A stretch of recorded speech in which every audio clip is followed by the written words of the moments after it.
4 teams battle through a double elimination bracket for 2 spots at Worlds and the right to be called the 2026 LCP champion.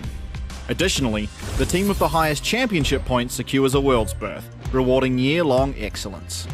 The LCP Promotion Series returns in 2026, with 2 guest teams required to defend their place against champions from the region's domestic leagues. But this time, championship points will be a determining factor in which guest teams have to defend their slot.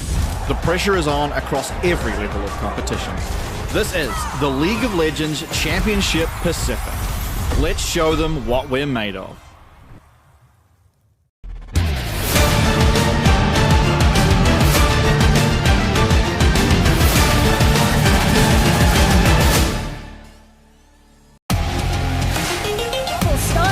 Here we go, Dustin.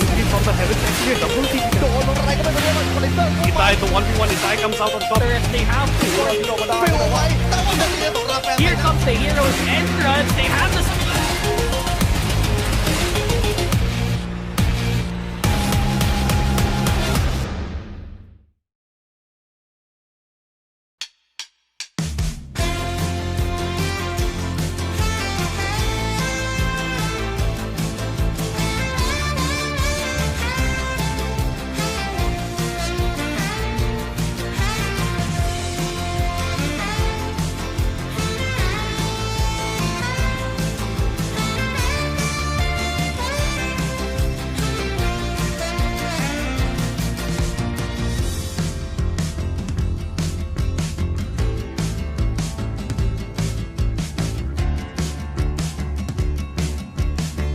Các chị hậu chứ nay dễ đắt hơn.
thì tụi em sẽ tới đó và chứng minh.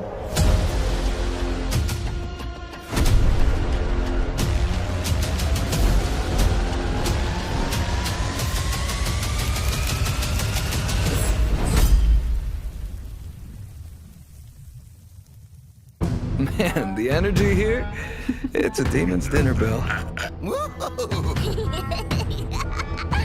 All right, it's your funeral. Hey, kid, your bear's got better instincts than most parents.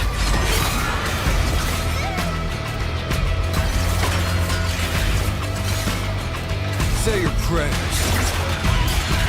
It's me, the consequence of your actions.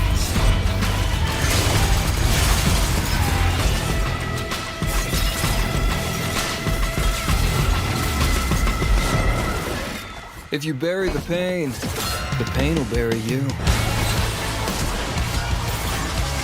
This is salvation.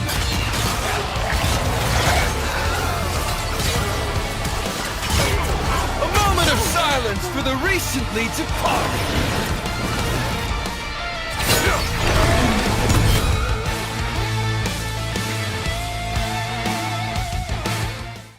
Here's an overview of how Coach Comms works. Each team may assign one coach per game, submitted with the starting roster. Coaches can be changed between games. Only a head coach, assistant coach, or analyst is eligible. Sub-players are not allowed. Use of the Coach Comms is optional. Here's how Coach Comms operates during matches. The coach is placed in an isolated room, wearing a soundproof headset to ensure competitive integrity. They may only view the 5-player POVs on stage. No live stream, spectator mode, or external devices are permitted. Each team has 3 Coach Comms uses per game, with 45 seconds per use. Unused users do not carry on. After all users are exhausted, the coach may leave the room. If they leave early, they cannot return. Team members not participating will have access to standard spectator mode for post-game review. Coach Comms has received positive feedback from teams and fans and adds an additional strategic layer to the game.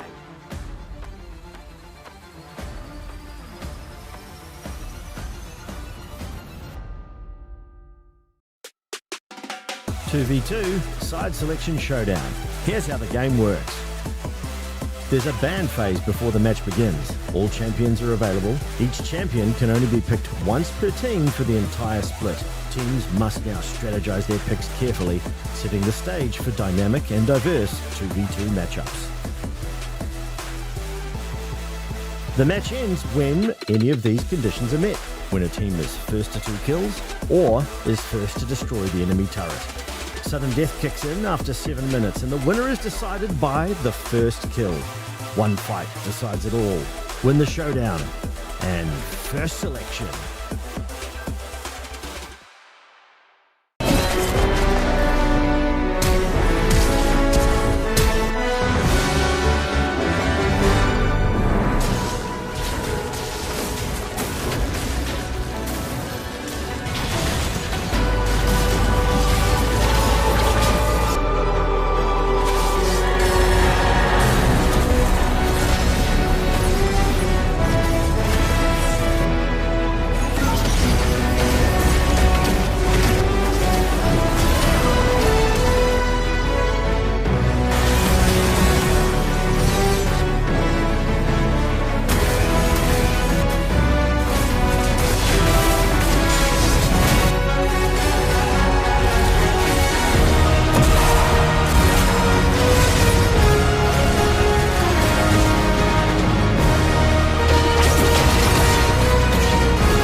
该是 S2 的晚期加入的。我玩圣，一开始觉得他是忍者，觉得他应该是有很酷的技能。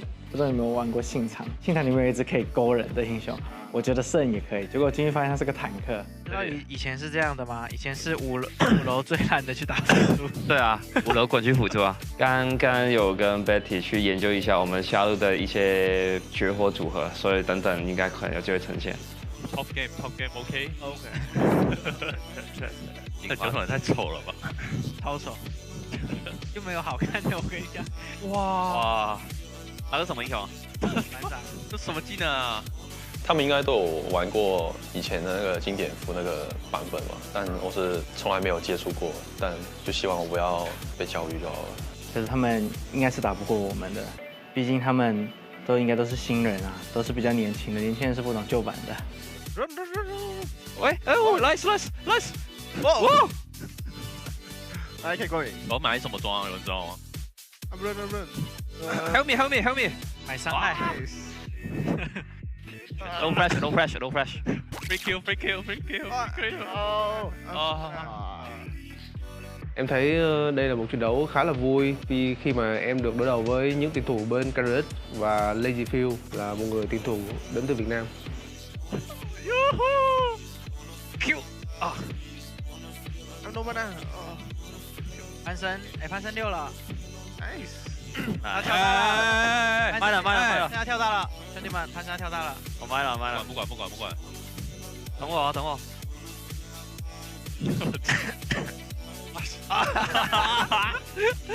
这害人！我好像害死他哎。Report this guy，OK。他们都看起来都那么新，应该没有玩过旧版吧？他有没有？太大了！哇，这样子开脸。I'm coming。哦 ，maybe solo kill。哦，nice。OK。喂，没事，他没来了。喂，哎，这 IC 有点装哦。哦，喂 ，You OK？Help me！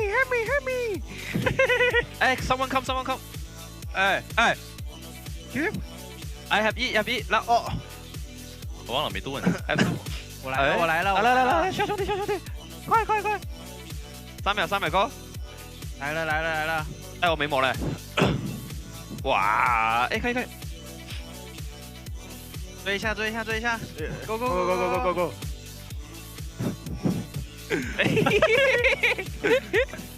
쇼매치를 통해서 무엇을 이루고 싶냐는 사실 크게 생각해 본 게 없어서 승리 쪽보다는 이제 옛날 그 감성이나 분위기를 살려서 한번 해보고 싶은 느낌이 더 강한 것 같아요. Coming! Run!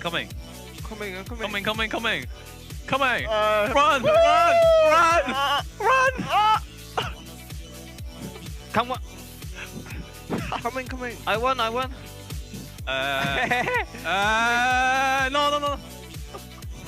拜拜。哦，你弄吧呢？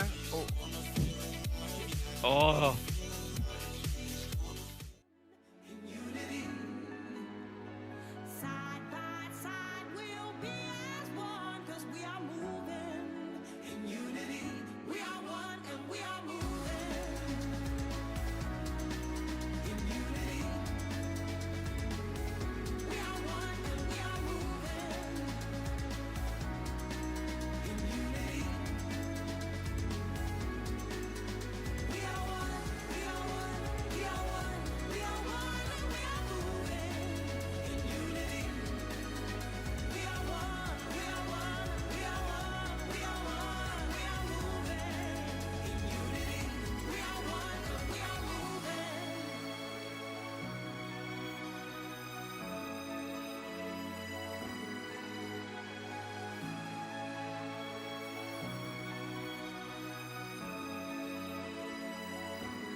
Welcome back to the LCP. We find ourselves in week 3, day 3, Carricks, and last night was an elimination best of 5, but today is an escalation best of 5. The winner will find themselves in playoffs.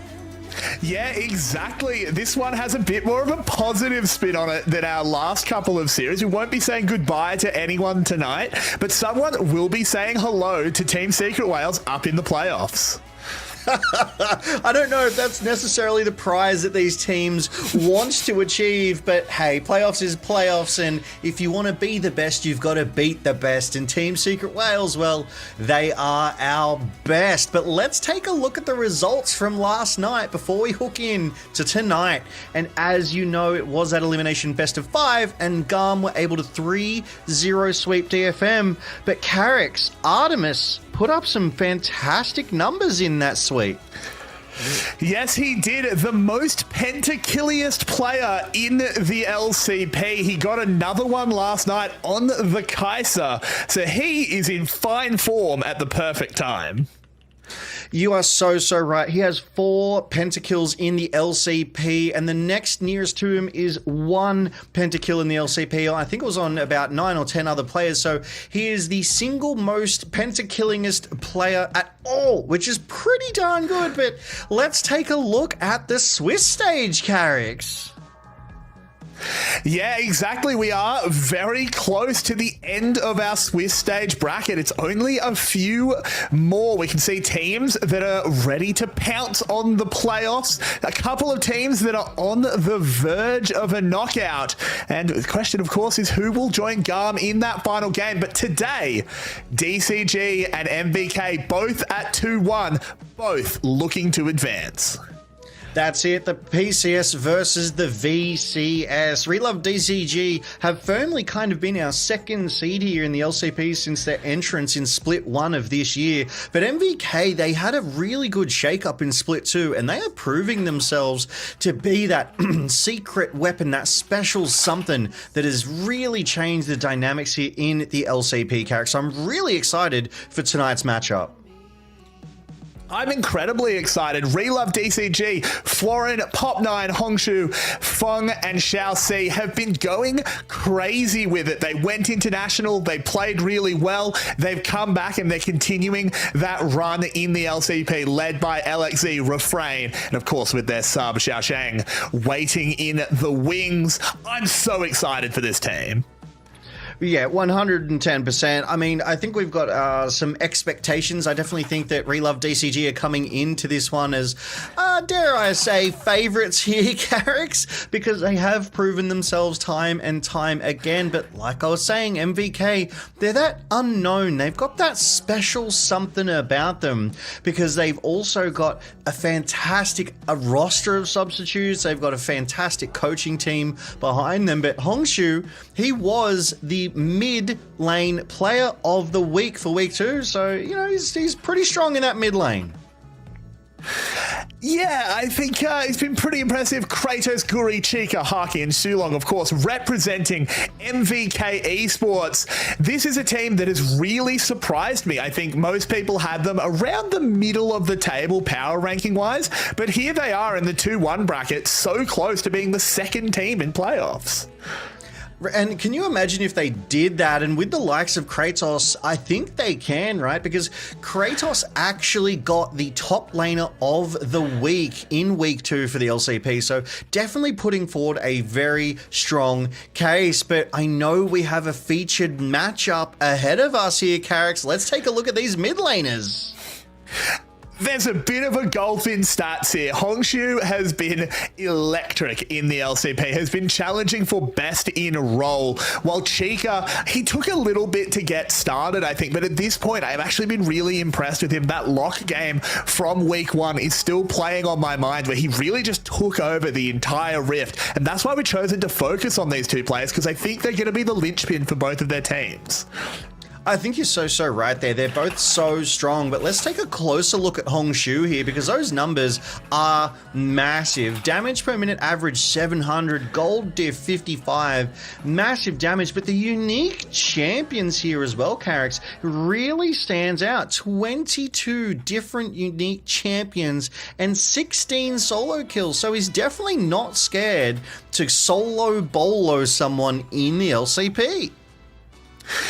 He is not worried at all. He is able to just play off what his team is doing. He is the conductor for DCG. I've been so impressed with him. And I just have to see if he can do it again today. Yeah, but before we get into tonight's match, don't forget to play Gangplank in League of Legends Classic. Every Gangplank win gets you an extra 150 IP, and just look at that graphic. It's old school, just like League of Legends Classic. I love old Gangplank before they killed him. But we can get an extra 150 IP that'll help you get your runes, help you get your rune pages. And trust me, as someone that's been playing way too much League Classic, I've played like 7 games in the last 24 hours. You need runes because otherwise you'll die to wolf camp. That's definitely one of the biggest things that people have changed from the new modern league to old. They forget that they can't solo camps anymore. But let's take a look at the future. Let's look at these predictions we have here tonight, Carrix. I've gone 3-2 for Garm here, and it looks like you've gone 3-1 for Garm. Well, I think that might be the wrong team, but that's okay. I think the numbers were right because Garm isn't playing tonight. It'd be pretty weird if we got those predictions wrong, given the situation. But I did predict 3-1 for MVK, and I'm not sure which way you went in this one.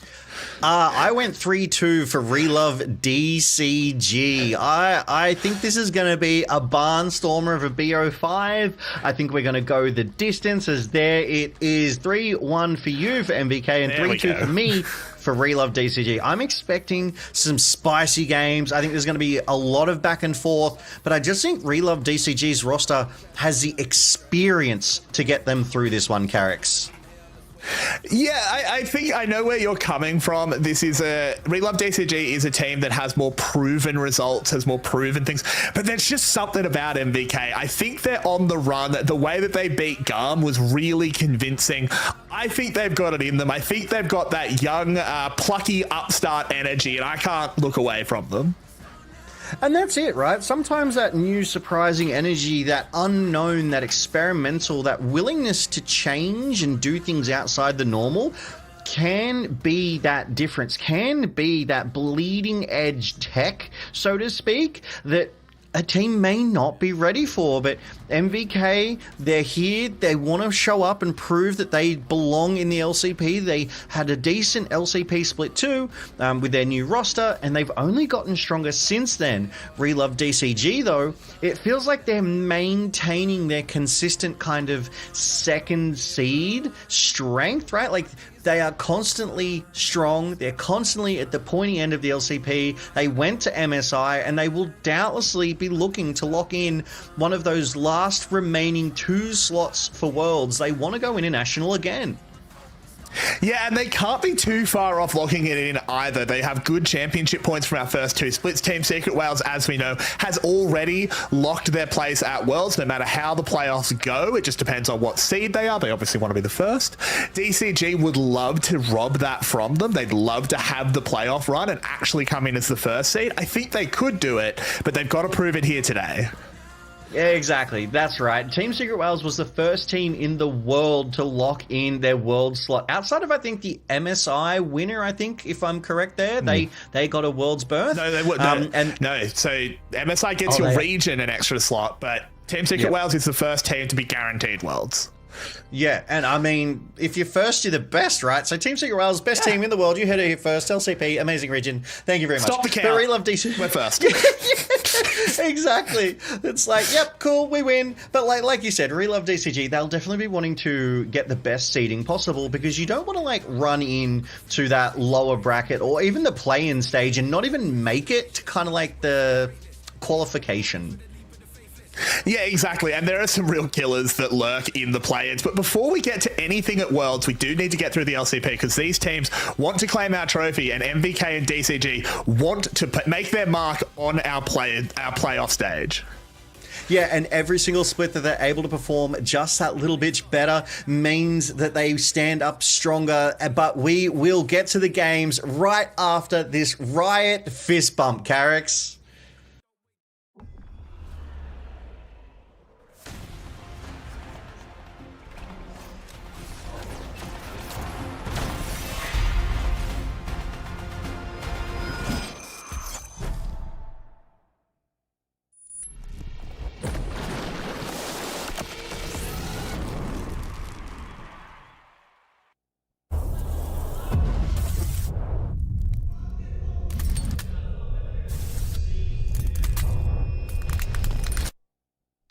hy vọng, hy vọng, kỳ vọng.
欢迎来到 LCP Arena 第3周第3天的赛程2胜1败组的 BO5 比赛，由深度交叉 DCG 决战维京人 MVK。到目前为止，2支战队只要在获得今天的比赛胜利，只要1场胜场就能够晋级季后赛。然而，落败的队伍就要面临到可怕，有可能是 CFO， 也有可能是 GAM。究竟今天的结果会如何呢？马上欢迎双方选手进场。上路 ，Floren Kratos。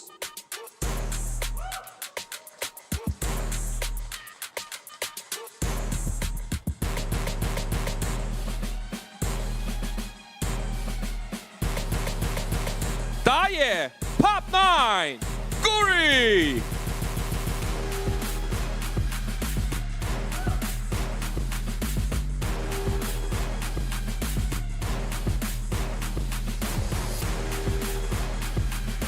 中路 Honso Chica，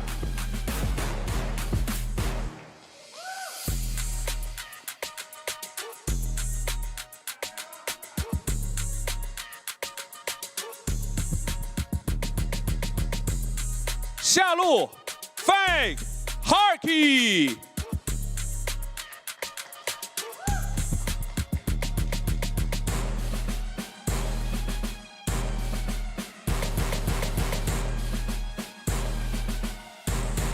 辅助小 C Su Long，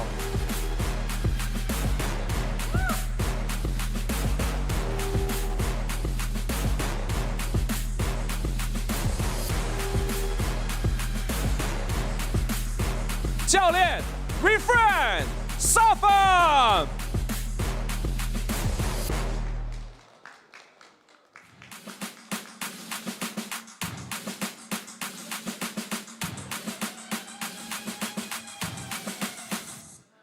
在比赛开始之前，还是要温馨提醒下，今天是台风天，所以现场的观众朋友们冒着风雨来到现场，回家要必须小心。同时，今天也是父亲节，祝天下所有父亲父亲节快乐！好了，我们的比赛正式开始。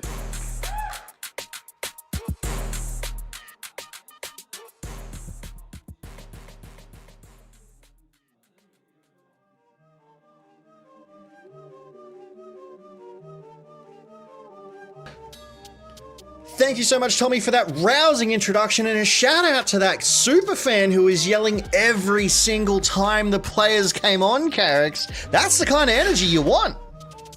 The LCP has the best fans in the world, always excited, always ready to cheer on their boys. As we get ready for our 2v2, it's Guri and Harky from MVK, sending out, again, interesting duos. I wonder if it'll be quite as fast as last night. I almost feel like because this isn't we've got everything to lose, they can be a bit more jovial, they can have a little bit more fun with these sorts of 2v2 duo matchups here on that Howling Abyss. Floren and Hongshu, though, those are two... Thank you very much, Floren, the samurai. It's a very dynamic duo, and one I would be scared to go into, quite frankly. Yeah, I'd be pretty scared of Floren and Hongshu. If I came down a dark alley and I saw them turning around. Not going down there, I'm going to get bullied out. Not even a Dark Alley, mate. On the Rift, you see those two names, and it's like, oh god, I gotta play nameplates off, or else they are gonna, they're gonna mental boom me. What is top lane but the Dark Alley of the Rift? I thought that was the river, mate. Maybe even the jungle. Oh well. Let's see what these bans are. We still have so many things. I'm still waiting for a Rengar Ivan. The first team to pick it has got themselves a jersey sale. I'll put that out there. Why not? You're like, LCP caster, no bias, but if you do this, I will buy your team jersey. I have like 3 Garm jerseys already. The bias is established. It was really cool seeing them at an international recently where they actually had their jerseys, and it was like, you know what, we need more LCP team jerseys at more events so that we can buy them. Like, we do watch parties around the world for LCP as well, set them up in those stores, etc. But DCG, they have banned away that Renekton, they've banned away that Varus, and have locked in Olaf, and oh my god, this is a dangerous duo. And Nivea. I mean, it's the Freljord duo on the Freljord bridge, so surely they win. Going up against the Pantheon and Syndra, that's a one-shot combo. Yeah, just a little bit. That's so much CC. Like, Olaf doesn't actually bring any stuns. He just slows you with the axe. But yeah, Pantheon and Syndra, that is stun. City, the Aegis goes up, dodges a lot of damage. I mean, Anivia, yeah, can put the wall up and block you in, but I don't know. I feel like Syndra and Pantheon, they're okay with that. They've got the tools to play around it.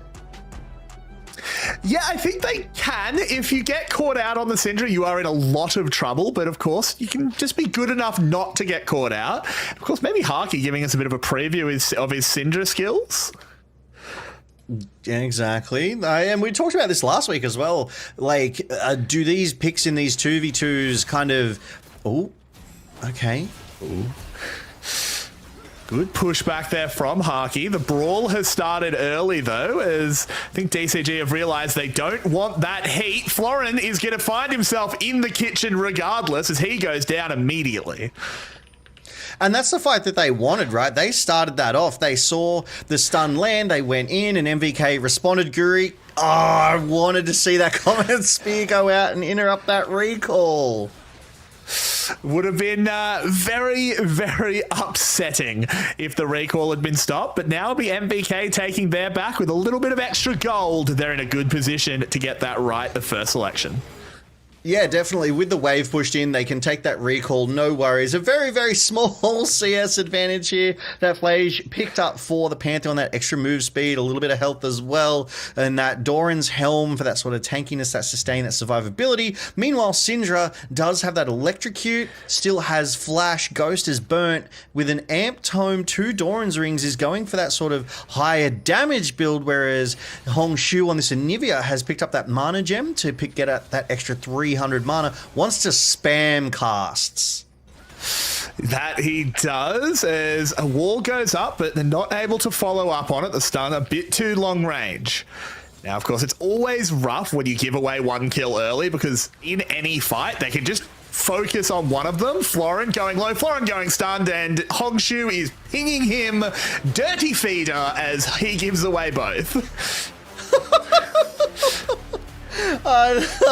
Wow. All right. Our professional casting here has determined that Dirty Feeder is indeed what just happened. But yeah, an unusual sequence of play there as Olaf just walks in and absolutely melts in the face of MVK, who secure themselves right of first selection, because the rules state first team to 2 kills, first team to take opponent turret, or the first team in that sudden death to get a kill to win. And with that right of first selection means you get to either pick blue side, red side, or you get to pick first or second pick, and then your opponents get to pick what is left over. So MVK, because they won, they will get that here tonight, Carrix. And I mean, MVK, they're very, very jungle objective focused. They traditionally, at least in Split 2, played very heavily on that red side, but so far here in Split 3, they've been very blue side favored.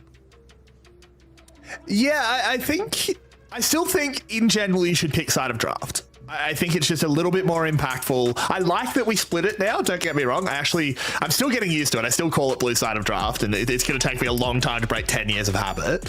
But I do like that we split it now, because it used to be like you just got a little bit too much when you got to pick. I still do think the draft is more impactful. I'd like to actually see MVK take second. I think getting Chica a counter pick would go a really long way, or being able to get a good support matchup would be the other way I'd go. It is risky. It does let Florin potentially get something like Rumble. Don't let him do that. don't let Florin get a comfort champion, basically. He does currently have a 100% win rate on that Rumble, and we saw signs of Rumble's impact last night when Momo was on him, just being able to get some fantastic equalizers down in those very narrow corridors is so impactful. And Florin, well, he's one of our best top laners. He is that much better on all of these top lane champs. It's just so difficult to answer as these bans, they've started to come through here. Yeah, and it's looking very standard at the moment. The first four, maybe Vi is a bit of an interesting one for game one, but I certainly understand it into someone like Guri. He loves aggressive, engaged junglers. Still waiting for them to throw a bit of a spanner in this. Banning Rumble is hard, for sure, because there's just so many things you need to ban on this patch. Sometimes Rumble can get through. As we're just waiting to see what the last picks will be. And of course, it is MVK with first pick, so they could just get Kratos Rumble. Yeah, and I mean, again, Kratos was the top lane MVP for the LCP last week. Every single week we do a breakdown of who was our best in every lane, every role, and they're awarded the team of the week. And Kratos was literally the top laner for the team of the week for week 2. So he's also a top laner to be respected, to be feared, to have to play around and be careful, right? So with their first pick, they could secure Kratos whatever he wants in his wheelhouse. He himself is also no slouch on that Rumble, has played it twice, but has a bit of a different range of top laners here. Does have that Varus that he's played too, so comfortable with a ranged matchup on that top side. Yeah, I mean, this is a really good start for MVK. Getting Haki on Ezreal, that getting through the draft is really good for them. They've banned out Nautilus, so that sort of point and click engage is going to be much harder to find from the support position. Ezreal is both an AD carry and a mage, so this composition is still incredibly flexible. It does mean Pop9 gets his Lee Sin, and he's been incredible on this one, but I think that's a worthy trade. Yeah, I actually really agree with you there, Carrix. I really like the trade-off that they've gone for here. They've literally picked up, dare I say, the premier #1 bot laner in Ezreal, and they've given over the premier #1 jungler in Lee Sin. And, we've seen Pop9 on Lee Sin many times throughout 2026 here. He is an absolute monster on that champion, and will absolutely be looking to have some early game impact on this one. But MVK, they might be cooking something here with this hover. We have seen Shyvana used in the LCP before. We have, but not for some time. Would be crazy to see it coming in this early. Skarner makes a lot more sense. The other reason I really don't like picking Shyvana this early in the draft is Sylas is still available. There is no better ult in the game to steal for Sylas. People think it's Malphite ult. No. The best one is Shyvana.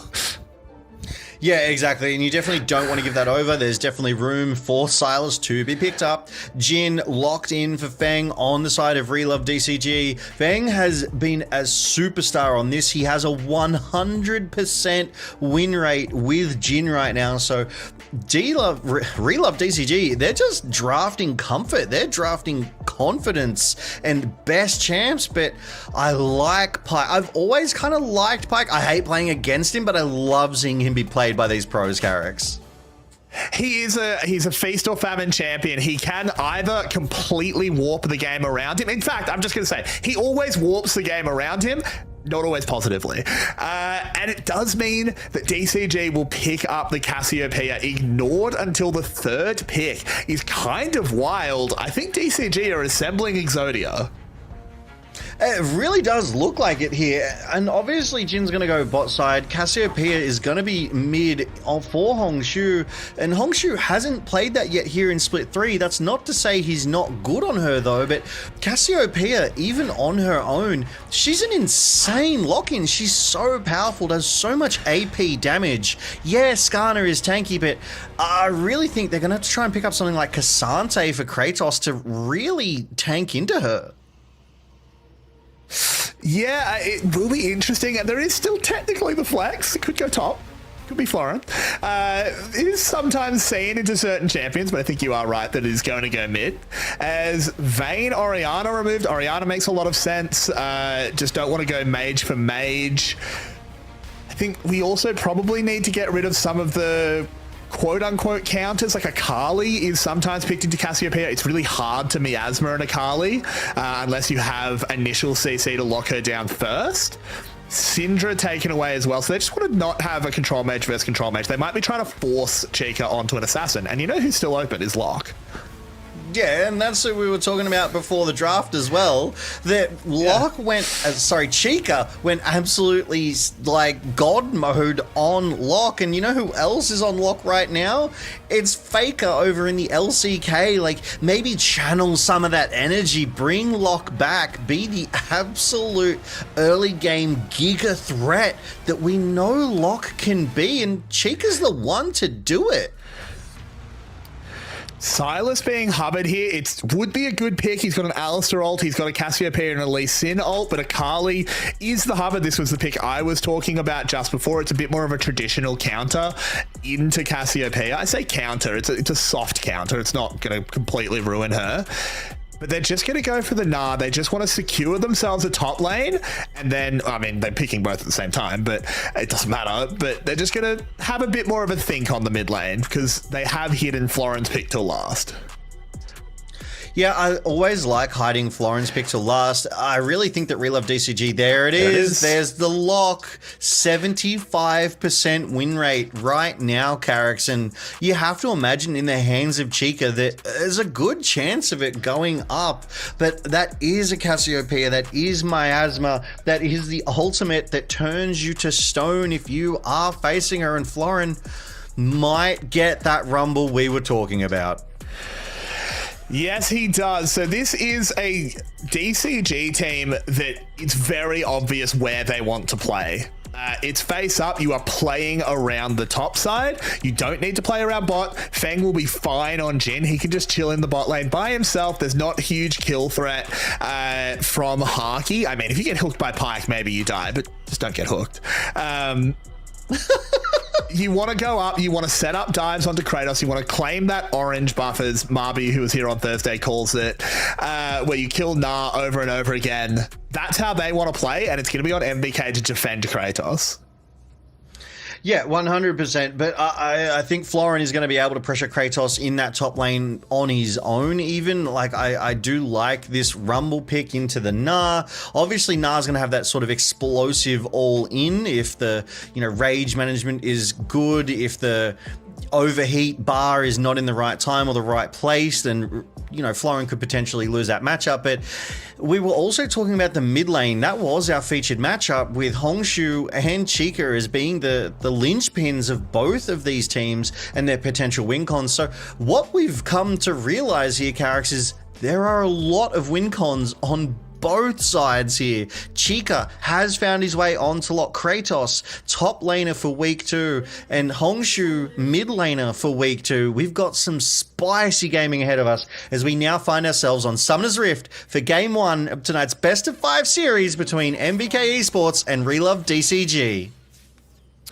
Yes, we do. We have an explosive game. I wouldn't be surprised if we get out of the blocks pretty quick as well. I want to see Pop9 making early visits up to the top lane, helping Florin get a big advantage over Kratos. Oh, 100%. This is Lee Sin. I'm Oh, Pop 9 gets around that vision beautifully. MVK aren't going to know that he's there on that red buff. I love it. But yeah, like I was saying in the draft, they first picked Lee Sin. As a reminder, Lee Sin was their first pick in response to Ezreal. So clearly they expect Pop 9 to do wonderful things here on this Lee Sin. And you are so right. He needs to pop off, and he needs to pop off early. The interesting thing will be his pathing here, because as you pointed out, he made an effort to get around the vision, which you wouldn't bother doing if you're going to go clear your Raptors anyway, because they're going to know where you are. If you're going to go out to your Raptors, they're going to see you. They'll go, cool, he started bot side. We know where he is. Unless he goes for the level 2 gank. If he goes for a level 2 gank, I don't know if MVK's bot lane are going to be ready for it. Generally, most people aren't ready for a level 2 gank. That is, yeah, so they will know that he's on that bot side. Is Chica getting pressured under that turret there? Hongshu using his range advantage fantastically. Junglers now switching sides. That red ping from MVK on that mini-map, they know exactly where Pop 9 is, and it will have to be probably another minute, maybe 2, before he's able to get out there and surprise anyone. Because these pro players, they know the timings, they know how long the camps are going to take, they know where you were, so they're going to be able to do, like, I'm going to call it invisible tracking, right? It's not like they've got a notepad there and they're drawing the map of Summoner's Rift. Oh, Hongshu, though, really punishing Chica. And counter to Lee Sin's early game aggression, I'm expecting Chica on this lock to really try and force and get some early game kills as well, because like Lee Sin, he falls off in that late game. He can. I think his potential does remain damage-wise very high, but it becomes harder and harder to execute that damage. You are completely right. The tricky part is this lane's brutal. You're playing a melee into Cassiopeia. You are constantly going to be getting that poison under you. You're just going to get spammed by the Twin Fangs. Chica just needs to survive this lane, desperately try and go even on CS, and then at level 6, leave. Just don't be there anymore. Hit the bricks, as he is going to find a way onto Hongshu, doing a lot of damage, but knows, ooh, sniffs out Pop 9, but isn't going to be able to chase. Just ran out of cooldowns. Yeah, Chica got back and just straight went Hongshu to force Hongshu to recall, so Chica has a chance to catch up in that CS department there. And CS across the Rift is looking pretty even here, Carrick. The first Drake of the game still a minute 20 away. Gold basically dead even here too. And I'm liking what I'm seeing out of the bot lane of MVK. When a hook lands, Haki just gets a bit of Q poke, chip away a Relove DCG. They don't have to all in. They just need to poke them down, get them a little bit low, and then they can bring reinforcements, have Guri come through the wall, slam them and stun them, and take them down. Guri has secured a Kindle Gem, so is bringing a lot more health online, does have that grasp of the Undying too, so will be very tanky. Yeah, he's going to be a big, strong Scorpion, and Sulong's dead. All right. We'll have to get a replay to see how that happened, because that was a Pyke in a bad situation. Observers, what happened? Please take us back. It's a 3-3. I'm gonna guess. I'm gonna do a little bit of a brain blast. It was headbutt pulverized, and he was dead in 1 second. So I'll give the observers a break. That's pretty quick. I mean, there was still 3 assisting us. Look at this. Pop 9 is playing this vision fantastically. The headbutt pulverized into the deadly flourish for the root. It was just chain CC. It was beautiful there. Well played by Relove DCG. First, Chassis again. Chica in trouble, does get under the tower, but it's not going to be enough. Gets the auto attack, and down he goes. Chassis first on the roam. Supdiff, Chassis is making the plays happen, uses the heal and flash in the mid lane, because critically, when it was 3v2 on the bot side, it was so overloaded, so in their favor, he didn't have to invest anything. Oh my god, Guri is going to be able to get away. So Chassis, off the bottom of the bot side play, again, First Blood did go over to Feng, so he gets the First Blood bounty bonus on top of the kill. Chassis roams to the mid lane and then sets up Hongshu for success, tanking that turret. Chica goes down, Hongshu gets a massive CS lead and a gold lead. It's now 1.2k in favor of Relove DCG, and the first Drake is on the map. And I think this is a real disaster here for MVK. You've picked the Pyke. Pyke has fallen out of favor. He was super dominant for a few months this year where he was very, very early priority, but he's fallen out of favor for other roaming supports. The fact that he is roaming second is really not what they want. They want him out on the map. They want Sulong to be roaming faster than Xiaoxi, and he's second to the play again. Yeah, I mean, Xiaoxi is just everywhere right now. He's really impacting these plays. He's keeping Shulong away from his mid lane and protecting Hongshu. Hongshu does still have his flash, though, whereas Chica does not. So still that summoner's advantage in the mid lane, which is so important. The Deadly Flourish clipping Haki, but will not root him up. So, you know, good bit of play there. And we take a look at the advantages across the Rift here, Carrix. We've got Guri up in the top side of his jungle, and we've got Pop9 in the bot side. So it does look like Pop9 wants to prioritize that Drake. They even have vision around sort of the back and sides of this Drake pit, and pings are going down. Yeah, Pop9 making his way. There has been spotted on a ward, so not going to be a super easy dive, but there's a big wave stacking. It doesn't matter if you know Pop9's there. If there's no defense incoming, Guri is on the right side of the map. Pop9, I think, making a good decision to just suss out where the enemy jungler is, leave this one for now, and you'll get a dragon. I don't think there's any tempo here for MVK to respond. You've just got to surrender here. Yeah, Guri is in the area. Shulong getting some vision control down, but 3 members of Relove DCG, yeah, they're taking recalls. They're giving this Drake over to Relove DCG, and they will take the first jungle objective of the game. It's that Chemtech, so that extra tenacity, healing, and shield power is nice. Shields come through on Lee Sin, on Rumble. Healing comes through for that Alistair as well. So obviously it's not going to be a Chemtech Soul now, but it's still a nice little extra oomph on at least 3 of your legends. Yeah, it's not bad. Lee Sin in particular likes playing around low health, using those shields, using that lifesteal that he gains. So he'll be happy, and he'll be even happier that he's going to get these grubs as well. There is still no ability for MVK to contest this. They have completely surrendered this early game. It's not the worst thing ever for their comp. Their comp does have quite a lot of scaling, particularly in the Ezreal department. But you don't want to give up too much. Oh, Fang could be in trouble. There's the Purgatory, but it doesn't land. They should have enough damage to blow Fang up regardless. Good fight back there. Haki needed a kill.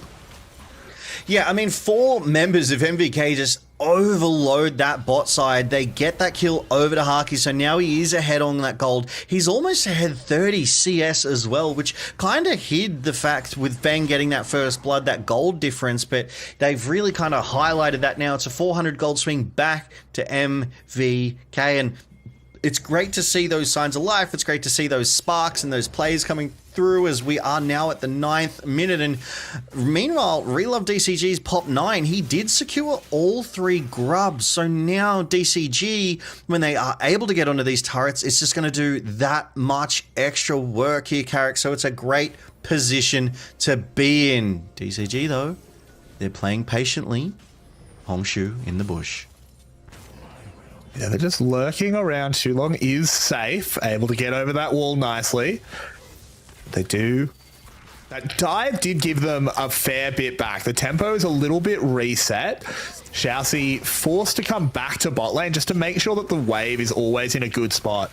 Still need to see Sulong going and influencing the map. The tricky part is, where does he go? Ganking the Cassiopeia is not super easy.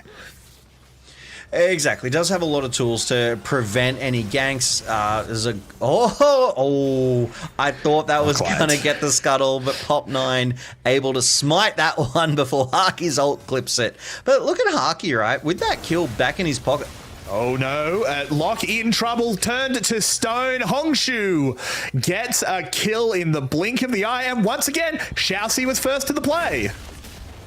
That's it, right? You were talking about it earlier, and we're seeing it across the Rift. Xiaoxi has been involved in 100% of the kills for Relove DCG. Shulong needs to get involved. Yeah, he's involved in 100% of MVKs, but it's still only one. Xiaoxi has set up all 3, so he's just moving around quicker.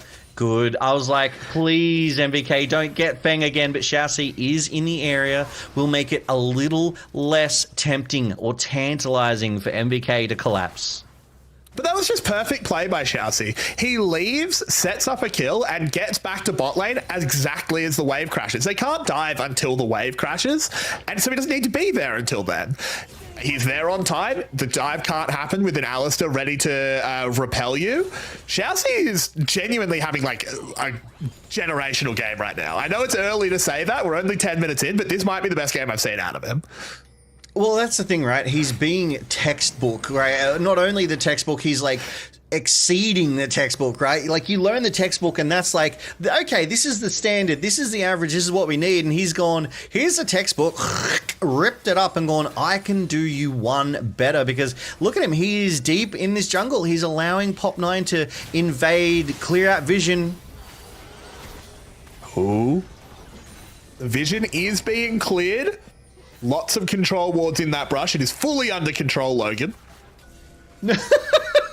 I always love that when I'm in the bot lane with my duo and we both put wards down at the same time. I will spam ping him and I'm like, this is my job. What are you doing? I've personally really liked playing League Classic and having people go, oh, okay, well, Kratos is dead. Oh. We'll come back to that. People saying, oh, that's why they're called pink wards. I get it now. As Feng is hooked. We're going to have to get a replay on the top lane play because that was just Florin getting a solo kill. Xiaoxi has to burn his ult. There's the death from below. Sulong gets one. Will trade, but that's gold positive for a Pike. And now it lets the rest of MVK come on down. Feng is in trouble. Guri here to tank it up. Chica to benefit. Has to walk through Pop9 now, can't really get to the rest of the team. Dragon's Rage kick will take him down, and look who it is on the backside. The fiesta has started. Hongshu is here to clean up Haki. Guri just has to go, what went so wrong, as he runs back into the jungle. Relove DCG find themselves up 7-3. Now 2.5k gold. We're going to need 2 minutes of highlights to break down what just... Oh no, Pop9! Oh no, Pop9 goes a little bit deep, but does flash away from the Impale. They're trying to find more damage. Florin TP's in. They will go under this tower. Pop9 will pay with his life, but if you get 2, it's worth, and worth it is. Big worth. It went from 7-3 and a 2.4k to 9-4 and still a 2.4k. So MVK, they didn't lose any of the sort of gold differential there. They're still equal footing, but they did give over another 2 kills to the aggression of Relove DCG. They are turning up here, ready to fight as we see this top side 1v1 again. Kratos aggressed forward into Florin, but because of the Naba, the timing, Florin knew exactly what he had to do. Kratos flashes. Oh, Kratos. Just the damage. That like he tried to TP in the face of Florin, and here on the bot side is where it sets it all up. Out, but yeah. As Shulong gets a great hook onto Feng, gets Xiaoxi low, did pop the Unbreakable Will, and Shulong goes down to Feng, but like you said, he's set up for MVK to dive, but then off the back of that, Relove DCG brought all their members down and followed up and punished, and now we're on to the second Drake of the game. And it's DCG just absolutely running the show. Pop9 is looking completely unassailable. Hongshu, they gave him Cassiopeia really deep in the draft, and we're kind of seeing why you don't do that. He's 3-0. Xiaoxi having a fantastic game on this Alistair. He's here again, and he's first to the play. The Pike is too late on the map. He's just taking more space. And that's it, and it's not like Shulong is being forced to be slower, right? It's not like he's stuck in his lane. He is able to roam as SOFM coming through with the first coach comms of the game for MVK. It's literally just Xiaoxi being faster, being more proactive, and Shulong caught sleeping. He's lagging behind here, and he kind of has to step it up as Guri wins that smite fight for the blue buff. The Rift Herald is up, so that is another jungle objective, and right now Relove DCG, they've gotten every single objective, which is so unusual too, because in Split 2, Carrix, MVK, they went for every objective. They were there first every time. Yeah, exactly. They are just here first. They're on their front foot. They are calling every shot. They're only 2,000 gold ahead. I say only. That's a very, very convincing lead, but it almost feels like it should be more. The crazy thing, though, is just look where that lead is concentrated. It's not spread across the whole team. It's exactly where you want it. It's the Rumble and the Cassiopeia just monstering their individual matchups. I literally thought you said mozzarella, and I was like, that sounds delicious. I could go for some right now. That is all good, though, as we do see the MVK, they're doing a good job here, right? DCG did have a 2.4k gold lead, and while it is still 9-4 in terms of kills, MVK have cut the gold lead by 600 as Chica. He was advancing forward in the face of Hongshu, but he's using that grey health. Fantastic. Oh, mid lane fight. Ooh, Haki trying to make it happen. Onto Feng can't quite find the damage, but now the curtains open up. Haki knows where he is, will throw the True Shot Barrage, pretty much just using it as an interrupt, needs to dodge the resonating strike from Pop9. Oh no, it's coming from every angle. He doesn't dodge. Florin gets the kill. Relove DCG just got to the play first again. Even Xiao Si, right? He didn't have any impact, but look at him. He was in the mouth of the river racing towards Haki before Shulong was even close. So I have to imagine he was even acting as a bouncer, preventing Shulong from getting to Haki to save him. And with that, Relove DCG get that mid topside priority, and they're able to go for this Rift Herald. MVK, though, they've brought members down. Pop9's too quick. He's trying to deny the eye if he can, but no, Pop9 will just walk in. They know they can't lock this Lee Sin down. They know there's more members of DCG in the area, so the objective is secured. Exactly, and we find ourselves at 17.5 minutes, 14 kills in this game. Relove DCG back up to that 2.4k off the back of the kill onto Haki. Both Drakes, the Rift Herald, 3 grubs. I mean, 1, 1, and 5... It's not the best, obviously, KDA. It's still looking pretty good, but it's the jungle objectives. Pop9 is just dominating in this jungle. It feels like MVK are just too slow to almost every single play here, Carrix. It feels uncharacteristic of them. Yeah, I mean, I think they've been completely caught off guard. I just don't think they have an answer to what DCG is putting together. They... just shell-shocked, seemingly. They're going to lose a tower to this Herald. That's first brick over to DCG. They'll get a second one if they want it. I think he's just going to drive this mid. Just got to make sure that Hongshu has his license. Beep, beep. Ooh, gets it on 2 health, but the True Shot Barrage. All right, that's not Hongshu's fault. That's the enemy team doing well. He was driving fine. Yeah, exactly. That was like a Formula 1 race car driver that came across many, many different obstructions and, you know, handled them well, but there was too many as DCG just going on the mid. I mean, this is just more aggression. It's an unfortunate petrifying gaze, but it doesn't matter because Haki goes down. Chica will be able to trade one back with the help of the Pike. Oh, Guri could turn it all around. Feng will fall down. It's turned into a 2 for 3 in the favor of MVK. I mean, it just happens, right? DCG, they felt themselves, they were feeling confident. Feng goes down, Xiao Si, Florin goes down on that top side as well. It is 12-7 still in favor of Relove DCG, still 2.2k up, but MVK will not go down without a fight. They are still here to compete and contest as we see this top side 1v1, right? This time, Kratos' Narbar is so much better. He just ults at the right time, gets a beautiful stun, nothing Florin can do there. And here, Relove DCG, yeah, they initiated the play, they got Haki, but then they had no ults left, so MVK were just able to rotate up and slaughter them in that mid lane. I really like that call from them. A great heads-up strategic play, and the damage from Chica on that lock showing why he's been so banned here in Split 3.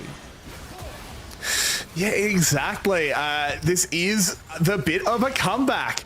DCG, they're being muscled off this dragon as well. The commit from MVK, can they burst this quick enough? Pop 9 is in the back of the pit, zoned out, trying to get back over the wall. 2,000 health on the dragon. The junglers will be staring dead at it, but Guri's in trouble. Has to get over, they have to burst it down. Guri does well, and Florin is getting the damage down, but it might not be enough, as Shulong is still there. The lock will get that first kill. Chica doing really good stuff, picks up 2. 3 members of DCG have gone down, and now Kratos can just run down Hongshu with the help of Chica, who gets himself a triple.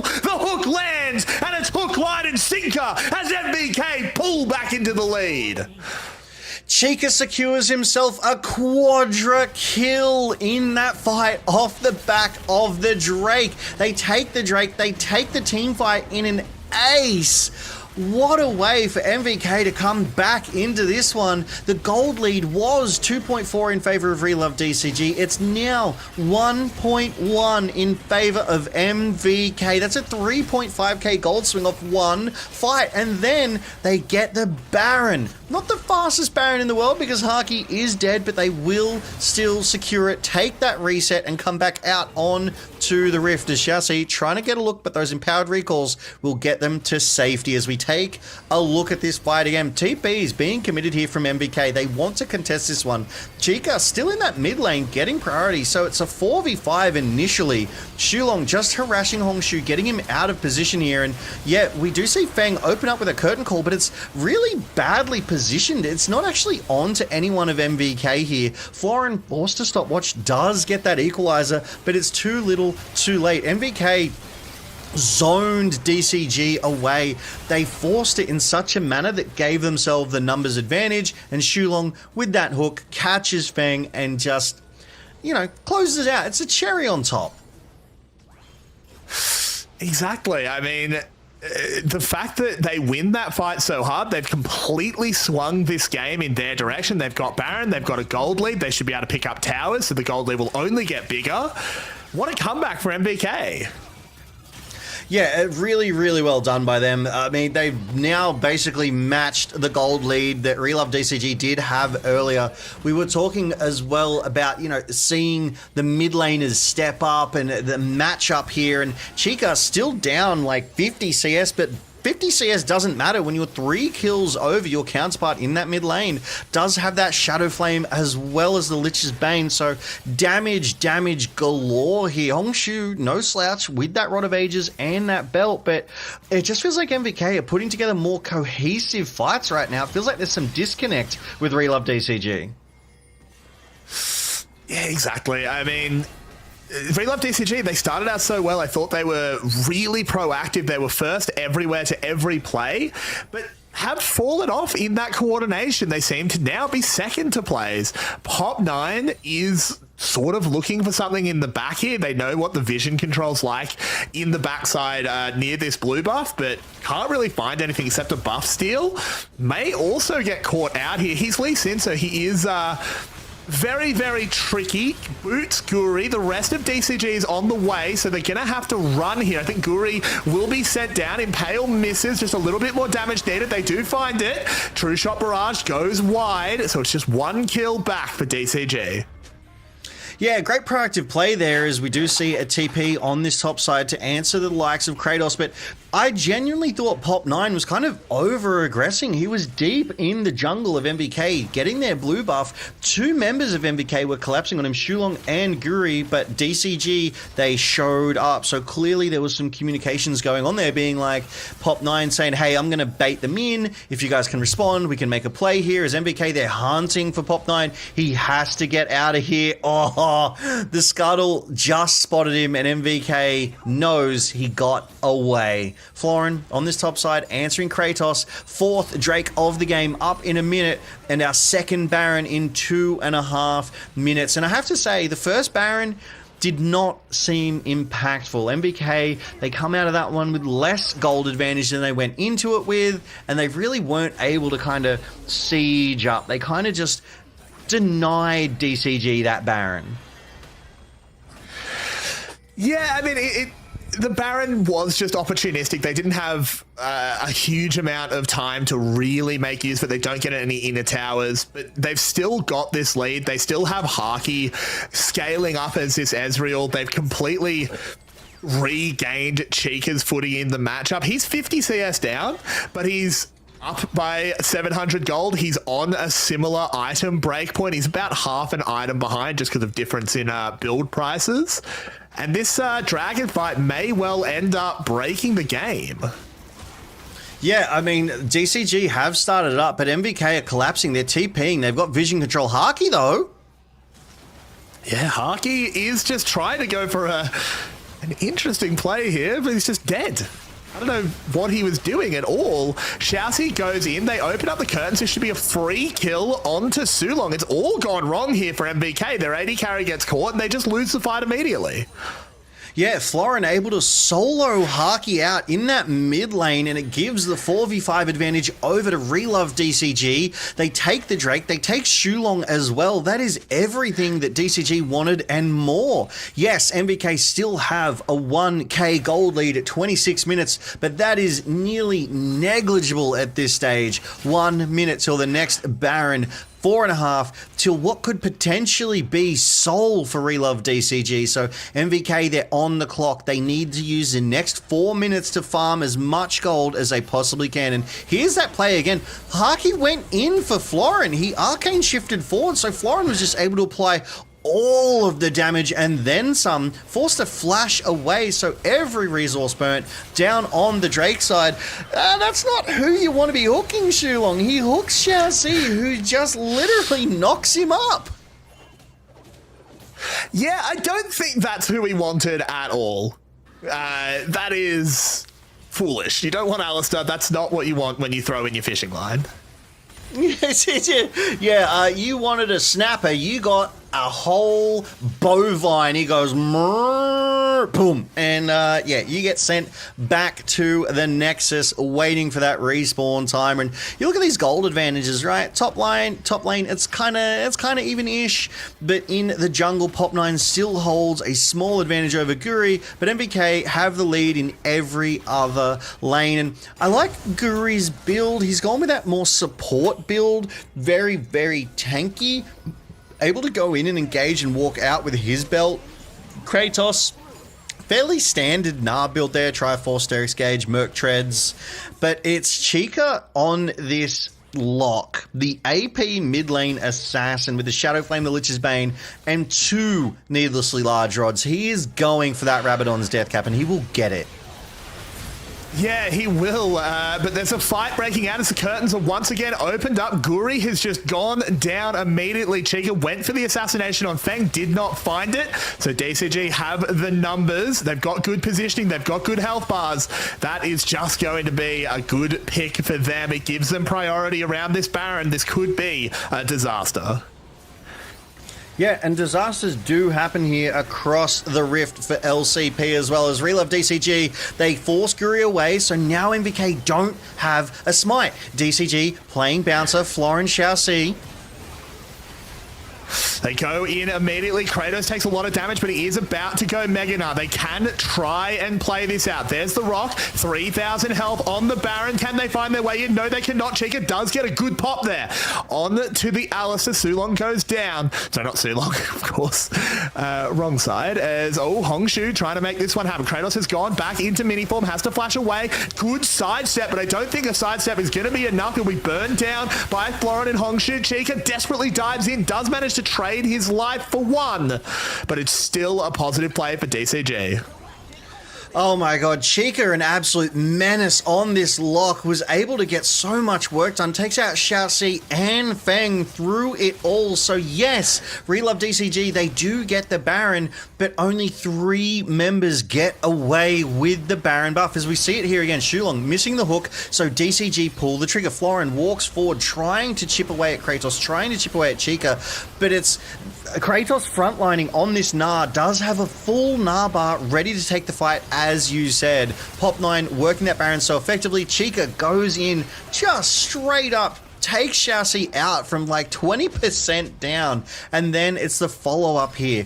4 members relatively healthy of DCG still going forward. Kratos with no Gnar bar now exhausted, but Chica on that bot side looking for more, comes around the back, gets over the wall onto Feng, takes him out before Relove DCG can respond. So not the worst play in the world for MVK, but DCG happy with that. They've leveled the gold. They're at hang on, there's another catch as down goes the Pike once more. Yeah, I mean, Shulon getting caught again there, 2, 7, and 5 right now. We wanted some proactivity out of him as the play's not done. No, it's not. The curtains are open. They're just zoning them off the tower. The inner tower will go down. DCG, after a little whoopsie in the mid-game, are fully back in control. Yeah, exactly. I mean, MVK, they had a really good mid-game. They really brought the lead back, right? Relove DCG were out to 2.4k. Then MVK found themselves up at like 3.5, and now it is back for Relove DCG. And this is what we were talking about pre-draft as well. We were saying that this is going to be a roller coaster. This is going to be spicy. But Relove DCG, they have priority. They're going to get Mountain Soul. They are going to be harder to kill Carricks, as if it wasn't hard enough already. Exactly, and into things like the lock, into the Pike as well. Mountain Soul is so powerful, able to just resist that burst, able to hold back MVK. Their window gets smaller and smaller. They're going to go in onto Florin, try and find something. Chica will heal a lot of that grey health. It's a good Gnar as well, but DCG are arriving. Florin is escaping. In goes Pop9, finds a kick, doesn't land the follow-up. Disastrous mistake there. It doesn't matter. They still get one back onto Kratos. They'll get Sulong as well. MVK, it looked so good, but then it all went wrong. Guri, you're on the wrong side of the rift there, buddy. You do not want to be inside of their base. I think he's just trying to stall for time. Yes, it is a Skarner. You are a little bit tanky, but you are not getting a kill out of that one. Giving another one over to Feng. Feng, 4 items, including the Infinity Edge. I dare say Relove DCG through that middle game, it was just a hurdle that they tripped over. They have recomposed themselves. They are fighting here. I feel like Chica, though, could be the answer. If MVK can find angles for Chica, if they can give him access, they could still pull something off here, Carricks. I really don't think MVK is out of this one just yet. As we see this replay, it all started with Chica going in on Florin. Great stopwatch to buy more time. 4 members of MVK here, though, and they still fail to kill Florin. That was their mistake, that they couldn't get it done in a 4v1. Yeah, exactly. Not being able to just blow Florin up means there is so much time for the rest of DCG. Guri, I mean, he does his best here, but there is no escape for the Scorpion.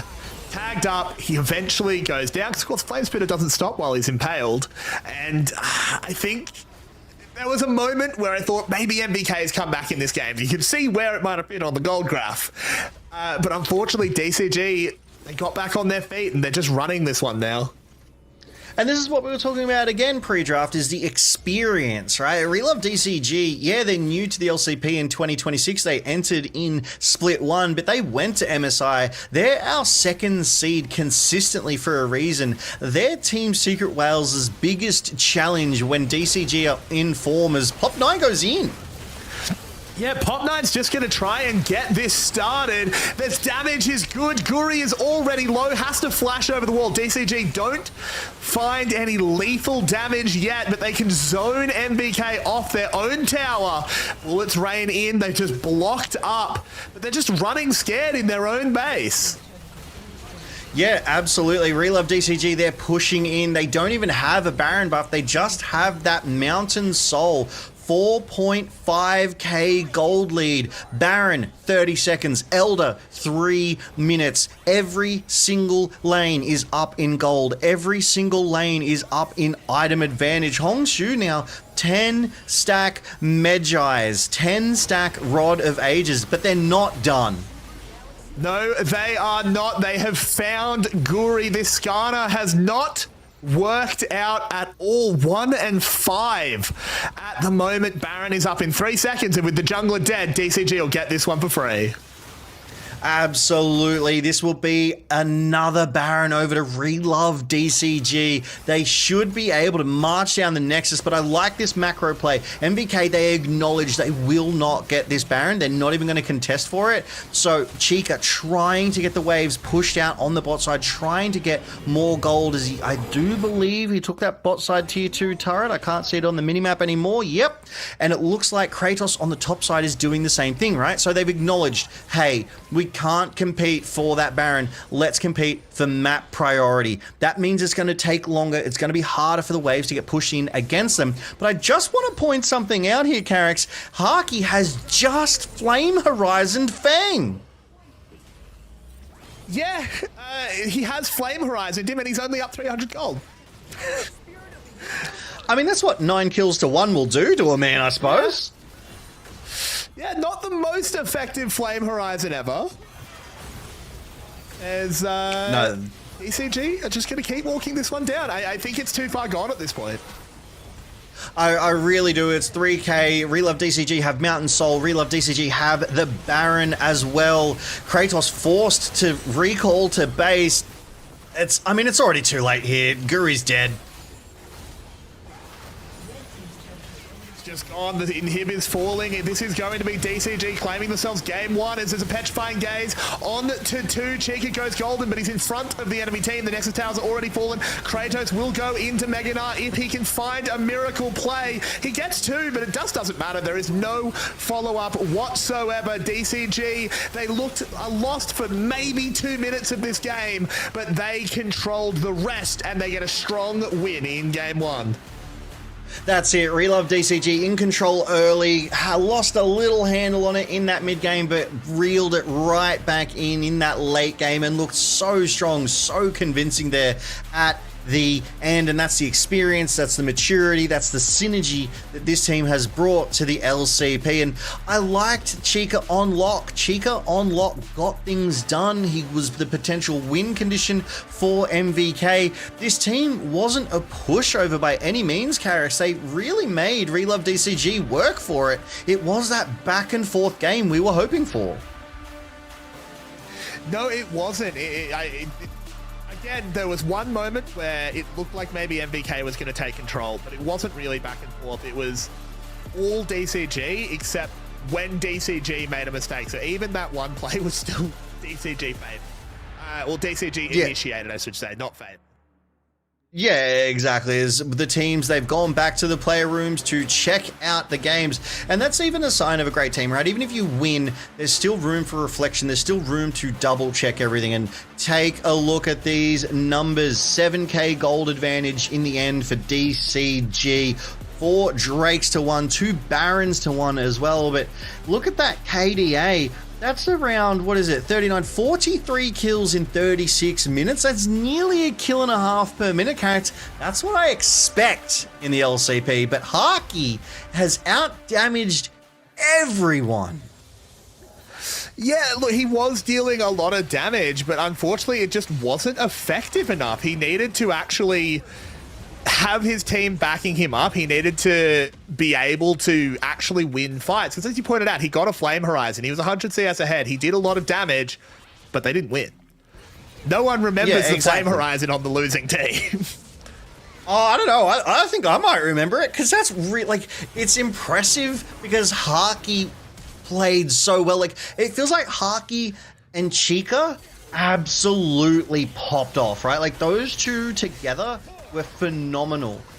Unfortunately, to MVK's detriment, it felt like Kratos, Shulong, it felt like they didn't have great games. Their counterparts did have much, much better games. So 2 winning players on MVK, but 3 winning players on Relove DCG hands them the advantage and the game. Yeah, exactly. I do think they were pretty outclassed. In the early game, Sulong was just late to every play. You can't do that on Pyke. Pyke has to be first to the play or he gets massively outclassed. I don't think he was particularly effective on this pick. I think there's a reason this champion has fallen out of favor. Xiaoxi had a fantastic game as well. I mean, we're watching a clip of him getting popped, but trust me, that's not his fault. I think overall, all 5 members of DCG had one of their better games. Yeah, absolutely. I mean, we called out Xiaoxi in the early game through the mid game. He was still an effective frontline in that late game too, but then it was everybody else coming online. Florin had scaled up. He had that stopwatch. He was able to do so much damage. And even here, 4v1 and MVK failed to kill him. That speaks to me of a bit of miscommunication, a bit of lack of synergy, because the stopwatch bought the time for DCG to get there, but it was still 4v1 by the time they got there. They should have got something back. Numbers advantage to DCG, and here was the final play of the game. Relove DCG marching on the Nexus. Numbers advantage again, which they just kept having. Kratos does get it on to 3 though. He tried to make something happen, but it was too little, too late here in game 1 where DCG takes it against MVK. Carrix, any thoughts on that one before we head to a break a little bit? MVK, you need to step up massively. That game was not close. That was a DCG runaway. If we can get it together, we can have a series. Yeah, I personally think it was like DCG strong early, MVK rallied mid, and then Relove DCG closed it out really, really well in that late game, almost as if that mid-game blip had never happened, to your point of how strong Relove DCG were, right? It was, like I was saying, it was that maturity, it's that experience, it's that ability to play from behind and know your win conditions and play through them that really got Relove DCG back into this one. I don't think it was through any sort of fatal flaw of MVK's, but that's enough about game 1. We'll be here for game 2 right after this break, because here in the LCP, we're made for this.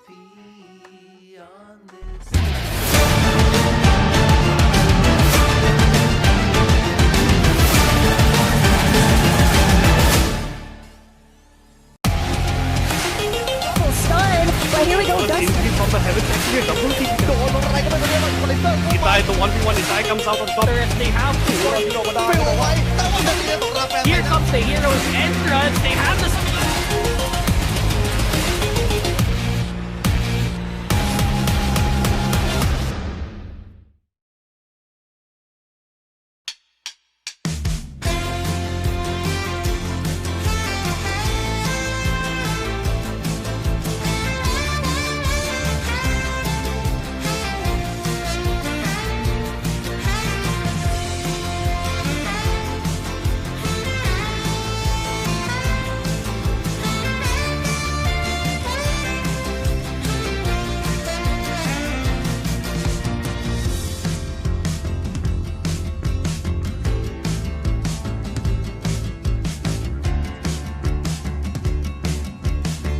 Các chị hậu chứ nó dễ lắm ha.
Man, the energy here, it's a demon's dinner bell.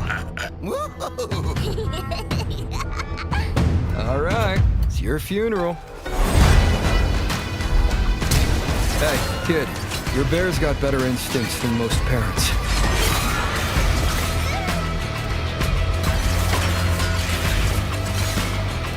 Say your prayers. It's me, the consequence of your actions.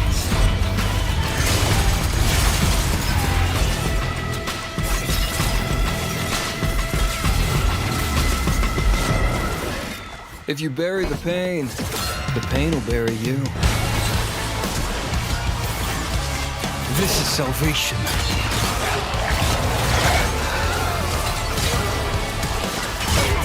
A moment of silence for the recently departed.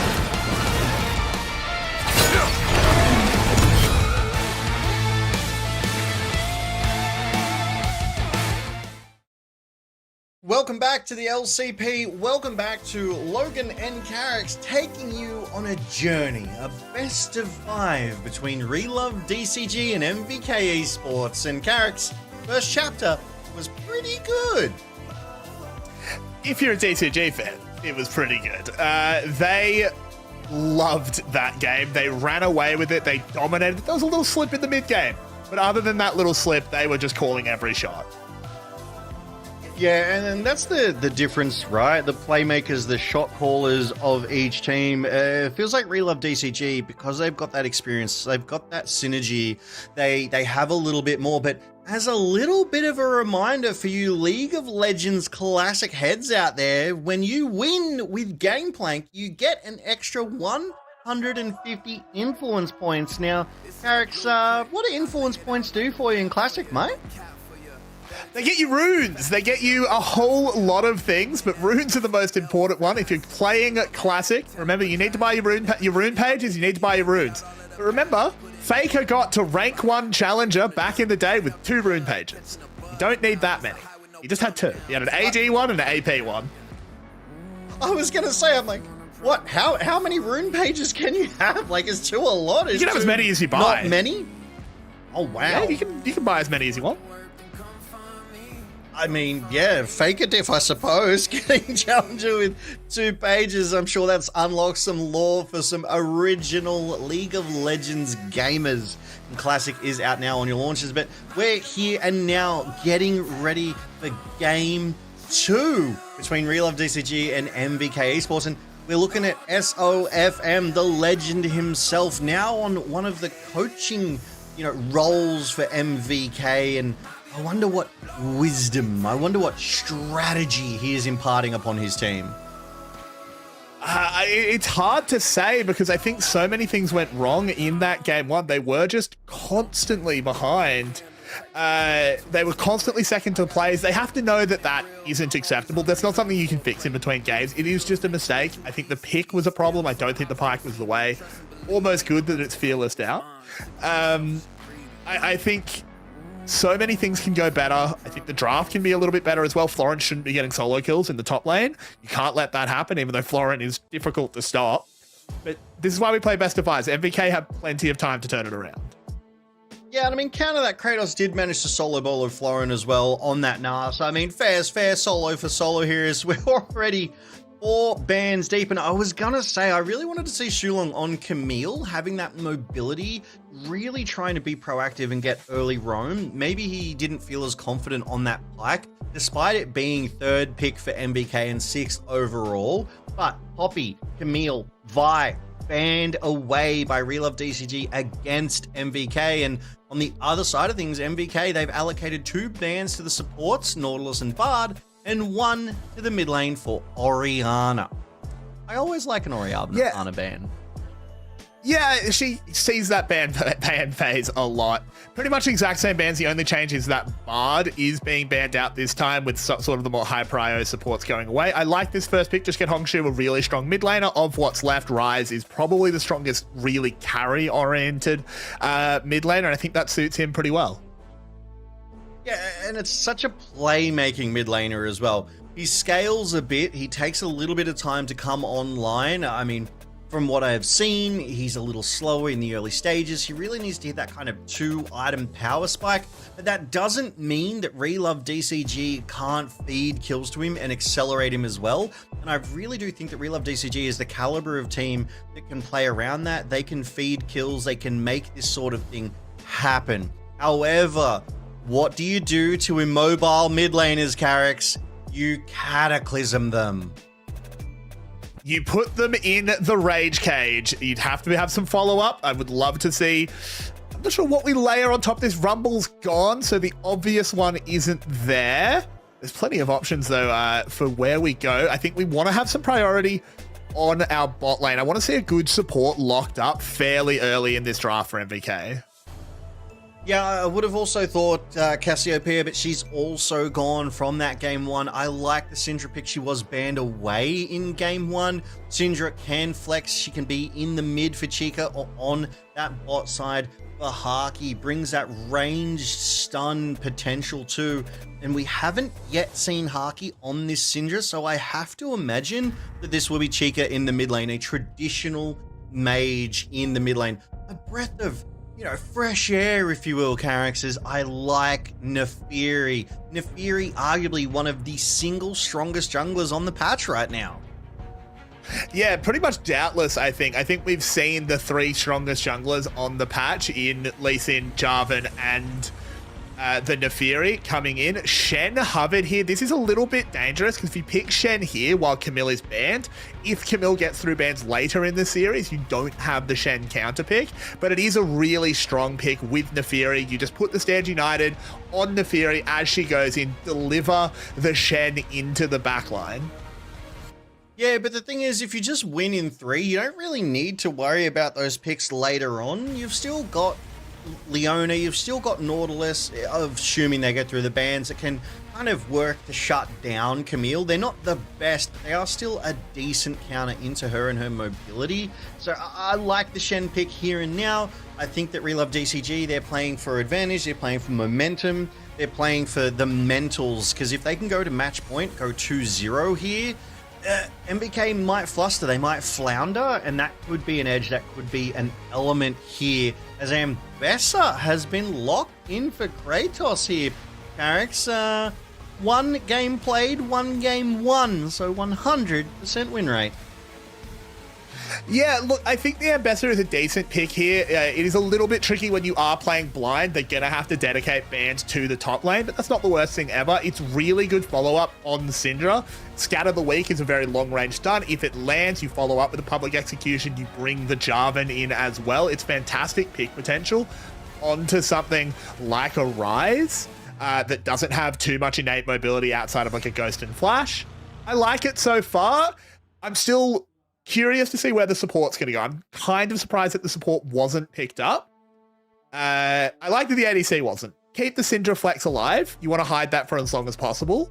But as getting a prio support is really important. Yeah, absolutely. I think strong supports really, really do help in that duo bot lane. And as you said, we still haven't really seen every element of both bot lanes. MVK's still completely hidden away, obviously, if you consider Syndra going to that bot side. But the last ban will be the Ahri against Chica of MVK. So they're saying if you grab that Syndra and take it bot, we're going to ban away one of Chica's picks. So they might be trying to force that Syndra. Yeah, first time we've seen it here in Split 3. Do you reckon that'll go support though, Carrix? Because it's not going in the jungle, right? Yeah. It's got to be Maokai support. I mean, it could be Maokai top, but picking Maokai top blind seems pretty wild. It is flexible, I guess. You can force them to show their top lane and then go, okay, actually Maokai's fine. And then as well, if Maokai top, wear Ambessa, right? Like, well, yeah, true, actually. It's an Ambessa locked. It's support. It has to be support. Yeah, absolutely. And on the side of Relove DCG, they lock in Corki.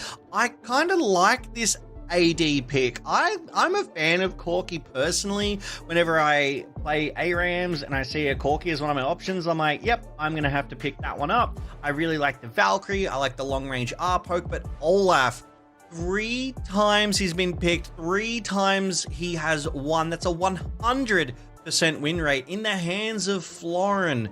Oh, Yone? Oh, they've locked it. Okay, it's Yone. It's Yone mid, Syndra ADC or APC.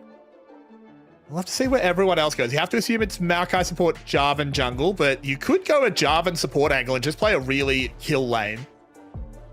That could be so cheesy. Yeah, like, the graphics can take a little bit to update, but I mean, this could actually work because we've spoken about MVK before.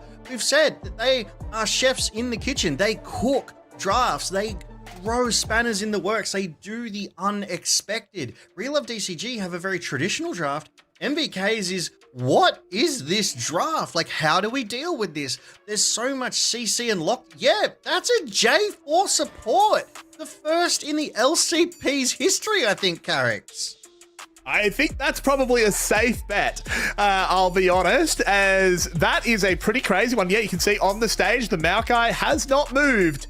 That is going into the jungle, and we do have the Jarvan support. This is a kill lane bot.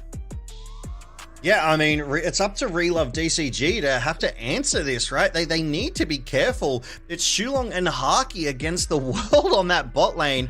I mean, if Relove DCG spam bot, right? Like, keep diving, keep ganking. It's going to be really difficult. I think they want to stay away from that lane, at least in the early levels, until they get stronger themselves. So I think Haki and Shulong, they've got a really safe bot lane, I dare say here, Carrix, and it's just so unusual. I love it. This is that spice. This is that something else, that panache that MVK bring to the LCP, and it's why they are where they are, because teams don't know how to handle what's being thrown at them, because MVK are the ones taking the initiative in these drafts. So I just went and had a look. The last time support Jarvan was played was Mickey X in 2023. So it's been 3 years. Yeah, that was the last time it was played in a top region. I'm only looking at the major regions. It may have been played in like the LFL or something. I'm not too sure. But it's been 3 years since Jarvan support was played, and I remember that meta very strongly because it's when everyone realized that Zhonya's was the best tank item in the game, and you just built Zhonya's first item on Jarvan. I mean, there's no denying the fact that you can sit there for several seconds not taking any damage here. Warbogs doesn't make you survive for 3 seconds. Zhonya's does. Oh, exactly. Yeah. Oh, Pop 9 with the Soul Fight and Neferi skin. I love it. There's a bit of a tussle on this bot side, and the melee range on that J4 as well. He may as well be a short range kind of carry because of how much range he gets on that. But DCG, they've overloaded this top side camp here, and they're giving it over to Pop 9 early, and Guri is just going to have to watch his camps get taken, which I presume means we'll see him rotate around to that bot side. War Flash. Ooh. Early engage here. Haki taking a huge amount of damage. The first blood comes in. That is the opposite of what this lane wants. Yeah, that's the aggression that Relove DCG bring to the LCP. They commit both flashes and an ignite, and they get the flash out of Haki as well. First blood over to Xiao C, so gold advantage to Relove for 700 now, and they are still pressing their advantage. They do have that level 2 advantage right now, as Shulong is catching up. They need to be careful though. They do know Guri's on the bot side of his junglers. Hongshu using that ranged advantage in the mid very, very well. Just trying to poke him down, keep him away, try and maintain a level of CS advantage, but spicy start to the game. And if you have a look, Fang's actually gone with that cleanse too, acknowledging just how much CC MVK have. Yeah, I mean, there's a fight in the mid lane as Hongshu and Chica are going at it. The snap back Chica equalizes the kill score with a nice little solo kill. Yeah, that snap back to reality as we do see Xiao C. He was in the area, but this time Xiao C was late to the play. Shulong was in the area, but he was unable to contribute to that one as the topsiders having a bit of a biffo, which you would expect. But, I mean, this is a spicy start to the game. It's 2.5 minutes. We're at 2 kills. That's a kill a minute as we see this one more time. Chica levels up as he goes in, able to unlock that third skill that he critically needs. Hits the exhaust. Hongshu unable to escape and is soloed in that mid lane. Oh, and I mean, Someone has died. It looks like it was Xiaoxi. Xiaoxi in the bot lane has gone down. The bot lane... Where did he die? Because Guri got the kill. We're going to have to get a replay. Yeah, we're gonna have to get that replay. But as we come back to live, Xiaoxi is just respawning. He did die, and as Carrick said, Guri got it. Here it is. Thank you so much, observers. Xiaoxi is just roaming back down to bot lane, and the patience of Shulong and Guri catch him out and take him out before he's able to respond. So 3 minutes, 3 kills. This is the LCP Carricks. I love it. MVK, they have the gold advantage, 800. First Drake of the game, a minute away. And look at that vision control, right? Like, DCG, they've got wards in their own bot side jungle, but it looks like MVK, they've got it through the river there. So I think they're anticipating that DCG are going to go for these Drakes because, Shulong might have an angle in the mid for Hongshu, just patiently waiting. But that was where a ward for DCG was sitting a little earlier. Yeah, and... this has been such an interesting start to the game because it all went wrong for MVK at level 1. They wanted to hit level 2 in this bot lane and then go for the kill. They just can get that QE combo from Syndra, the EQ from Jarvan. It goes wrong, but Sulong just immediately pivots, just leaves the lane, goes and finds plays elsewhere, helps with Guri, helps that Chica picks up a solo kill as well. So I think they're reasonably happy with how things have ended up working out. Oh, 100%. The gold is better placed on the side of MVK as well. Their mid laner and their jungler are the ones who got the kills, whereas for DCG, it was their supportive Xiaoxi. Yeah, you can get a little bit tankier, but when you've got in this game, 1 extra damage dealer, then it doesn't really count for much, but it looks like Guri is actually going for an AP build. It looks like he might be going for a higher damage build in this game. So that could, lead to a much higher kill potential, but much less tankiness too. So I'm looking at the front line of MVK. It's going to basically be Mbessa, and it's sort of like a bruiser-ish kind of level of Maokai and J4 here. So not the strongest front line. It's not the strongest, but given, of course, that J4 will be so much lower income as well, it could get cut through. Something like a Corki does deal an enormous amount of damage. That said, I think this is a composition that just wins fights very, very quickly. They don't want to play drawn-out fights. They just want to one-shot people. It's a fate sealed with a public execution, with a scat of the week, with a cataclysm into 1 or 2 just dead members of DCG, and then your front line doesn't really matter. They're not getting through it. Yeah, exactly. Sometimes the best defense is a phenomenal and crazy offense, as Guri is on this Drake. It's a slower Drake take, but it is first Drake of the game going over to MVK. A change of pace here from what was happening in game 1 as Pop9 is discovering that MVK's topside jungle, it's empty. He kind of has to just chill and wait for that respawn timer and waste a few seconds. Ping's going down as well. Shulong rotating, Guri rotating. Pop9 has to be careful. Yeah, he is the Fury. I think he'll be okay. They've got decent prio in top lane as well. Florence should be able to come and help if there was like a flash engage or something. He does get away, gets to his level 6 as well, so they really don't want to fight him for now. Yeah, Neferi, very, very strong. Does have that pickaxe and that long sword. I have to imagine would easily win a 1v1 into Maokai, even if Maokai had the level 6 ult there. So, not the fight you want to pick. Chica goes in again. My goodness, the aggression coming out of Chica here in this game too, Carricks. It feels like he's got a point to prove. It certainly seems like, and he has to play this aggressive. He has to constantly be pressuring Hongshu. He will get outscaled by the Rise, particularly in teamfights, not so much in side lanes. And the Soul Unbound just makes him so strong. Rise only has a root. He can always just slip back to that Soul. It doesn't really matter. You get rooted, you press the E, flip on back, you're fine. So he can just constantly aggress. Yeah, I'm really liking seeing the supports roam here, though. Like, Xiaoxi and Shulong have not really been in their lanes, dare I say, for half this game already. Like, I'd love it if we could get, like, a live heat map, right? Just to see where the supports are pathing. Kratos just freezing this wave here on the top side. And look at the CS differential in that jungle as well.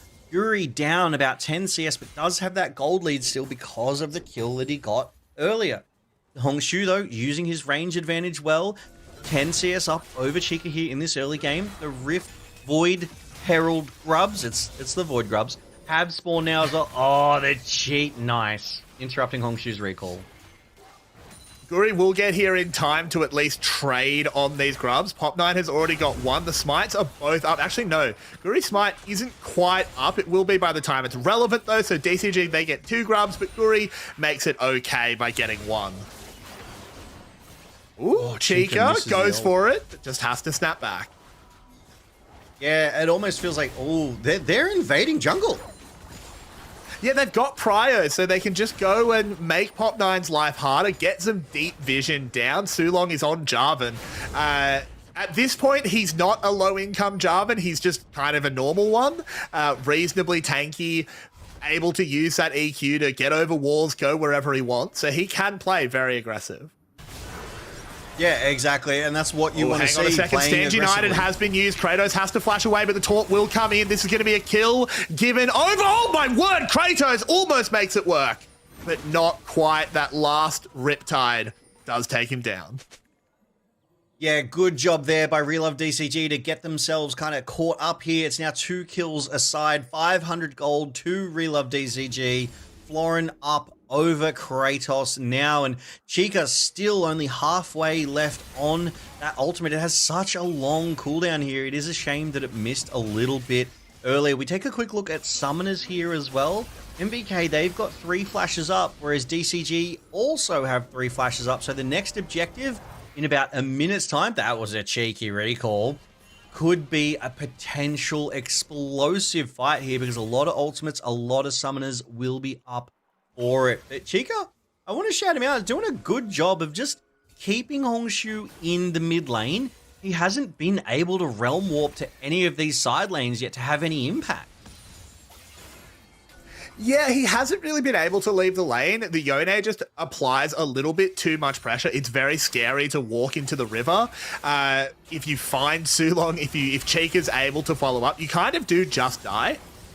And at the same time, as Chica just takes a fair bit of damage, you don't necessarily need to go and interrupt any lanes. Florin is doing fine in the top side. He's just playing Olaf into Ambessa. That's reasonably comfortable. And the bot lane, it's Corki and a mage. We don't necessarily need to go and interrupt that matchup as well. Corki is just going to scale up. He'll get towards his Mana Moon.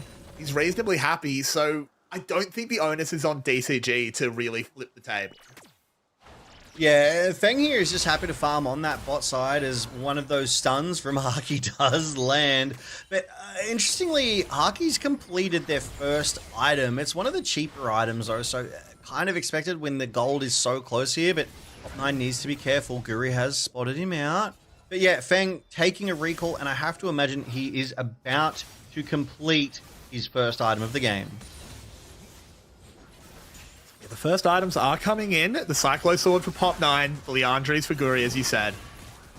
Sulong still just poking around. So far, hasn't really made a play, but has dissuaded a few plays from DCG. And here's the Realm Warp you wanted. They're going to go try and find Kratos. It's a 3-man dive. This is really hard to outplay. Does have a public execution.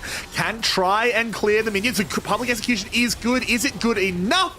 It is not. He will go down. Shousey playing the support role very, very well there. It juggled beautifully, and I dare say Hongshu actually intention. Oh, Shulong needs to be careful. Florin, no mana though, will definitely just walk away here. But DCG, they have the numbers. Pop9's having a look as well. Shulong, you need to be careful here, buddy. Yeah, he needs to be a little bit careful, but he's okay. It's Jarvan. He can just EQ over walls. He's fine. Jarvan doesn't get caught unless Jarvan wants to get caught. Yeah, exactly. All right, Guri, though, on that red buff, the second Drake of the game. While all that fighting was happening on the top side, Guri did take advantage of that. He was down there with Haki taking that second Drake, but we see this top side dive again. 3v1. Shousey kicks it off. He takes that turret aggro. He just stands there tanking the turret aggro, and it is all Hongshu and Florin. And I was saying, I really feel like Hongshu placed himself intentionally to get that execution out of the Ambessa, but where they wanted him to be, because they were already ready for the placement of where Kratos ended up. So they didn't waste any time. There was maximum DPS uptime on Kratos. So a really heads up play, great positioning.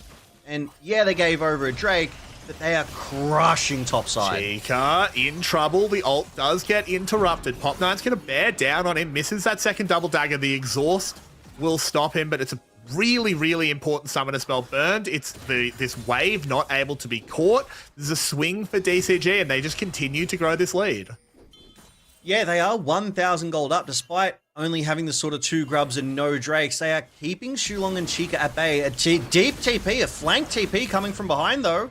All of MVK collapsing. Yeah, it is coming in. The public execution is about to come up, but he kind of just has to hit it raw, which is really hard. Pop9 extremely low, but they don't have the follow-up. They have the Maokai ult. Public execution misses. Olaf under the tower. They need just a little bit more damage. One more shield. Guri goes forward and will get the double kill. MVK fighting back. Yeah, I mean, that just feels like an overstep from Real Love DCG. They just had their 2 members up there too deep, too long, and all 5 members of MVK descend upon the top lane and shred Florin and Pop9, and they wrest back that gold lead. Now they are even. 30 seconds till the Void Grubs, and they have all the priority, all of the vision control around that top side. So much gold injected into Guri. Chica, with 1 kill as well, has completed his Greaves, is on his way to that Blade of the Ruined King, as we see a play happen in mid, and it is... Yeah, okay, it was the interrupt on Xiaoxi's Stand United. He wanted to join that fight on the top side in case more members of MVK arrived. I like that we got to see that play, Carrix. Yeah, I do too. I think it was pretty clever there to make sure things, didn't go badly. And then it was just the chase down. A lot goes wrong here for MVK. It still works out. The fact that Pop9 doesn't die immediately, that he gets the heal, just slows everything down. It's really just through really, really good tower juggling. Haki takes 1. Guri manages to immune another with that twisted advance. But as we come back to live, DCG have got themselves an objective. Yeah, they managed to pick up that Rift Herald while we were looking at that replay. So, they're still very much in this. They're still very much competing. But one thing that I'm noticing about MVK is that they're really able to keep Real Love DCG honest with these gold advantages when it is just farming. When it comes to kills, I mean, Real Love DCG start to kind of run away with it, at least in that game 1. And there it is, that Blade of the Ruined King for Yone. That is a full build Yone online now, Carrix. That is a win condition for MVK. But in all seriousness, it is good to see these items being completed. Kratos with that Eclipse, able to just trade so much more effectively. And I like Xiaoxi's item. He's picked up that belt, which means he can go in and he can go back out because of that HP regen that it does provide. Yeah, I mean, I like it. I'm just sort of still looking at this composition from MVK and just puzzling things out a little bit. He is going the damaging Maokai build. It's not the super tanky tree. Has the Leandries, has a Haunting Guise, and with 3 kills, can provide a lot of damage, even just by hitting the ult across the team. Chica, of course, in the side lane is going to be a little bit unstoppable. I think the only problem is you kind of have 2 champions that really want to side lane, as Pop9 and Chica just trade back and forth in the Yone and the Ambessa. And is your 3-man core going to hold up to DCG? Yeah, I mean, that we will find out a little bit later, though, because they are on the Drake. DCG coming in from 2 sides, all 5 members, but so is MVK. Xiaoxi gets chunked out. The Herald has been summoned up, so it will go down. They go in immediately. The damage is enormous for both sides, but it's DCG coming out on top of this. Kratos can make absolute miracles happen. Found a public execution onto 1. There's a good stun from the Syndra onto Hongshu. The exhaust is down. Chica running through the team. He's going to snap back, though. MVK, they want more. They don't quite find it, but what they did find was Soul Point. And that's exactly what you want. MVK on Soul Point, they have that 5-minute win con as we just see Florin going for a ride on that Battle Herald. Things coming down in that mid lane. did some damage, but unable to crack it open. Florin, though, has to get out of there. A little bit careful, as doesn't have Ragnarok, but the Scan of the Week misses. Yeah, if that had hit, it would have been a different story as we go for this replay. No, notably, Pop9 and Chica don't have their ultimates because they were just trading on that bot side, which is why this Yone was not able to have too much impact. But there's that Cataclysm we were talking about, which is why the support choice of the Jarvan is so spicy, because he was able to lock down multiple members of DCG, which gave Kratos access on that Mbessa, was able to hit that public execution, get in the backlines, take out Feng, and pressure the rest of the team. So it was a really good team fight that MVK were able to put together there. They secure that third Drake, which is soul point for them, and it will be a Hextech soul if they're able to secure the fourth Drake in 3.5 minutes, and it's up to DCG to prevent them from doing that, because that is a strong win con. It really, really is. Florin gets himself a tower. He's accelerating his lead. He's got 4 kills. He's got a CS lead. He's nearly 2,000 gold ahead of his opposite number in Kratos. It is salvageable, of course. Kratos doesn't need to be the side laner to match up with Florin. You can send Chica to that. Yone does a good job. Needs to be careful around an Olaf, but is still strong in 1v1s. And even if Kratos falls behind the pace of the game, which he has a little bit, he's still a public execution. If he follows up on Scan of the Weeks, he's kind of already doing his job. Yeah, exactly. I mean, as a Sindri, your job as a ranged mage, and you know the splinters are at 85, so that executor's online, is to do your burst damage and then stay safe until all of your cooldowns are back up and you're able to burst again. DCG, though, they are juggling kind of the threat that Haki can bring fairly well. Haki only being 1, 1, and 3 is, you know, in DCG's favor, to be sure. 4 of the 6 Relove DCG kills are over to Florin, so he's very, very strong. He will be a massive, massive problem later that Haki will not be able to stop when he pops that Ragnarok. He will just run through everyone and get on top of Haki. So they need to be aware of that. The Baron has just spawned the next Drake in 2 minutes. So that timer, it is ticking down. And here's DCG again. They did this before. They start the Baron up. They drag you into them, you commit your resources, and then they just turn and kill you. They've got 3 members, MVK, they don't have as many right now. They're kind of forced to respond. Yeah, I mean, they're getting dragged around the map here. It's still a very, very even game. I just don't think anything major is going to happen for another minute and a half. In 90 seconds, I think something very major will happen as Feng just very narrowly dodges a fishing Haki. The Crab goes over to DCG. They get the easy Baron vision, and with the teleport coming in, they want to fight here. They want to win the dragon fight before it starts. In goes the Ragnarok. He's doing so much damage. They're kiting it out for now, but the CC doesn't work. In goes Chica. Lands it onto 4. Is the follow-up good enough? It is for now. As the Cataclysm from Sulong goes forward, DCG are melting away. Then goes Bang trying to make miracles. The trades back and forth. There is only 1 man left on the Rift. Huge fight. 9 people dead on Summoner's Rift, and the gold is dead even. MVK ace Relove DCG, but it was messy. Only Chica lived, and he was forced away after that fate sealed because DCG turned on him. He had to run with his tail between his legs, and it started here. The TP from Florin over the top. The Lost Blossom flash forward into the back lines. He nearly kills Guri instantly. Then the fate sealed, and you watch MVK, they rally around. Chica escapes with nary a health bar, but Shulong on that J4 is then able to re-engage, able to lock them down again with that Cataclysm, as we see Feng aggressing to try and get something back, and Chica finds his way back in on the tail end of that absolute slaughterfest. And look at the damage Haki was able to do in that narrow we're going environment. Again, Logan, as now the dragon has spawned, so we must fight once more. Chica goes down instantly. Guri will follow, and this fight is much cleaner for DCG. This will be a dragon secured for them as they deny Soul for 5 minutes.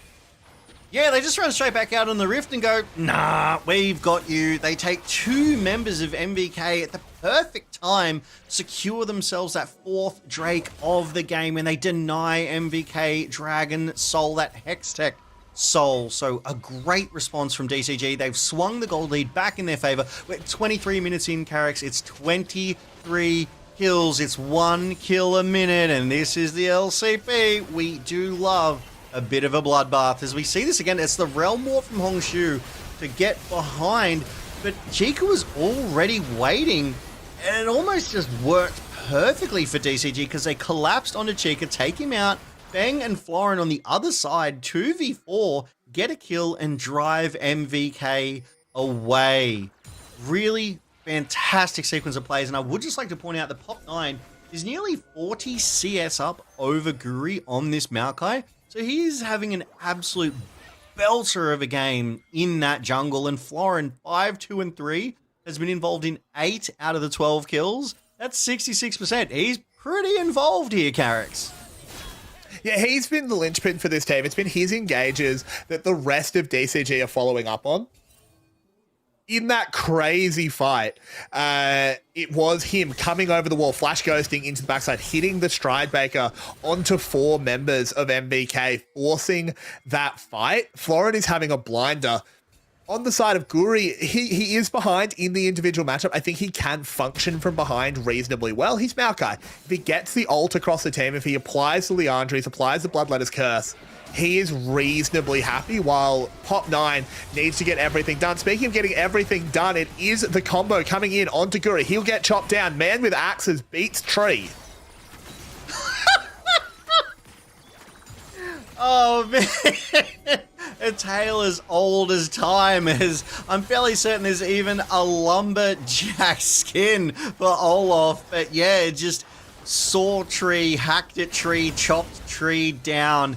Xiaoxi able to ult in with that Stand United, providing so much shielding as Haki was trying to get something back from over the terrain. So I did like MVK's response, but it just was not enough. 2k gold lead over to Relove DCG, and MVK will see it if the Baron is started up, but Hongshu has to be careful ward spotting out that roam from MVK. Shulong is having a much better game this time around, Carrix. He is being so much more proactive, but the problem is he's into a Shen. Shen can be as slow and lazy as he wants to be. All he has to do is stand united and he beats you to the fight. Yeah, exactly. That is the power of the Shen. He's just everywhere on the map at once. When you've got someone like Florin that can so easily get into the backline, Pop9 as well can just ult into the backline. So hard to stop them, can always deliver a taunt, can just lock people down. And it's I mean, particularly when it's Florin, it's literally unstoppable. Pop9 is caught out, but it just immunes everything, gets over the wall. Chica is going to try and get onto him, should have enough damage. They do kill the jungler. The Baron's on the map. This could be MVK's chance. Yeah, I mean, that's a fantastic pick. With Relove DCG having no smite, now is the time. They've got all of their members here. DCG just have absolutely no vision. They can't move in safely. Even if Feng is frontlining weirdly in the AD role, able to dodge that stun from Haki, the fight kicks off. Yeah, Feng taken very low, trying to get away, has to burn everything. Xiaoxi stunned up as well. It's just in the backline making trouble, but so is Florin. Has that Ragnarok. They can't stop him. The Baron, I should say, gets lower and lower. Haki goes gold. Florin has some treats to eat, but can't get the kill in time. MVK, they all live. Yeah, MVK, they all live. They take the Baron, and DCG lose 3 in what is a disastrous turn of play. Florin, he got some treats. He flashed over the wall, and then he didn't get a single auto attack off. Everything must have also been on cooldown, so that was kind of concerning. Feng, though, frontlining, eating everything Haki had to offer. Shulong thought he saw an angle, gets the flash out of Feng, and it's Hongshu. The Realm warps in behind, trying to get something done, but he gets ulted immediately by Kratos. I love that. Brings the CC. Hongshu taken out, and here's Florin. He flashes over the wall, doesn't get a single auto off onto Haki. clearly trying to get something back there. It's okay, they're only down 1.5k gold, but they need this Drake. If MVK are able to secure this one, it is Hex, Tech, Soul, and that's some extra poke, some extra damage you don't want to contest against, and it looks like they're going to give this one for free. They have to. They just can't get close. They don't have the vision set up. They don't have the tools to approach. It's really hard to walk through a Maokai, a Jarvan, all of these things. Just hold them back. Soul has been secured. MVK are in a really good position here in game 2. Yeah, they're actually doing better than even game 1. They've got the win conditions online at the right time. They're still Baron empowered on all 5 members as well. They've got gold leads in the mid and bot side, so they have some win conditions that they can play around as Kratos ults in, just forces DCG away as Kratos gets some work, and so does Chica. But DCG, they are defending because MVK, with that Baron buff, 1 minute left, 4.4k gold on it. No objectives on the Rift for 4 minutes though, Carrick. So both teams just going to look to get as much gold as I can, push these waves in, prioritize. DCG on the defensive as MVK siege with their Baron empowerment. Nine needs to be so careful. Ooh. The Hexgate being used. Guri is here, throws the Maokai ult. Pop9 does immune over the roots, but you've got plenty more that you can't immune. Stand United will call in the rest of the team. Hongshu here as well. This could be a massive turnaround. MVK have gone one bridge too far. The Realm Warp as well. They're going to keep the fight going. Soul Unbound only finds one, and it's Florin. He's tanky enough to reposition. Chica will get one back. He'll get two back. Might have done enough for the rest of the team, for Kratos, for Haki to win the fight out. They chase down, and even Feng will fall. What a crazy sequence of plays. MVK brought everything to chase Pop9. Pop9 was away. Relove DCG collapsed, killed a few members of MVK, but then they turned it back around onto DCG. Kratos says, no, I'm tanking this tower. We're going to get this. They get the top side tier 2. They get the ace on Relove DCG. They get the 5k gold advantage, and they're going to get this inhibitor turret. And I dare say the inhibitor, it's another 20 seconds before 4 more members of DCG are alive. This is a crazy turn of play. This is the single largest gold lead they've had in the match series tonight, Carricks, as we take a look at this replay. Everything committed for Pop9, even the ult from Guri here, as Pop9 just does so well, gets out of that Cataclysm. DCG collapse is fantastic. They catch 2 members, and here is the mistake. The Realm Warp into the Fate Sealed from Chica. Just nothing they could do. They eat it, and Chica in the backlines takes out Florin and Pop9. That's 2 of your hyper-aggressive frontliners. It leaves the rest of DCG for Kratos, for Haki, and they had the damage for days there, Carricks. Yeah, exactly. Their damage is just so high. The Fate Sealed actually didn't CC anyone. It did a lot of damage to Florin, but he was in Ragnarok. Didn't knock him up. Pop9 got over the wall, but he's just so far ahead. This Yone, now with 3 items completed, just one-shots people. I don't know who deals with him in the side lane. Florin can try, but I just don't even know if he actually wins. Yeah, I mean, it's going to come down to one more big fight, right? And we will see who wins that one, but right now, MVK, they've got level advantages as well. Kratos over Florin, Haki 2 over Feng, Shulong over Xiaoxi as well. So they've got that extra health, the extra stats, and the stats can matter a lot. I mean, you look at Haki, that's a 4-item mage with 2 needlessly large rods, about to have that Rabadon's death cap, so his damage is going to be even further accelerated. They need to be careful, but Feng on the other side has only completed 3 items, isn't even on his 4th, let alone 4.5. Yeah, I mean, that is pretty tricky to deal with, I'll be honest. Just being that far down. I mean, Haki having an incredible series so far, at least in terms of being ahead in gold. Game 1, he got the Flame Horizon. It didn't end up mattering because the other player had 10 more kills.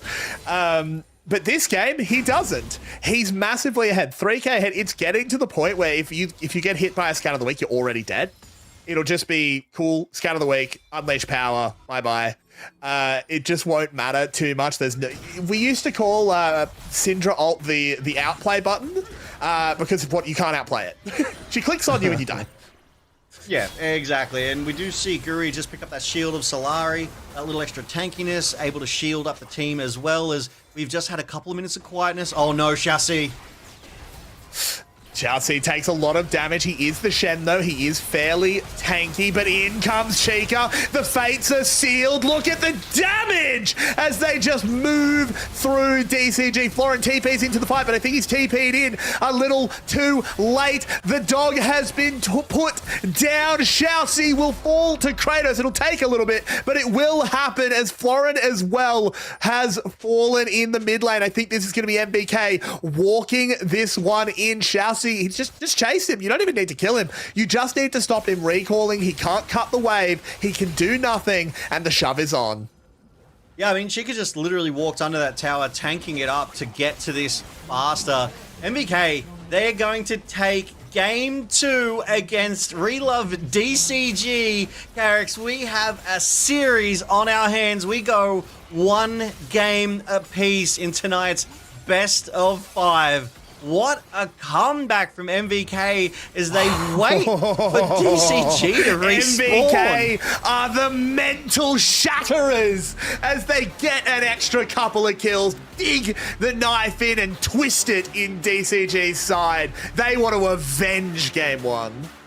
Yeah, exactly. They definitely showed strong signs in Game 1 and Game 2 here. They just came back and never let go. They were relentless in their fortitude, in their tenacity. DCG, they got a small early lead, but it was never convincingly in their favor. But MVK, when they got their lead, they took it and they ran with it, and they took Game 2 here tonight, Carrix. I really do like to see this out of this young roster, this squad, and this unusual drafting. I mean, I dare say they literally won it in the draft. It was just a matter of almost paint by numbers to get the job done from that point onwards, Carrix. Yeah, I completely agree. And you look at the damage graphs, and I mean, the bars don't really tell the story, right? Because they're so distorted by the massive one for Haki. Doing 37k damage on the Syndra was just insane that game. So high value. But the whole team just outperformed. They did this wacky draft. They played the Jarvan support. The Maokai in the jungle, we really thought it would be the other way around, but it worked perfectly. Yeah, and I mean, 42 kills in this game, more than a kill a minute. I do love to point that one out. And the more I point it out, I feel like, maybe this is just the LCP every single game. But even domination with objectives, turrets, drakes, everything, MVK had it all and more. And yeah, Relove DCG, they found a great first blood on that bot side. Chica on this Yone, proving he had the hands. He was just able to get solo kills. He was able to find fantastic angles, and the damage that came out of this Yone was undeniable. He was diving in the face of Relove DCG, which bought space, it bought time for Haki on that Syndra to just sit in the backlines and pepper them almost unobstructed. Yeah, I think there was really no stopping MVK in a lot of these fights, which is weird to say when I think that was what the DCG draft is meant to do. As you can see in this fight, they throw a lot at Florin, but he's just in Ragnarok the whole time. They don't actually stop him. Pop 9 has that immunity as well.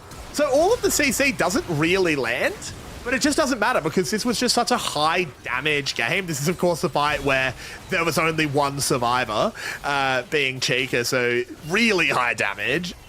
And then when you're in these ridiculously high damage games, well, one team had a Hextech Soul, so they just do more?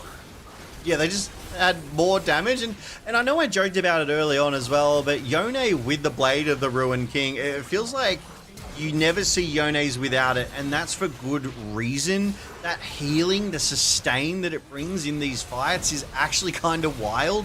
That 10-man fight where 9 people died, Chica ran. He had like 2% health. He farmed up health on the jungle creeps, came back into the fight and left with over 50% health. It's just like, how is that even something that you manage if you don't get anti-heal, which makes me question some of the item choices here from Relove DCG, but this play is kind of where it sealed the deal. DCG, they really caught MVK napping when they overextended into Pop 9. They punished, got 2 kills back, and then thought, you know what, we can get more? But MVK turned it around, shut them down, and took pretty much all of the top lane off the back of that one. Yeah, it's one of those games that I don't know what you say as the coach. How do you talk through this one to DCG? How do you bounce back in game 3? Do you just say like, oh well, best of 3 times now, fellas. Let's just pretend we haven't played yet today. Because that was a wacky one.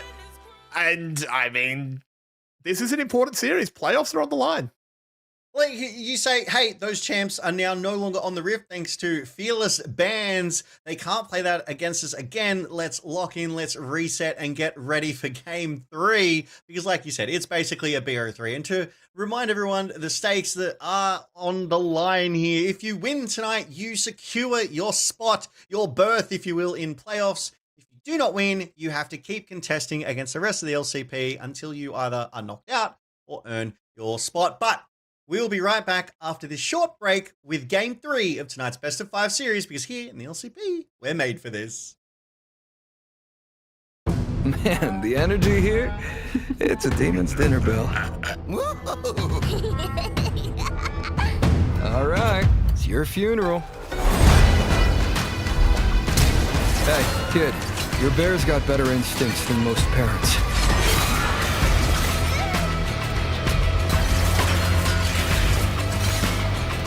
Say your prayers. It's me, the consequence of your actions.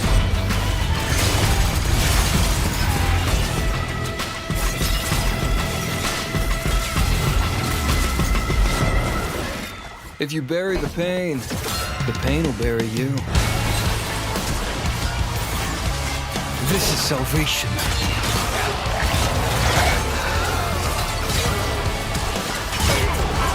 Of silence for the recently departed.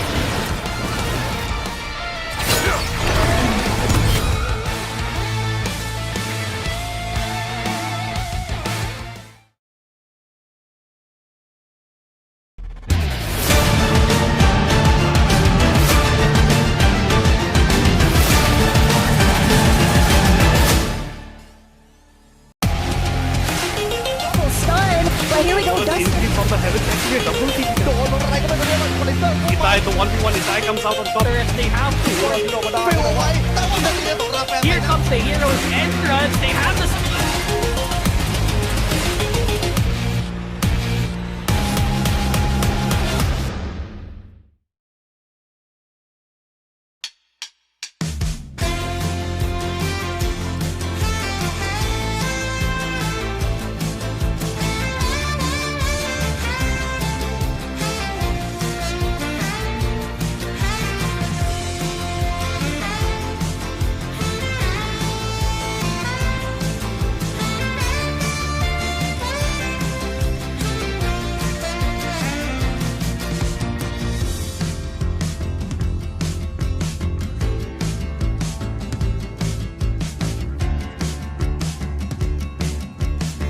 Các chị hậu chứ nghe vậy đó hả?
And we are back for the LCP.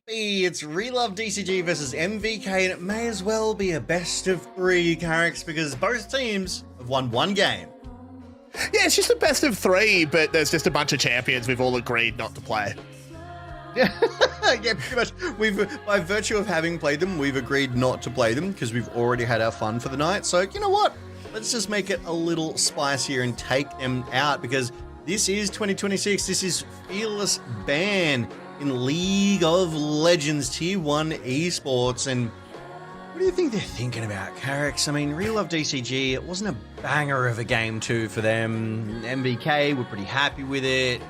They go, "Ooh, do more of that," or I don't even know. I wouldn't be a good coach.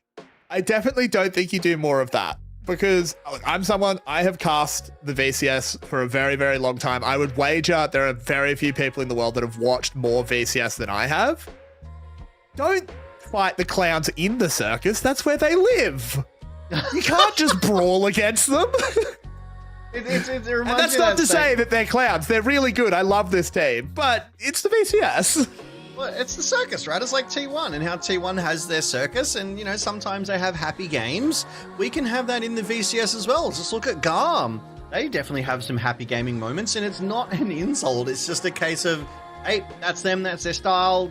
Don't go and play that style because they will outdo you, and that's exactly what happened here. And I love that MVK, right? They proved that they are those cooks in the kitchen that I like to talk about. People are like, wow, what is this weird draft? This is so unusual, but it's just MVK. This is normal for them. They like to throw those spanner in the works. They like to change up that angle where they come at you from, and it found DCG lacking in that game too, Carrick. So I'm wondering, will MVK go for another spicy draft? Will they try and normalize in the face of DCG in this game 3?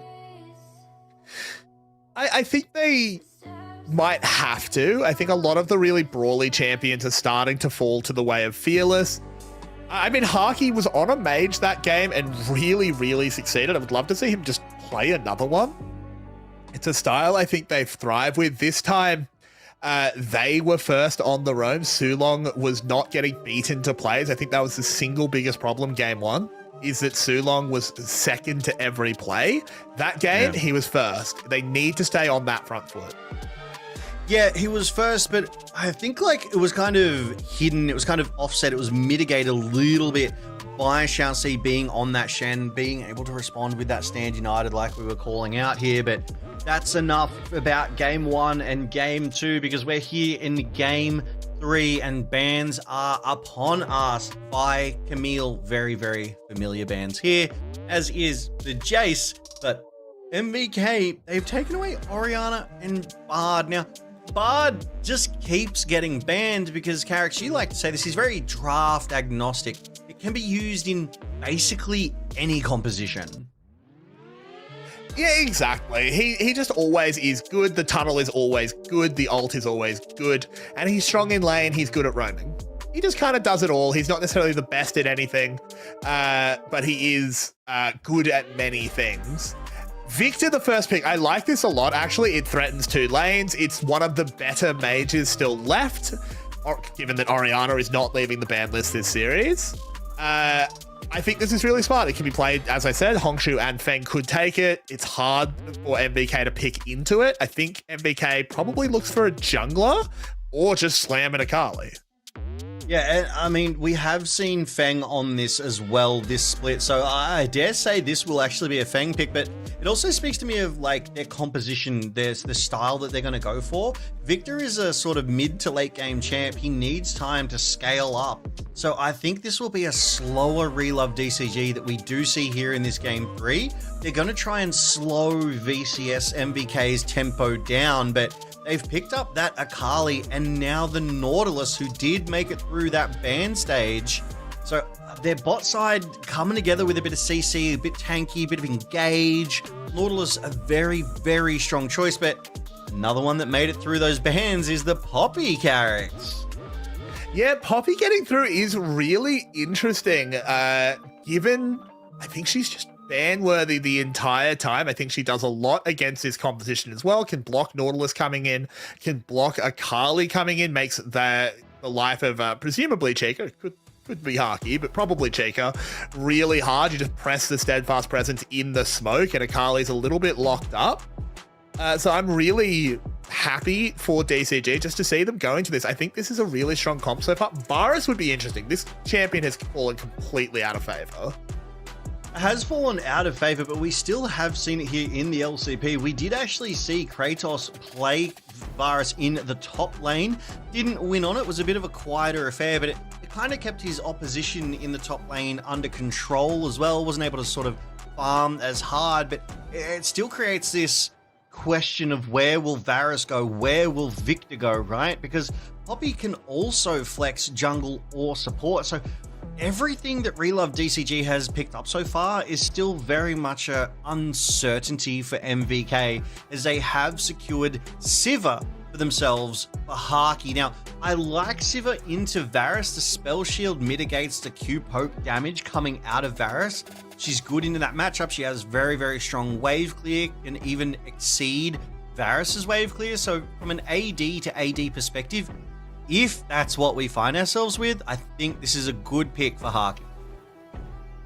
Yeah, I do as well. It is a little bit risky. I really don't think Varus will go up to the top lane. It certainly can. They are certainly maintaining that flex potential, but I don't think it should. I think Florin is so much better suited to playing a frontliner, playing a bruiser, just able to get in. They're banning Yorick though. Yorick is a counter into range top laners sometimes, so maybe it's his top lane Varus. Remains to be seen. It is also just a generally good pick here, so it's not 100% signposting that. Yeah, I mean, sometimes bans are meta bans, sometimes they're player bans, but I mean, when it's kind of like all of them, it's much, much harder to tell where that ban is targeted toward, as we do see 2 jungle bans coming out of MVK against Relove DCG. They've taken away that Kiana, they've taken away that Xin Zhao, and it kind of feels weird to say, but Xin Zhao is kind of like fallen off here in the LCP. He definitely isn't kind of like a top 4, top 5 pick anymore, but he is kind of what's best of the rest as we do get to these game 3s with these fearless bans characters. And I mean, if we do take a look at what junglers are left, Lee, Skarner, Maokai, Nefiri gone, J4 also gone, Xin Zhao, Kiana, what is even left in that jungle with Vi banned away as well? I mean, I would, please lock this in. This is one of my favorite jungles of all time. I will spend okay. Well, I know what I'm talking about for the next 40 minutes. No worries. I'm going to let you take over for a little bit because I am going to spend 40 minutes talking about Zyra jungle. This is my second favorite jungler in the game behind Morgana. Breathe, Carrick, breathe. I need to have a chat.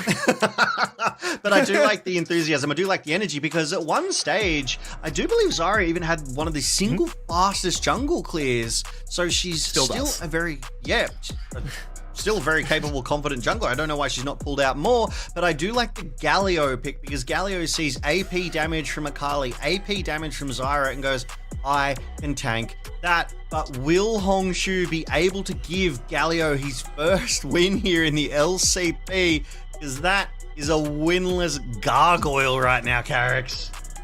It is winless, but this is why I think this Zyra is so good. How do you get out of the ult? Look at the 4 champions that are locked in. Wukong probably is going to be the 5th. I think he's the best jungler left. But just look at the first 4. How do you get out of the ult? You don't. You get slowed. You're going up in the air. It's 5-man knock-up time. Exactly. And it's going to be such a fantastic team fighting tool as well. That Zyra ult's going to lock them down. It's going to buy time for MVK to collapse. And oh, please, Aurelia. Please, please, please, please, please, please, please. I would love to see Aurelia, though she is definitely not in the meta. Jax definitely makes more sense. Is a much stronger Vayne top. All right. Okay, Kratos throwing down the gauntlet. It's going into the Varus. It's just, I mean, the ADCs are still being picked. What's everyone complaining about? ADCs are fine.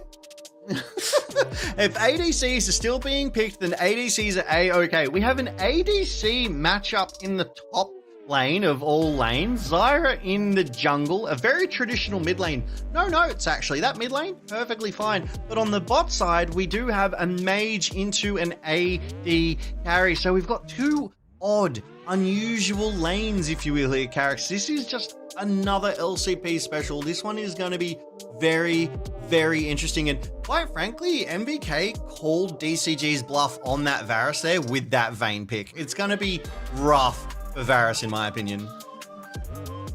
Yeah, I think it will be. I think it's one of those things where it's interesting that you pick the range tops to abuse the typical top lane suite, and then they pick another range top into you and you go, oh, maybe we just farm for a bit. I think it's going to be on junglers to really come out and get things going. But Varus doesn't have a dash. It's not hard for Zyra just to walk into that lane pre-level 6 so you don't get hit with a Varus ult and just be like, well, dodge the E. It's flash or you get hit. Yeah, exactly. And I mean, when it's so easy to pull something like that together, it forces resources and it gives you advantage, as we are now on Summoner's Rift for game 3 of tonight's best of 5 series between Relove DCG and MVK Esports. Both teams have won 1 game. If you're able to take the next 2, you'll win it 3-1. Kratos needs to be careful. Kratos is in a lot of trouble. Has to burn his flash at level 1, but it's well done, Xiaoxi. The boomerang combo puts him into the wall and first blood for Florin. Great start for Relove DCG. Great start for Florin, and great placement by Xiaoxi to be up there so early. Kratos never would have expected that. Loses the exhaust, loses the flash, but it did cost Relove DCG 2 flashes of their own, but we saw this in game 2. MVK, they can come back from this as Feng just walks off that hook from Shulong. He's like, cool, I'm just going to keep walking in the same direction, buddy. Guri is doing some dark alchemy in his jungle right now. He ends up, he didn't take his whole raptor camp. He missed some of the little raptorlings. He's taking his buff third. I think this might be a sign that he's going to walk to the other side, but he'll get spotted on a ward, so I don't think he'll do it. He'll just go take his blue side. This is a bit of a weird thing. I'm sorry, I told you I'm going to be talking about Zyra the whole time. As Florin in some trouble. Ooh, just get him! Yeah, Kratos just comes back to lane, has the Doran's bow, and runs Florin down in the 1v1. All the advantage that DCG earned for Florin now just melts away. Florin picks up the boots and the cloth armor, though, to mitigate some of that damage that Kratos is looking to do. But 1-1-0 for both of those top laners. Kratos now with a convincing CS lead, taking a recall, has crashed that wave into the turret too. Hongshu, though, using one of my favorite skins on Galio. Oh my god. No, it doesn't quite have the kill potential this early, but is playing it really well. He's going to be able to bully the Akali in the melee versus melee matchup. But on the top lane kills, it is the more important kill is the one where you're able to, crash a wave as well. I think Florin will be okay. They're just going to sort of go back and forth. As much as it sounds ridiculous to say when there's already been 2 kills in that lane, but I do think this lane is going to calm down.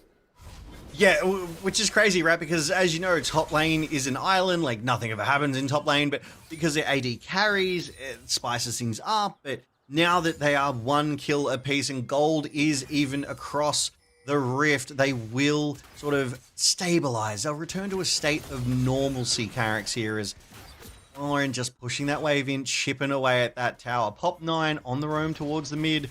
Guri countering that on the opposite side, and the supports, level 3, they've started to roam. Hongshu needs to be careful, doesn't have much mana, but Chica doesn't have much health right now, as plays are happening. 1 minute for the first rake of the game. Yeah, I mean, this is a good roam here by Sulong, just making sure that Chica can safely take his wave, just get a safe reset, not have Hongshu pushing anything into the tower, not having any interrupted farm, as it will just be teleport traded. It's not going to be the worst thing ever for either side, as everything does just seem to be equaling out. Both supports moved around the map. They're just seeing where the vision is, seeing what can be done. Guri will be spotted on the ward. he'll be okay. Shousey is here. This could be bad, as Florin needs to play this one well, gets bound up, and he is going to fall down. And that's exactly what I said.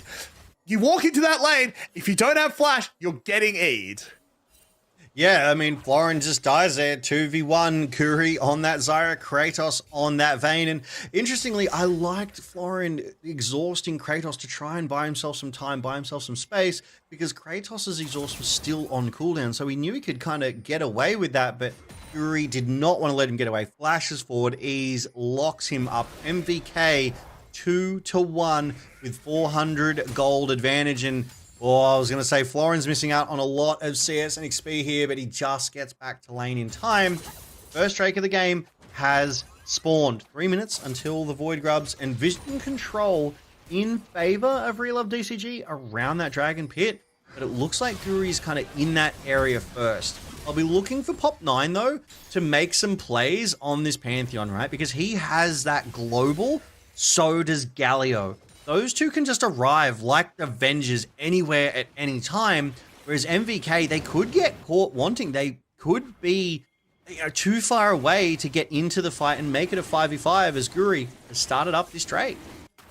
Yeah, it does look like it's going to be a trade for a dive on the top side. Good read here by Chica. Recognizes that, hang on, if they're not contesting Dragon, they must be setting up on Kratos. So just teleports himself up there. Does lose the summoner spell, but it's not the worst thing ever. The waves are not in a position to punish him.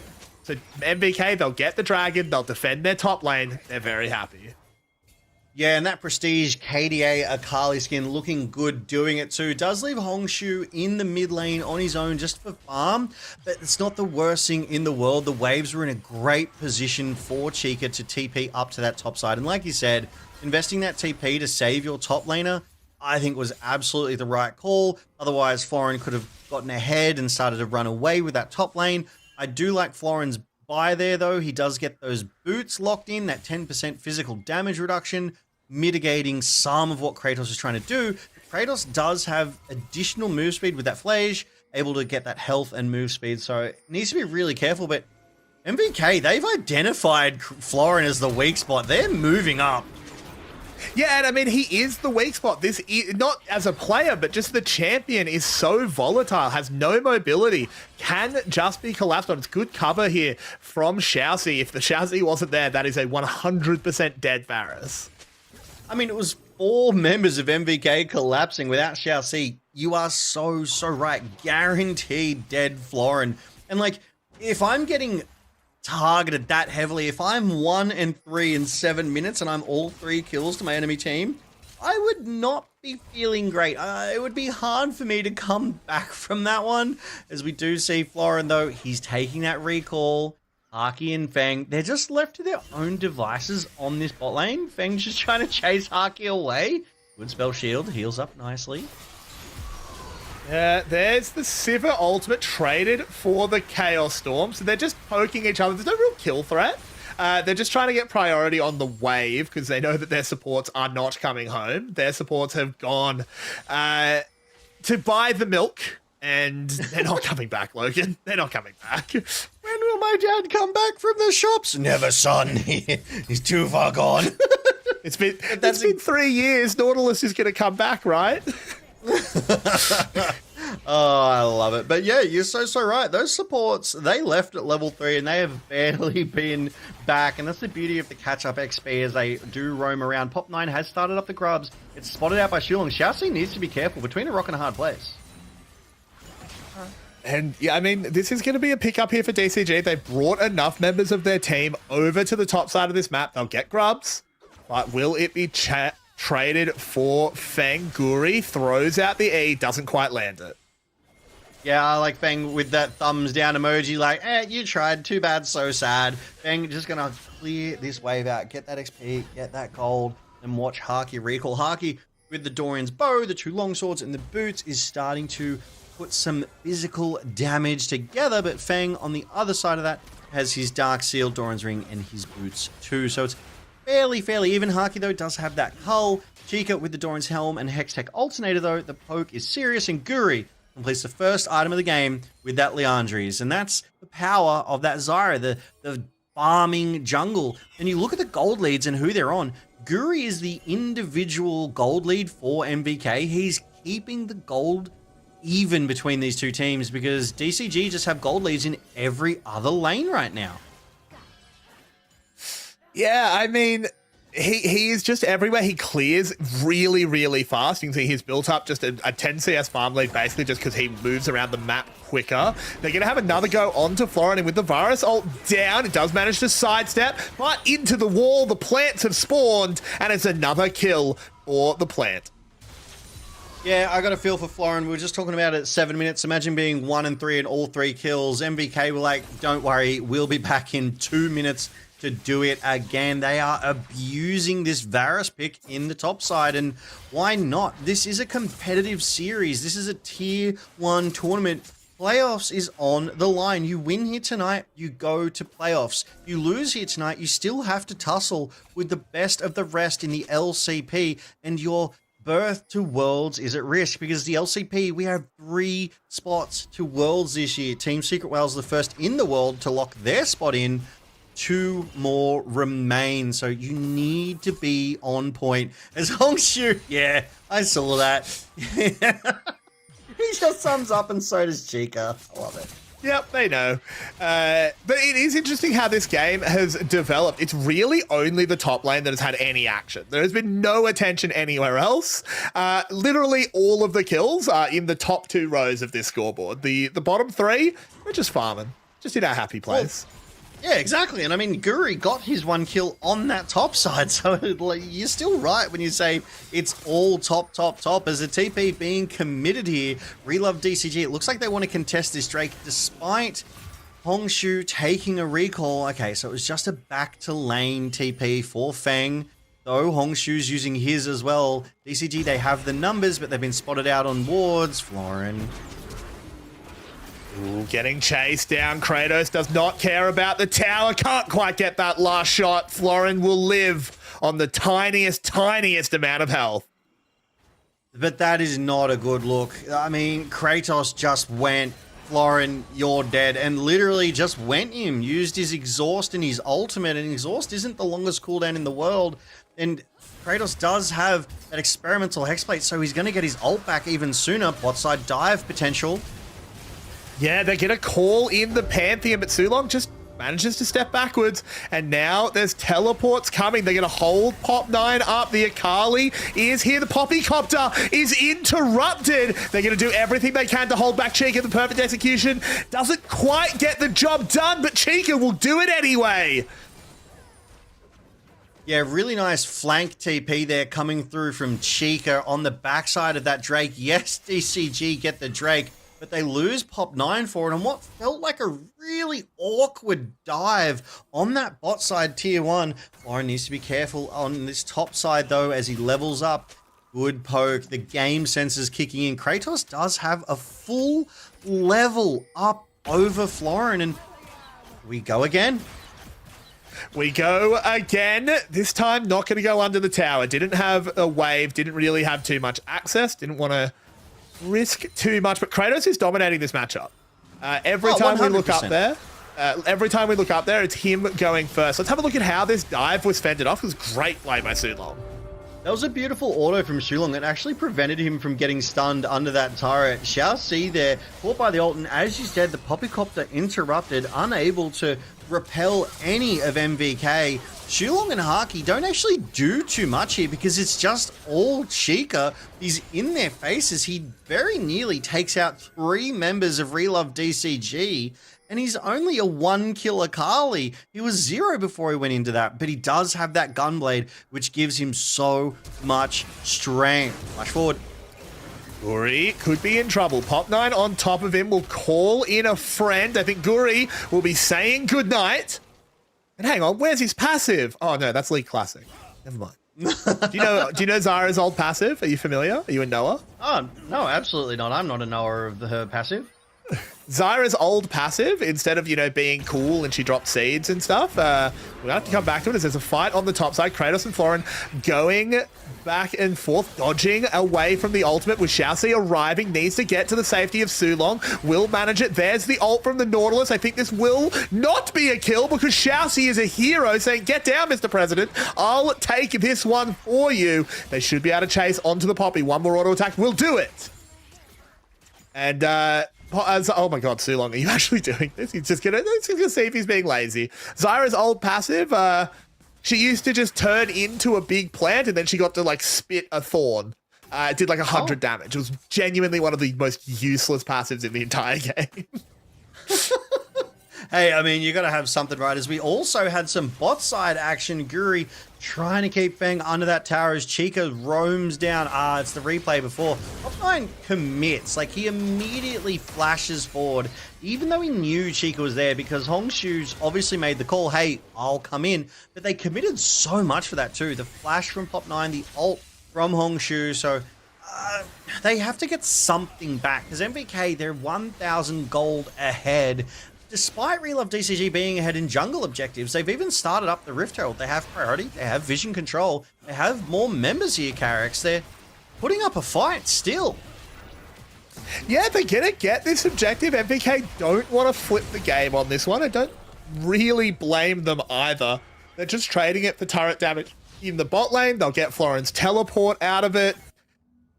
MVK are in a good position to try and get a punish going, but Xiaoxi gets deep vision. This is a good little play from DCG as SOFM gets on the coach comms to try and get his boys back on track. Yeah, that's it. Jumps in for the coach comms for the second time. That will be almost his last. You are allowed to have 3. Kratos needs to be careful.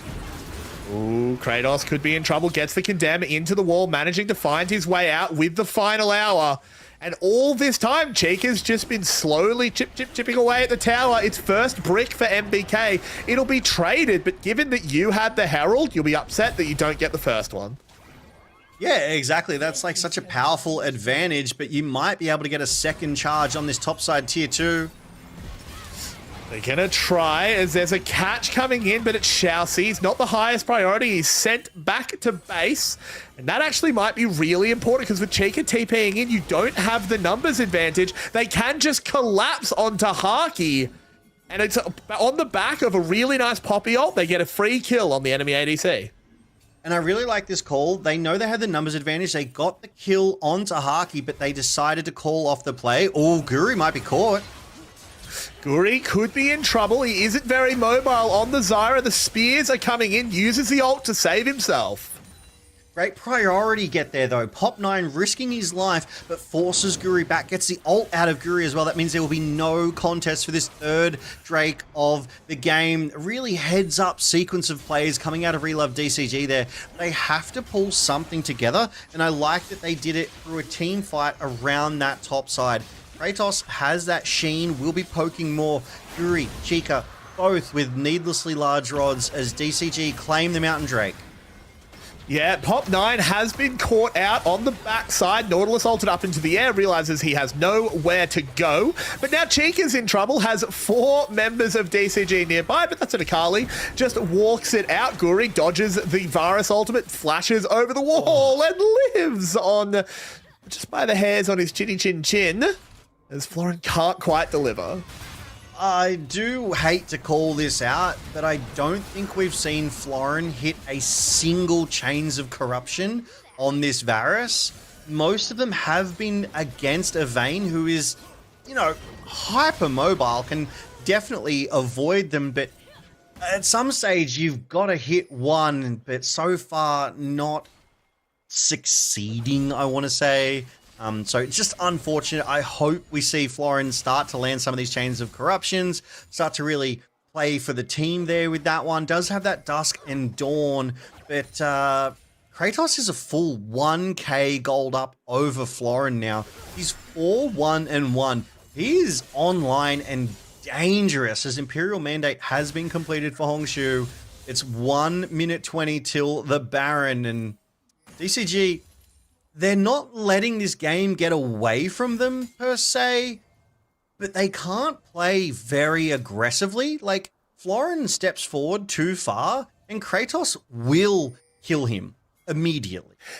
Exactly. And I think the problem with this virus, and I think part of the reason it's fallen out of favor, is it needs help. You can't just throw Chains of Corruption completely raw and expect it to hit with any level of consistency. Players are too good for that. They're reading it coming. They have dashes. It needs to be linked up with Pop 9. It needs to be on the back of the point-and-click Pantheon CC. You stun someone, then you throw the Chains of Corruption as a follow-up bit of CC. So far, they haven't been linking up with it at all. I think that's the biggest flaw of top lane Varus, when it's not against a matchup that he can just hard bully out of the game.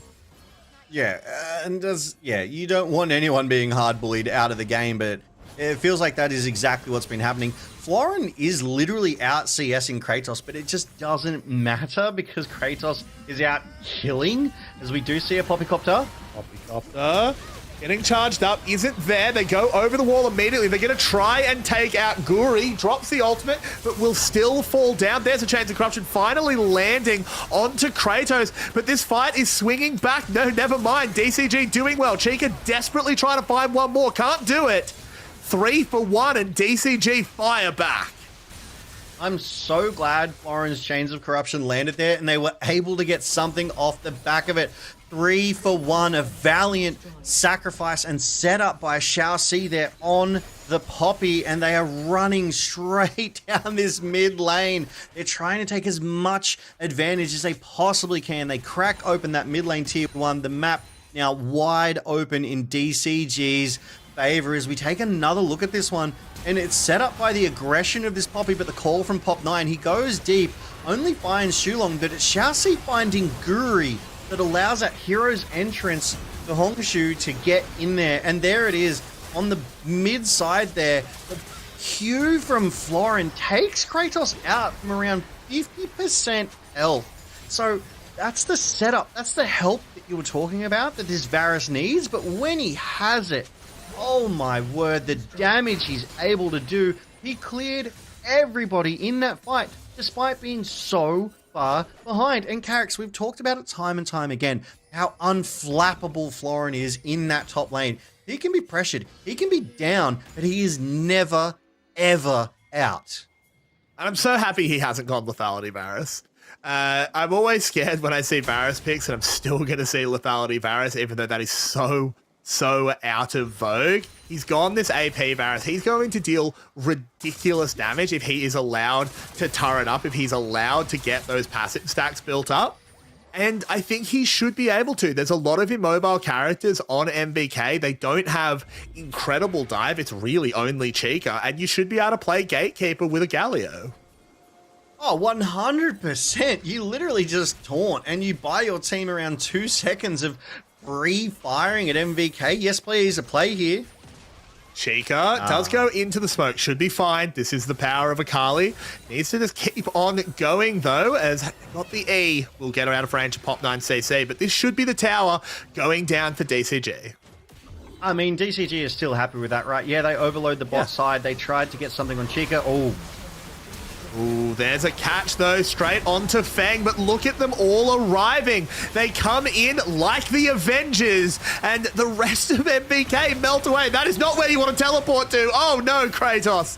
He is caught just completely dead to rights. Can't cancel TP anymore. This is not League Classic.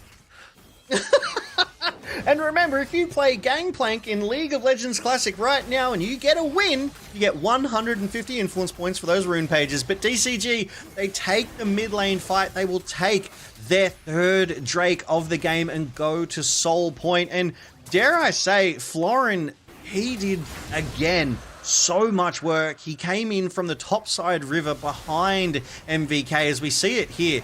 Bang is caught, right? Like, there's that E, but there's Florin from the top of your screen. So many ults already committed. Florin advances, takes out Haki, takes out Guri. It's just Shulong in a 4v1 until the TP from Kratos, which is instantly shut down by that steadfast presence from Xiaoxi and dies before we can even say the name Kratos. There it is again, Florin, #1 damage dealer in these fights. He was down, he was bullied, but you cannot keep him from stomping the MVK esports team here tonight. No, you cannot. And while we've got a moment, and we've been talking about Gangplank, we're part of the things we're doing while we watch these games, we are celebrating the nostalgia of League Classic and the like. Were you around when Gangplank got reworked? Because I still think it's one of the funniest things that Riot's ever done. Now, were you playing? I think I wasn't playing, but I think I heard they killed him. Yeah, so lore-wise, Misfortune killed him. Blew up his ship, set it on fire, he died. So, when you logged in, there was a little notification on the client saying, you cannot currently play Gangplank. He's dead. And for about 3 days, it wasn't very long. It was no more than a week. You just couldn't lock Gangplank in. He was just grayed out in Champion Select. But on the PTR, people were playing new Gangplank. And a lot of pros were sitting there like, this champion is first pick, first ban, power level. Can we please practice him? We'd like to be able to practice. Hello? He's available. We need to get hands-on time with him, and yeah, they did, which is good. Because, what I want to know, though, is if they're ever going to kill off a champion again, because I think there was recent, I think it was like a couple Jin champions. Zhao. Jin Zhao is dead. Viego is essentially dead. Ambessa is dead. Wait, what? Oh, was that I don't in want the to spoil. latest? I don't want to spoil Arcane. God. It came out 2 years ago. But, I mean, DCG, they've got priority on this Baron, and MVK, they're pushing in. Yeah, but look at this. It's just a Baron bait. Sulong in trouble. They're using a lot on just the Nautilus. They will get the kill, but can they play the rest of the fight? Xiaoxi tagged up. MVK lurking, and oh no! The chains have landed. The taunt is there. MVK are getting wiped out. This is what the team comp was meant to do. They'll even land the slows on Kratos. There's nothing he can do. DCG get 4, and they'll get Baron. Oh my goodness, MVK thought they could contest the Baron 4-for-1 in favor of Relove DCG. You can have all the vision, they don't care. They bait them in, they take them off the rift. And here, after winning the team fight, Relove DCG turn back to the Baron. It will be theirs uncontested. Haki, the only member of MVK left standing, but I really look forward to going back to the replay here because Feng had a beautiful, I think, a stasis field here. It just zoned MVK out of the fight. As we see it here, you called it so well. So much committed onto Shulong. DCG was zoned by the Zyra ultimate, but here, Feng's stasis trap, it keeps Haki and Kratos out of the fight for that critical amount of time. DCG just killed 2, and then it's a 4v2. MVK lose the rest of the fight off the back of that. Beautiful, beautiful placement there. Feng has to be applauded for that one. Yeah, I think he played that really, really well. They're coming back into this game, and I think at this point they might be too far ahead. They're 5k up. They've got control of everything. They're on Soul Point. I just think at this point, I don't know what MVK does. Oh, look, we've seen it happen before. We'll doubtlessly see it again sometimes.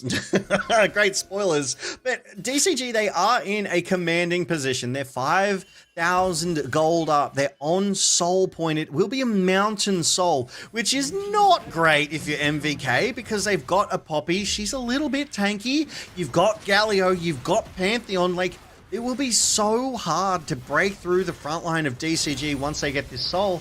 And it's only 20 seconds away. They're sieging up the bot side of MVK's base. MVK, they have to respond. Chica going to recall. Yeah, they're just going to play around this Baron minion. They've got the cannon. They've got incredible zoning. As Chica's re-arriving, it's still just impossible to access this backline. Look at the damage that Feng is doing. Just lands one death laser across them and just rips them to shreds. The tower keeps getting lower. Yeah, thumbs down. No engage. Yeah, we keep seeing the thumbs down. But the critical point as well is he did just complete his Rabadon's death cap before this siege began. So he does have that completed item advantage over Haki. That said, Haki did just complete his as well. Has the Infinity Edge, Essence Reaver. Uh-oh. They are going to give it a crack here. If MVK is going to fight, this might be their only time to do it, but Chica gets exhausted. They're not going to keep going. Yeah, Chassis gets away by the skin of his skin. That was so close. Florin, though, being cheeky. A TP coming in from behind. He needs to be careful. Ooh, Chica gets hit by the chains, though. Look at the damage immediately coming in, but still landed the shuriken. But the ult from Hongshu made him turn that one around pretty quick. Yeah, I mean, Florin timed that Chains of Corruption fantastically as well. Locked up Chica, bought time for Pop 9, bought time for Hongshu. The Avengers arrived, and then they turn on to this Drake. The Baron buff netting them 1,100 gold. DCG 5.7 up. But critically here, Carrick, they're going to secure Mountain Soul. They are that much tankier for it. Getting that shield and 5% armor and magic resistance. It's kind of wild here. It's going to be so much harder for MVK to break through those lines. Yeah, I mean, I think harder is almost an understatement. Impossible might be more where we're going. I just think the issue is that at this point, Hongshu doesn't need to play forward. That's the one issue that sometimes comes up with Galio is you can't both play bouncer for your carries and play engage, but he doesn't have to play engage anymore. He's got a really strong Pantheon. He's got a Poppy that's tanky enough to go in. He just doesn't need to join them. He can just use a hero's entrance and then fall back to stand on top of Florin and just go ahead, Chica, kill him. I dare you.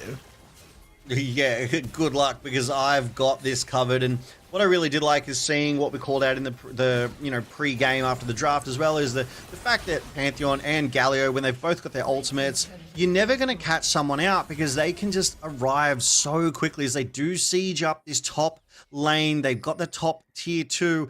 MVK, they've only taken 2 turrets so far this game, whereas DCG have taken 7. 1.5 minutes till the next Baron, 4.5 until the Elder Dragon. It makes me wonder if we're actually going to see an Elder Dragon, because we haven't seen one yet. But Florin, he was bullied so hard, so early in this game, and he now has the single largest gold lead of anyone. He's 2.4k up over Kratos, 30 CS. He's a full completed item up over Kratos.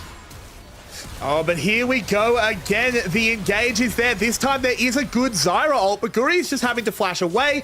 The Poppy Copter once again gets massive value, and Kratos, you can't TP there. Chica gets away, but we can't be doing this, Kratos. That's 2 TPs in a row. Kratos is just full sent. And DCG are like, okay, they literally sent 4 members to sit on top of that TP and immediately killed Kratos. They now have a numbers advantage. It's 5v4. They've got the Mountain Soul. DCG, they're sieging the base of MVK, Carricks. Yeah, I think sieging is almost an understatement once again, as I think this may well be the play that cracks the keep. They're hitting the towers. MVK, they have to find something as the wave does fall, but the chains land! Unacceptable there! Haki, caught out, goes down. There's no wave. It might be the only thing that saves MVK. DCG will choose to back off to Baron. You know what, I'm going to say it. Florin missed every Chains of Corruption that didn't matter, but he is hitting every single Chains of Corruption that does matter. He's literally, like, I don't want to glaze him too hard, Carricks, but he's changing the tides of these team fights with single Chains of Corruptions. He's like that guy at, like, the bar who spends, like, an hour at the pool table just, like, looking really bad, like, knocking the ball everywhere. And then you're like, oh, do you want to play a game for, like, $20, man? And he's like, oh, yeah, cool, and gets another cue out from under the table that's clearly his. Yeah, exactly. He's baited them in, lulled them into a false sense of security, because Kratos has just faded away in the face of Florin, and DCG secure themselves the second Baron of the game. And here's where it all kicked off. DCG are hurting MVK through this mid. Chica tries to get something done, and yeah, Guri does get an ult, but he's left running for the hills, burning. Dies off screen, and the TP, sorry, doesn't die. The TP from Kratos, like, obviously you commit a TP when the call is made, but they got routed so fast that there was no way for MVK to protect the TP of Kratos. It was just a Hail Mary, and it did not work out for them. It did not at all. And I mean, look, I'm saying it a few times, but Kratos, I think, really wishes he was in League Classic where you can just cancel TP. Go, oh, that's not a good spot. I'll just press it again. All right. Still think that was one of the funniest things ever, where every single game at level 2, both top laners would start teleporting to the bot lane to make the enemy ADC flash and then just cancel the teleport. That's so good, but we have a fight in the base. That we do. The tower is falling. The knockaway comes in. MVK, can we find any angle? Pop9 is low. That's about the only positive I can say, because minions are flooding the base. They get a taunt. Kratos has been caught out. Can't get away. Change my mind. Yes, he can. No! Oh. There it is. The death laser. I was right the first time. Chica desperately trying to get in onto Feng. But look at the bouncers. Xiaozi and Feng and Florin just directly on top of him saying, no, no, no. You will not kill my bot laner. We will take your base. Pop9 will get himself a kill as well. He's had a bit of a quiet one, but he's redeeming himself here. No question. DCG, they break the base and they want revenge for last game. This time, maybe not a full fountain dive, but a Nexus nonetheless. Whether you win by an inch or a mile, winning's winning, and DCG take game 3 of tonight's best of 5 series and go to match point here. Carricks, they've got to be feeling good after that one. They were battered and bruised in that early game. MVK put together a cohesive strategy, and it was bully Florin. But then that gave the rest of Relove DCG the time, the space, the capacity to get online in every other lane. Yeah, you lose through one lane, but you win through 2. You take that every day of the week. And then when it came to the team fights, Florin was there. Yes, he missed all of his chains of corruptions in that early game, in those 1v1s against Kratos, but he didn't miss in the team fights, Carricks, and the damage tells the tale. Yeah, exactly. It was looking like an MVK win for a little bit there. We thought this virus wasn't going to work out. We thought things were falling away, but then they just turned it on a dime. They run this game. And Logan, DCG win game 1, MVK win game 2, DCG win game 3. I'm sensing a pattern. Yeah, I mean, it'll be good for my predictions if MVK win game 4, because I predicted DCG 3-2, and I think you predicted MVK, was it 3-1? I predicted 3-1, so I'm out. I can't be completely correct, but I could still be, you know, correct enough. Yeah, half correct, you know, but, you know, the dream is still alive as we do go to these highlight reels, and it was fascinating to me. Pop9, he kind of had like a quiet early game, right? MVK were overloading that top side. Florin was just eating so much aggro, so much pain, and Pop9 wasn't in the area to kind of protect him on any of those plays. But I really feel like, and this is what we spoke about in the draft, the moment that Victor was locked in, that DCG drafted a scaling composition. They were like, we've got Victor, we'll play the long game, we'll scale up. And that's exactly what every member of DCG did. Yeah, exactly. They all scaled, and then they all played their role basically to perfection. One thing to watch in all of these fights is actually Hongshu. He's not going to get a huge amount of acclaim just compared to like Feng doing so much damage, incredible chains from Florin, but I actually would almost say he was the MVP of this game. His heroes' entrances were perfect, and he just sat on top of his carries with a big taunt circle and just said, they can't die. They were just invincible, and it was because of this Galio. Yeah, look, as a bit of a Galio professional myself, yes, I play him in ARAM Mayhem every single time I get him. Yeah, no, I think Hongshu was about as good as me on my Galio. He did his job very, very well. But yeah, absolutely credit to him. His taunts were immaculate. His charges to get the knockups, they almost connected every single time. He was the bouncer. He was the front line, and even Engager, even still in this late game. And Kratos was just never able to get up and over that level 18 threshold, which is half of, the reason you want to go for a powerful pick in the top lane because you get those extra 2 levels of power. Is DCG, I mean, they just closed this one out so well, Carrix. Yeah, as soon as they got ahead, they stayed ahead. They ran this game in. That was pretty funny, Xiaosi. We won't talk about it too much. But regardless, they secure the win. They look great, and we potentially got 2 more games, Logan. Yeah, and one thing that you pointed out there as well, like, we saw that, but we won't talk about it. We also got that moment out of Hongshu in the mid on his Galio when he went to charge forward and he bumped into the wall, and they both went, the thumbs up. And this was a very emote-heavy game, as pretty much all of them are in the LCP, which I kind of love. But we'll be right back after this break for what could potentially be the last game of the series, unless MVK are able to keep their hopes alive. Be right back.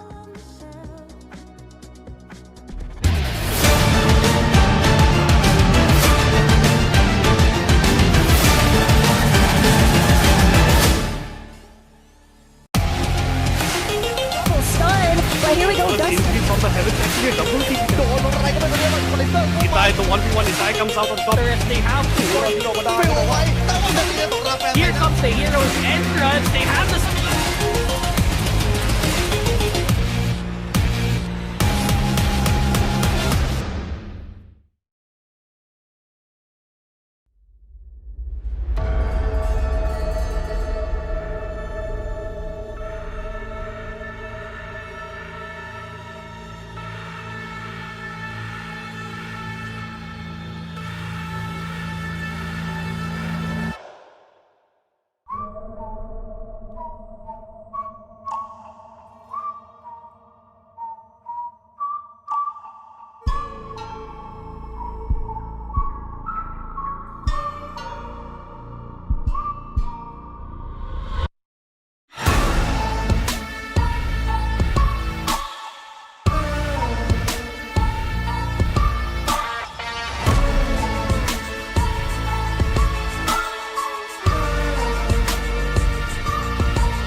CFO will wipe the floor with Team Secret Wales. They'll be our first LCP champion.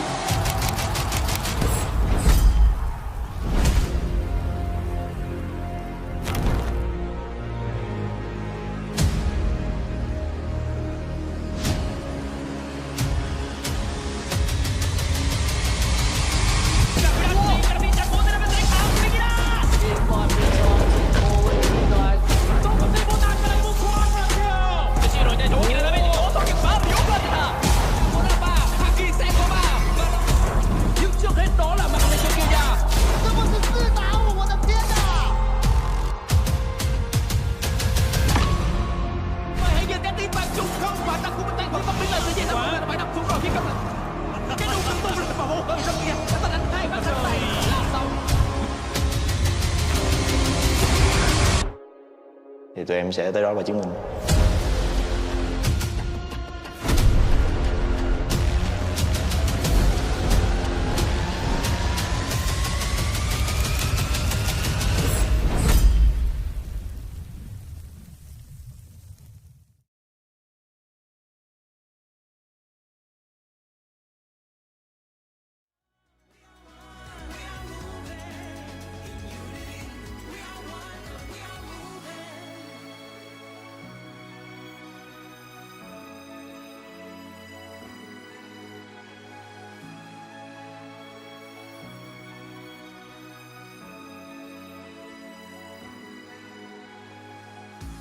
Don't you feel those words they say?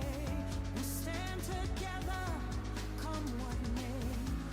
Join us now and we will be all together in unity. Take my hand and join us now, 'cause we are moving in unity. G'day Cobbers and welcome back to the LCP. We find ourselves on Game 4 of tonight's Best of 5 series between MVK Esports and Relove DCG and Carrix. DCG, they've refound some form. Yeah, I think they have. That was an incredibly dominant game out of them. The early game was a little bit circusy, but after like minute 12, I want to say, there was never really any doubt. They were just dominating every fight. Yeah, and I mean, like we've said before, Florin absorbed that pressure really, really well. Like, people are like, oh my god, Florin, he's going down in the early game. Oh, doom, but I really think that was part of the game plan. Like we said, as soon as that victor was locked in, I feel like they were playing for the long game. They wanted to scale up over time, and Florin just had to take that early aggression, and they did well. It's why I think Pop 9 never really went to that top side, because they were like, hey, you're going to play weak side, we're going to level up everywhere else on the Rift, and we will win those team fights later. And they did, because they had the Poppy to deny access to the backline, because they had the Galio to deny access to the backline. And where was Florin sitting? In the back line. So he was able to get those Qs, he was able to get those chains of corruptions, and like you called out, Hongshu was everywhere he needed to be when he needed to be there. And I'm wondering if DCG can try and replicate this again here in Game 4, now that they're on match point, or will MVK rally and retake the momentum and take us to Silver Scrapes? Yeah, I think it's going to be tricky, because I think Game 2, which MVK won, was one on the back of just constant team fighting. It was micro plays, not macro plays, and I think that's where DCG has been dominating. If DCG can just keep the game macro focused, they should be heavily favored. Yeah, 100%. I really do think macro is a big part of their strength in their kit, and if they're able to leverage that, lean on that significantly, they should be able to take this game. But I mean, that's the thing here, right? MVK, they're showing up. Yeah, they won early in Game 3 and they kind of, got run over in the late Game 3, but they did take Game 2 and they did make DCG work for it in Game 1. The elements are there. They just need to put it together. It's like they've got strength in every lane. It's just not clicking at the same time, if that makes sense. Whereas it feels like Relove DCG, they know their strengths, they know their weaknesses, and they know when to apply what. Yeah, I think I totally agree. That's where they've been really strong. If they can keep that going into Game 4, I think we could close it out here. It's on MVK to make this a bit more of a scrap, a bit more of a fight, because I think in the micro, they've been really, really good. Even some of those fights in Game 3, which I think was a bit doomed as soon as DCG got online, they were still finding picks, they were finding angles. As the bans are going to look really similar again. I wouldn't be surprised seeing Nocturne going out. I don't think we want to give that up at this stage. I mean, I'd probably ban on MVK's side because DCG could first pick it. Yeah, I was going to say probably a Bard as well, but, Bard's already banned away. That Oriana, we were talking about last game, Nautilus and Poppy got through as well, which are usually getting banned. Yeah, like you called that Nocturne, but it does make me wonder. I mean, have we seen Jin? Yeah, that was Game 1. There's the Jin Nocturne gone, yeah. Yeah, as you suspected. I really feel like when we get to these game 4s, these game 5s, the drafts tend to return to normal. I am genuinely fully expecting AD carries on the bot side for both teams here, as Vi is the one who's also been banned every game. I forgot about Vi here. Great jungle ban. Yeah, and there's not a lot of junglers left available. 6 obviously taken by Fearless, 2 more by the ban. Xin Zhao is still available. Wouldn't be surprised to see that snapped up early. So otherwise, we are going to be pushed down the totem pole a little bit. Wukong's still there. Maybe we just play Wukong and Xin Zhao.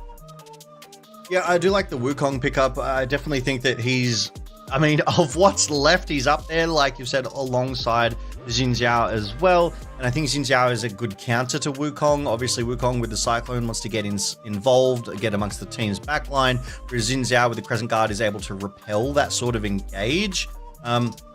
So I almost think DCG, having locked in their Wukong, they know that they'll probably play into the Xin Zhao, so they shouldn't be drafting too heavy of a dive composition. And now with the Lucian Milio locked in for MVK, I dare say that's only going to firm up don't dive, because Milio is also able to repel you. Yeah, Milio can do a lot against dive, but it's one of those things where if you only dive a little bit, Milio's really good at it. If you dive a lot, Milio's really squishy. You can kind of just kill him. As Yunara locked in, actually a champion that has really fallen by the wayside. Kind of happy to see that picked up here. I think it suits what Fang and Xiaoxi have been doing with the Lulu as well. This is just build the hyper carry. Yeah, I like that. It's definitely an AD that I'm a big fan of. I really like her style. You build up your stacks and then you Q and go in. You've got your E to slow, your W to run a little bit faster until you ultimate as well. And then all of your skills are like unlocked. They're like super skills, you know?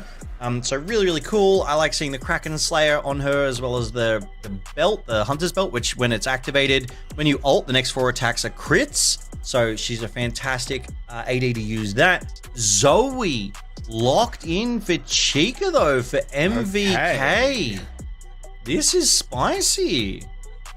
Yeah, this is a champion that gets hovered a lot and sort of just gets thought about all the time, but hasn't actually been locked in until now. So long range catch, long range pick potential is secured. They ban Annie out. I like that. So far, the engage from DCG is not great. It's pretty much just Wukong going in with a wild growth, which is not super reliable, but that is going to be the problem. Now Xin Zhao's banned, you're really pushed down the jungle list. Do we go as deep as playing like a Sejuani? I mean, Sejuani has been played here in Split 3. Wouldn't be the worst choice. It would definitely make your composition very tanky, and MVK right now are lacking tanks, so Sejuani might actually not be the worst tool. A fantastic engage jungler as well. Is this still Nasus jungle patch? I forget which patch that got nerfed on and which patch it got buffed on. I think this is Nasus jungle patch. We did see him in 26.14 as well here in the LCP during our Split 3. He actually proved nearly unkillable, but there is, oh my goodness, there's the Malphite, which is why the Sylas banned. Yeah, Sylas had to get banned. I'm glad to see that. Was a little bit worried for a moment. Ari is a good pick into what's been picked so far. When Zoe pops through the portal, you just nail her with a charm. She can't really do anything about it. I like that for Hongshu a lot. We round this out, looking for a top laner. I think we need engage. You know you're going into a Malphite. Sehen is really safe. You layer Grim Deliverance on top of the Cyclone, on top of like a Wild Growth. I think that does make a lot of sense for Florin. I do question it a little bit though, because like obviously Malphite is extreme burst. Like if that's a top lane AP Malphite, it doesn't give Zion. It's not an AP Malphite. Come on. I mean, but if it was, right? They do need a tank. Yeah, they do need a tank. And I think Renekton is a good choice in that top side. Both of these top laners, they just like to trade. That's all they're going to be doing the first 15 minutes of this game, Carrix. But I do like the Malphite pick, extremely bursty, able to set up some great team fight potential here. The CC off the ult alone means Zoe can land, you know, the sleep bubbles, Lucian can like cull, like just, yeah, I like the setup MVK have for them, but DCG have some great tools too. Look, MVK's comp is very good if everything goes right, because if someone gets caught by a bubble, they are just the deadest person ever. But there is a wild growth. Like, that's a lot of healing. It's a lot of shielding. I think it's a little bit risky to play a comp like this into Yunara Lulu, because I think you have to catch specifically Yunara. Yeah, Yunara will be that absolute threat in the late game. And like we said, like Yunara, one of the first items she usually gets is a Kraken Slayer, which is really, really good at doing damage. I don't know if you or even the viewers at home know that one, but Kraken Slayer actually does a lot of damage, Carrick. Don't be silly. There's no Krakens in League of Legends. That's did they all die with like Gangplank like 2 years ago? Slayed. True. One of them ate Olaf. That's a thing that happened in the lore. Oh wow! Oh my god, you do know the lore. But we are on the game 4 of tonight's best of 5 series between Relove DCG and MVK Esports. And MVK, they look to emulate the success of DCG in game 3 with a really early gank somewhere. But DCG, they're wise to it as Kratos is using Renekton, arguably the best Renekton skin.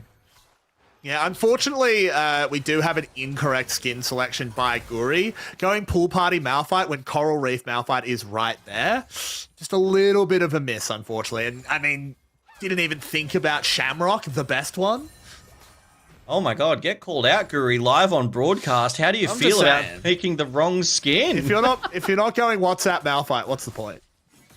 What's up, Malphite? Oh my goodness gracious me. It's right, our junglers have hit level 2 and they have both started on the top side. We can see that both MVK and DCG wards are sitting right there on Guri's first camp. They did get that information. It hasn't been taken yet, which is why those question marks were going down. And they will spot him now as DCG questioning that one. But bot side trading, just level advantage, what you want. I'm just interested in what Malphite's clear speed is like at this point, because Malphite was a really, really solid and like almost overpowered jungle pick for a little while earlier this year. Was nerfed a few times. You can see he is significantly slower than the Wukong. Is about a full camp behind. I don't know if he'll get punished. I think he should just be able to go for the top side scuttle because they both know where each other is. Yeah, like you said, Malphite was extremely oppressive, split 3, 25, and started to kind of fall off. Started strong in split 1, 26, really, really strong. Was almost perma-banned. I do actually remember that. But he has kind of fallen out of grace, which is why here in game 4, he's finally been picked up, even over the Xin Zhao's. So we'll see what Guri is able to do with him. Does have Electrocute, though, so he's definitely looking to combo off, try and get maximum damage as quick as possible. As outside, they get the ward down, they got the vision control. Chica on the early roam. Pop9 needs to be careful. Yeah, there is a bubble landing. He'll go into that stealth, but this is a huge amount of damage. Flash forward, Pop9 in massive trouble, just going to be claimed. And Guri starting off rock solid.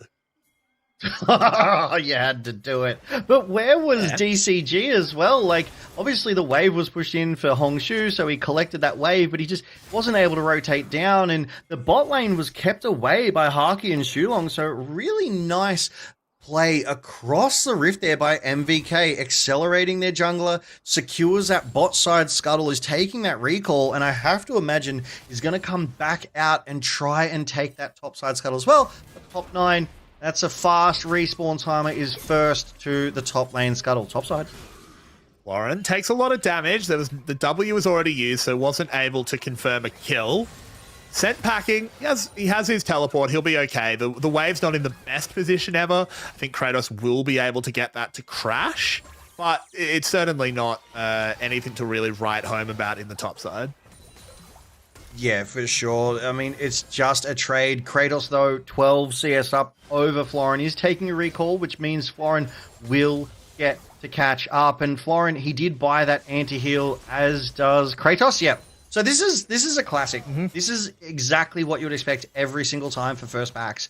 Renekton to pick up anti-heal, Florin to pick up anti-heal, right? They just... Who would win, both sword or shirt?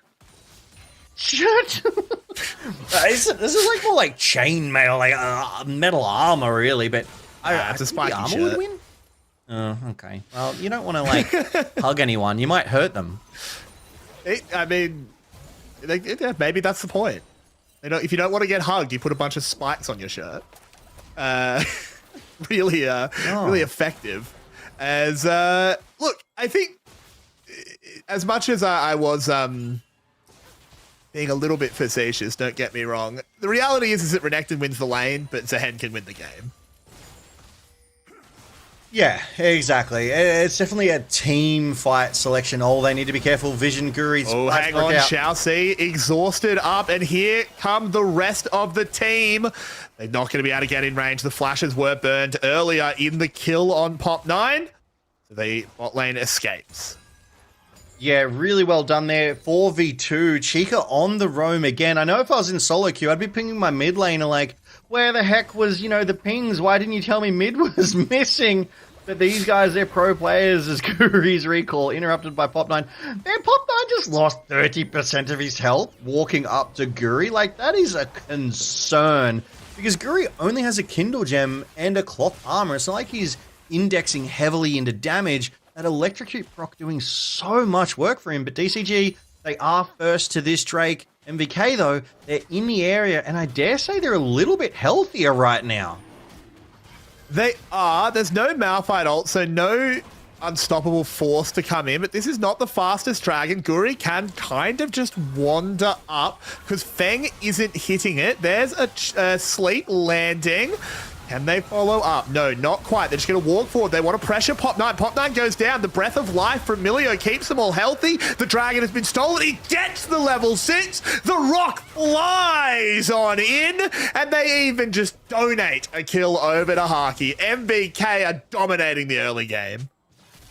Yeah, right now, this is not a good look for DCG. MVK 2.2k up. They take the Drake. They take the fight. Multiple members of Relove DCG going down here.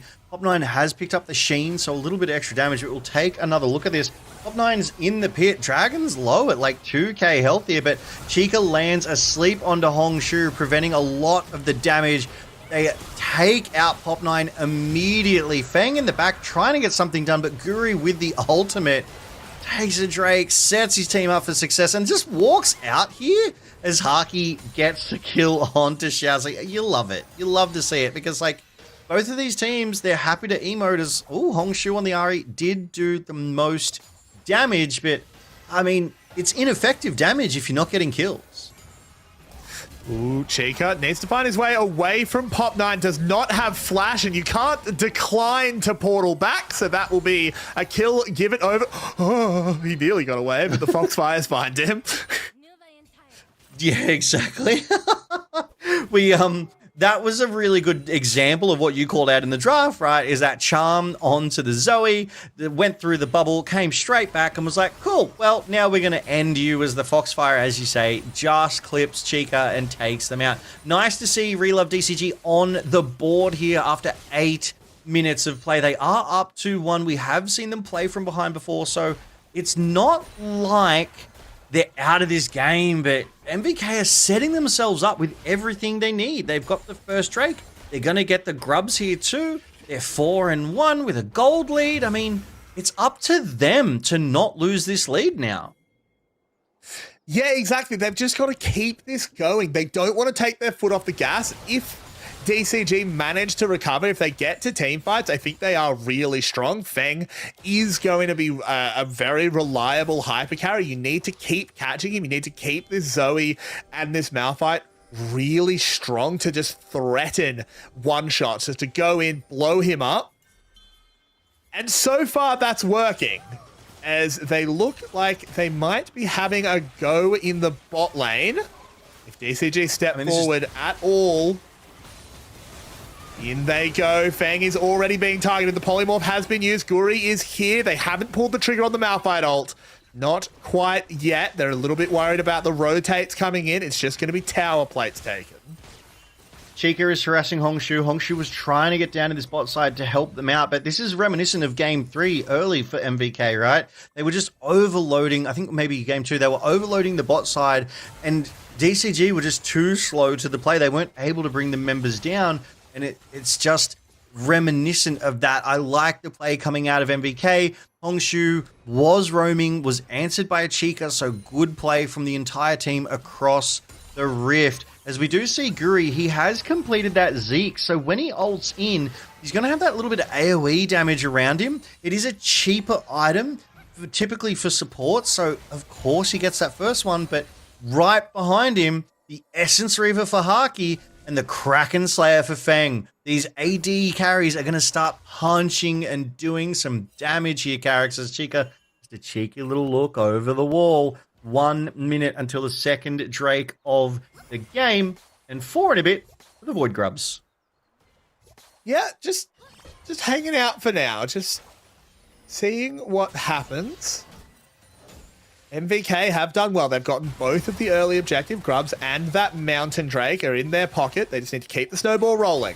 They've played the early game well, but it was the mid game that fell apart last game. We haven't gotten there yet, Logan. No, we do see Haki rip his ult, though, clearly just to get the wave shoved in so they can roam, maybe take a recall, clear some wards, because it is 30 seconds till the second Drake of the game. And this is the MVK that was reminiscent in Split 2. They were always early to jungle objectives. They were always first taking these objectives. They never really let the opposing team in, and Chica trying to do his all gets asleep on Hongshu. Good damage. Ooh, does just get away. Just a lot of damage being dealt. Just a lot of damage being dealt. Yeah, just a lot of damage. I like it's not it. a kill. Yeah.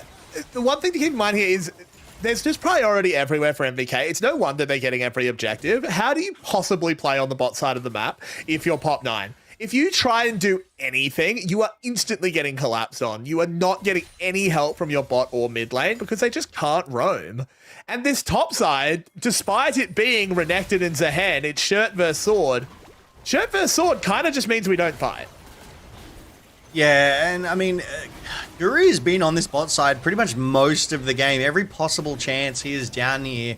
And because of the priority that MVK do have on that bot side, they're able to send Haki and Shulong around to that Drake, and they do secure themselves the second Drake of the game. And it is that Ocean Drake, but it will be a Hextech Soul, the second one of tonight's best of 5 series here, Carrix. And we saw a Mountain, we've seen 2 Hextechs. I was kind of hoping we might see a Cloud Drake. I do love that extra movement speed and the slow resist as well, but Riot decided not today. You get another Hextech Soul.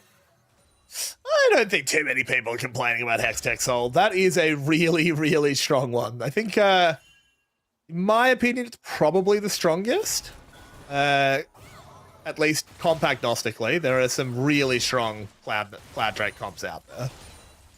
Yeah, and I mean, Haki would be so happy with a Hextech Soul. So would Feng. So both teams will doubtlessly be wanting to go for this. Good cull there, just in the face of Feng as he was trying to aggress forward. I kind of like what Haki's doing. He's just ripping his ult the moment it's off cooldown to just get waves shoved in. And it's not letting DCG kind of step up, move forward. Guri is just free to run around the rift, do as he pleases. He's 10 CS up, 900 gold over Pop 9. He's the single largest gold lead in the game right now, Carrick. So a good position to be in if you are this Malphite. All 5 role quests completed here for both teams. And I want to point something out. This top tier 1 is down to its second plate. MVKs, though, still 5 plates. Like, Florin has not been able to hit Kratos' turret yet. Yeah, it's really hard to do it into a Renekton. Renekton just kind of controls the lane. He's just stronger early. Now that items are starting to be built for Florin, he'll eventually equalize the matchup and he'll be okay in the side lane. But yeah, early lane, you're not picking Zehen to win that part of the game. You're just picking Zehen to survive that part of the game. Yeah, exactly. And I mean, they are surviving. They're getting the grasp of the Undying stacks as well, so they're getting that extra HP. So it's just a slow scaling game. Kratos half a level up over Florin as Feng and Xiaoxi have now rotated to that mid lane. And I want to point out some of the summoners we got here. Both Feng and Haki have gone with the exhaust, so they definitely want to slow each other down. We've got TP for Hongshu, but Chica with the Ignite, a little bit more aggressive, as well as the Electrocutes on both of them. And everybody else has fairly standard, fairly normal summoner spells, but it is the Rift Herald. MVK have vision control, they have priority in the mid, they're getting it through the top, and they have more members there sooner. They just dominate these jungle objectives, Carrix. Yeah, they are absolutely dominating it. 2.5k ahead, every objective so far going the way of MVK. We're still waiting for first brick for DCG to get something on the board, aside from that one kill that they do have, of course. But I don't think they can walk into MVK. Pop9 can go for a smite steal. Hongshu has a really nice flank, but it's a little bit too late. Guri can grab the eye, has Malphite ult if he needs it, and I think they're just going to use it for the fight. They've picked up the first kill. Pop9 is incredibly low, will trade well. Kratos, though, is here, gets on top of Feng. Can't quite finish him off as he doesn't have the flash. Oh no, he's been charmed under the tower. He will be going down. Well played there. Now Florin is going to run through the team. One overextension from the Renekton has collapsed everything that MVK put together. Really well done there by Relove DCG to find something. Pop9 went in and, dare I say, early and aggressively paid for his sins, but then DCG were able to counterpunch back against MVK. DCG take 3, MVK take 2, and the Drake, they're firmly on the board now. We've got a game on our hands as we see it here again. The sleep bubble lands onto Xiaoxi and he eats some of the culling, but that's so much committed just for the support. Pop9 goes down and it's a 4v3, and this is where Kratos overextends. Feng flashing away, kites Kratos, eats the charm, which is everything that they needed. Beautifully placed by Hongshu, and then Florin frontlining, zoning MVK away from Feng. Just a fantastic sequence of plays there and a right time to call it off. Credit to Relove DCG, they know when to turn around and they know when to disengage because they don't want to overextend. MVK sit at 1.5k gold lead. 2 Drakes, 3 Grubs, they got the Rift Herald and they're looking for the 3rd Drake of the game. They're going to look for it, but with that fight, the gold did swing that little bit closer. Hongshu now actually has a significant lead over Chica. It hasn't manifested in an item yet, though. So I don't think they'll fight here. They're going to summon... Oh, don't say that. They are TPing in. They are absolutely going to try and fight here. Pop9 muscles his way in. It may well come down to a flip on the smite. Kratos gets onto the backside. They're going to just try and blow Guri up if they can, but Guri will secure the dragon, managing it just, will throw an ult as well, gets his way out, and MVK gets everything they want. They even get a charge on the mid lane tower. Oh my word, it's swings and roundabouts, it's uppercuts and jabs. They do get a kill. They do get the 3rd Drake. It's that Hextech Drake, and they get the mid-tier 1. MVK, they split their resources and still came out on top. What was a 1.6k gold lead earlier is now suddenly back to 3k. As we see it here again, Kratos goes over the top using that Hextech Gate. There's 4 members of DCG here, and there's 2 left on this Drake. They're unable to prevent Guri from taking the Drake. And then Guri just flash out, ults onto the AD carry of DCG. Like, okay, this is just a normal day's business for him? Because, I mean, he just got everything, and that felt like it was all Guri. Look at the damage, though. Haki doing his best, Feng the most. Yeah, but Feng needs to be significantly ahead of Haki in these fights. Lucian, don't get me wrong, does a lot of damage, but the role that Feng has in this team is the hyper carry. He needs to bring so much damage. It's going to be more apparent as the game goes on, as Kratos should be able to get away from this, has the dice. He'll be totally fine to get to his tower. But as the game goes on, this Yunara needs to take over, really be a hyper carry. You can see the difference in builds. Haki is going that rapid fire cannon second. It's a low damage option, but it just allows him to step up, land a little bit of poke, get 1 or 2 crits here or there. On the other side, Feng, full damage. If he isn't running through a fight, getting 2 or 3 kills in a fight, they're not winning. Yeah, and I mean, even to the point of the gold graph, MVK, they got a lead and they have held on to that lead and they are extending that lead. They are slowly choking Relove DCG out of this game. They're on Soul Point, the Baron spawning, Guri just roaming deep into the bot side jungle of DCG. Fearlessly, I dare say. There's no vision control there for MVK. It's all DCG's. Maybe he's even trying to bait out a play, though. There is a wave crashing here. Florin answering. Guri, though. Ooh, Guri, he's all right. He's fairly tanky already. Has 2 items at Sunfire Cape and the Zeeks. He's pretty happy. We'll get this tower. It'll be the 3rd. That's it. He walks into the face of 3 and he's like, yeah, cool, no worries. And it scares DCG off and away. They collect that bot side tier 1. So Florin is here to catch the wave. Chica just pressuring a little bit. Baron on the rift. 2 minutes till the 4th Drake of the game. And potentially that Hextech Soul for MVK now at 4k gold lead. And Erics, why does it just feel like DCG are just, I don't know, waiting to kind of lose the game here? They're not being as proactive as we've seen them be in other games. I think it's just really difficult because of this man on your screen.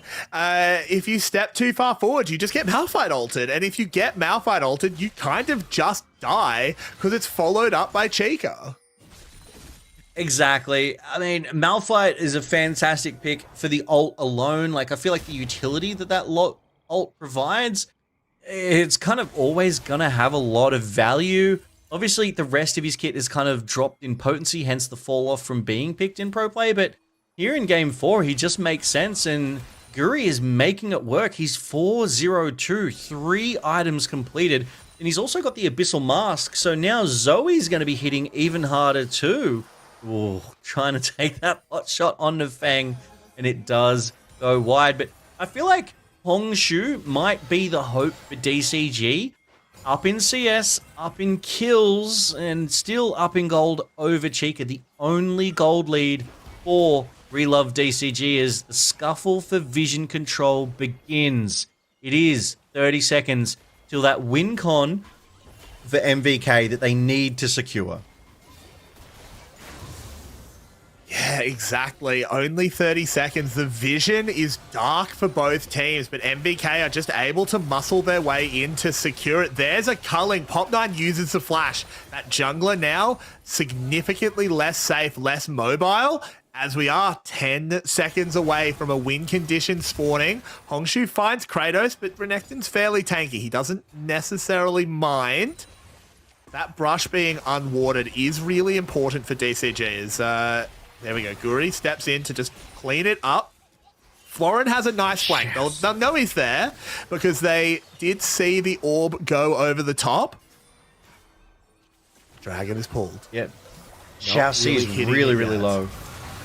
Yeah, oh no, but there's the trade back. Chica will be the first to fall. It's now a 4v5 MVK. Do they want to continue this fight? They've got a lot of damage onto Florin. He does not have the passive stacked up. There we go, over the wall is the Malphite. They blow up DCG. The whirlwind comes in. They're desperately trying to fight back, and it's Feng actually managing to do it. The hyper carry is online. DCG hold their nerve. And as long as they can play around these last two members, the bot lane for MVK lay in wait. They need to try and get one shot onto Pop 9. They're just going to try and keep them off the dragon. If they can just keep the dragon in play, we just go again next time. Shousey taking damage. He gets cold. Pop 9 targeting. Pop 9 goes down. Soul is taken. Harky finds one. Can he find another? He can't, but Pop 9 so far back with respawns coming in. Dragon is going to be secured for MVK. No, they don't risk it. That was pure disrespect coming out of Relove DCG. They struggled to win that team fight, as we see here again. Beautiful dash forward charm from Hongshu to set up Chica. But we see Florin frontlining. He's stunned up, so he's not building any of his passive stacks. He very nearly dies. He's forced to ult out early, and Guri over the wall. Beautifully done. An excellent polymorph to leave Guri and Kratos there for this Whirlwind, as well as Feng, to be able to get that damage down. But Harky and Shulong, the dynamic duo, they were just chipping away on the side, and then they wait patiently here on the Vision. I feel like DCG needed to check that. I feel like they needed to remember that, hey, the bot lane is very healthy, still around, and here we thought MVK were like, cool, we've poked you away, but he rips the culling, very nearly takes out two, and the flash forward is fantastic, finishes Feng, and that bot lane duo being so strong, so healthy for that whole entire fight, got MVK that fourth Drake. They now have Hex Tech Soul, and the damage from Harky is online. That Infinity Edge, that Essence Reaver, that rapid fire cannon. It's a little lower damage, but gets that range, and he's now 4-0-4. The way this game is going, Carrix, I feel like we're on track for a game 5. Yeah, I feel like the scrapes are pretty silver right now. With 3k up, the Dragon Soul secured. This man on your screen is basically all that stands between us and Game 5. Feng can put the carry pants on. He did it a little bit in the last fight. He's only going to get stronger. There does come a point where Malphite's not tanky against a Yunara. Yeah, definitely. It looks like Feng's actually starting to build that LDR with that half item in the inventory at the moment. I would hope that's what he's building. I think that will give some great value into the Renekton and that Malphite. Malphite building so much armor right now, so definitely an LDR to cut through all that, maximize Feng's damage. He's down 30 CS over Harky, 1.9k gold disadvantage as well, but Hongshu, good toggle of vision. Oh my god. Ooh, and the immediate hop goes the Lulu. There is a huge flank coming in. The tower's going to go down, so they won't have safety, and they have to just call this off. They can't fight the 4v5. Breath of Life used just to try and get a little bit of speed. They can't catch Pop 9, though. If they can't catch Pop 9, they probably can't just pull the trigger on Baron, as Florin and Kratos having a little bit of fun on the side. Well, maybe it's just Kratos having fun, as Florin has to Grim Deliverance away. They're just going to start up this Baron. They're going to call the bluff of DCG. They've got Pop 9 marked. He can't get very close. But I think this is all just a bait. They just want them to come into them.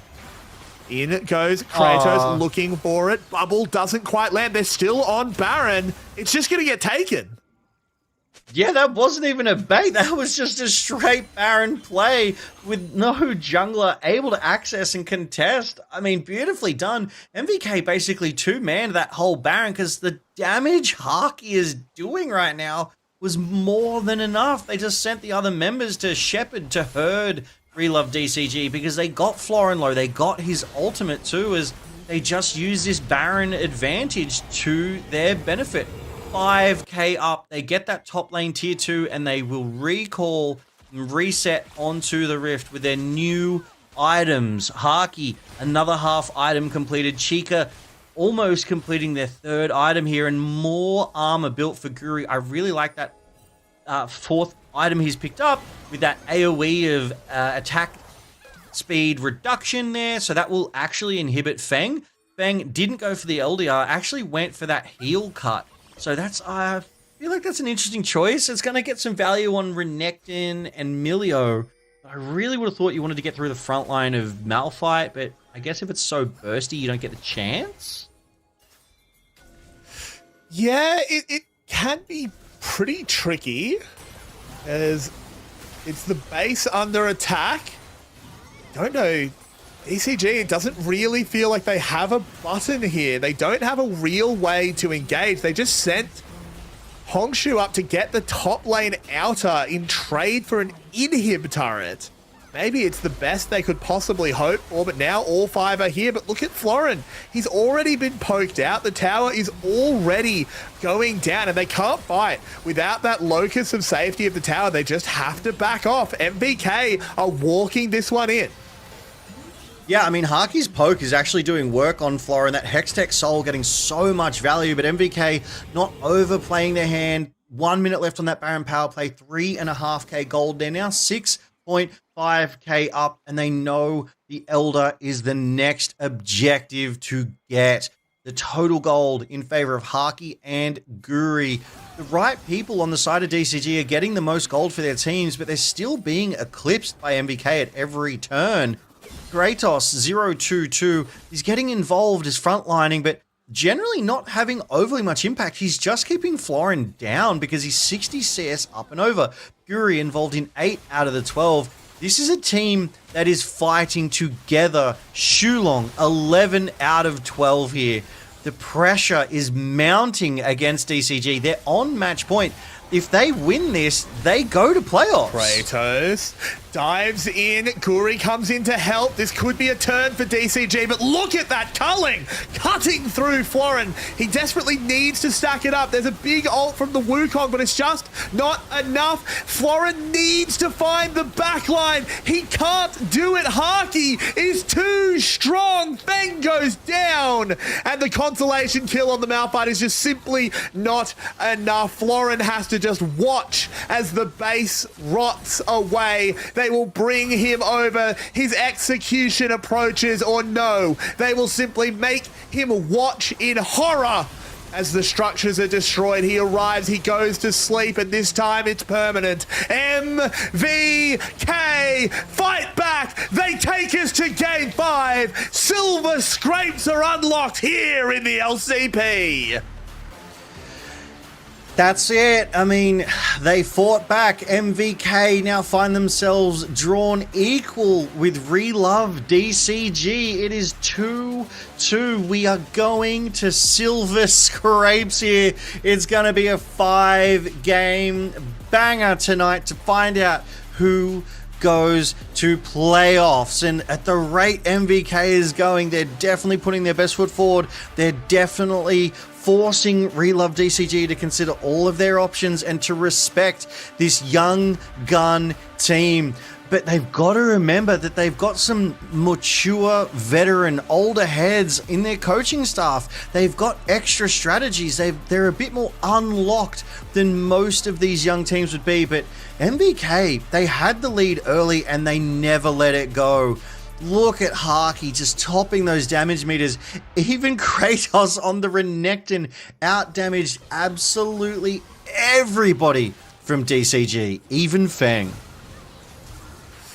Exactly, and I mean, Feng, I think he got close to taking over a couple of fights, but unfortunately this Malphite just came in clutch. I was questioning the pick. Malphite jungle is not something we see very often anymore, but when the pool is so restricted, when the Fearless is fearlessing, these picks come in and find angles, and Guri was just everywhere. Really incredible performance out of him. He linked up perfectly with the team, and this time, I said before the game, the way that MVK wins is get rid of the macro and put it into the micro. That didn't really happen this game. They played the micro really well, don't get me wrong. There was a lot of fights, but they won the macro as well. They were everywhere on the map. They were calling the shots. Yeah, I mean, they were first to jungle objectives. It was the MVK of old. They were just first everywhere. They were winning everything. Guri on this Malphite was setting the rest of his team up for success with these ults. He was finishing the job where it needed to be as well. Like, I mean, even in this fight, Guri started up the Drake and then he just ults in onto multiple members of DCG as they're trying to flee. And again, MVK collapsed. So it just felt like MVK they found that unison. They applied their strengths that we were talking about pre-draft, and DCG were the ones on the back foot the entire game. Feng had a couple of moments, like you said, but he just wasn't able to cut through the front line of Renekton and Malphite, because Malphite was so accelerated, he had so much armor that Feng just couldn't get it done. Yeah, exactly. You see in that fight, Feng free fires for quite a long time, but he just isn't fed enough. He's not strong enough. He can't get it done. And now, Logan, we're playing best of ones. Yeah, we're also going to Silver Scrape, so this is it. You win here, you go to playoffs, you lose here, you have to scrum it out with the rest of the LCP, and you want to lock in playoffs as soon as you possibly can, because if you get into playoffs, you have a chance to get one of those 2 remaining berths to Worlds. Hold up your phones, everybody! It's Silver Scrapes! Yeah! Woo-woo! Be woo woo, be woo woo, please let us out. Be woo woo. That's it. But we will go to a break and we'll be right back for Game 5, because here in the LCP, we're made for this.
comes out on top if they have to.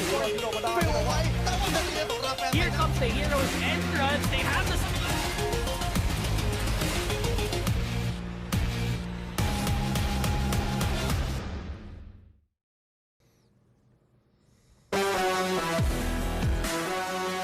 Welcome back to the LCP. Welcome back to Game 5 of tonight's Best of 5. And that's right, you were just listening to Silver Scrapes. It's gone the distance tonight here, Garrix. It's gone all the way. Both of these teams have fought hard, fought long to get their spot in the playoffs. And it's just going to come down to one last outing. That's it. As you said before we went to that break, it is now a BO1. But because it is Game 5, we are 4 games deep in the Fearless ban. So champ pools are pinched. We could see some creative drafts here. We could see some unusual picks, I want to say.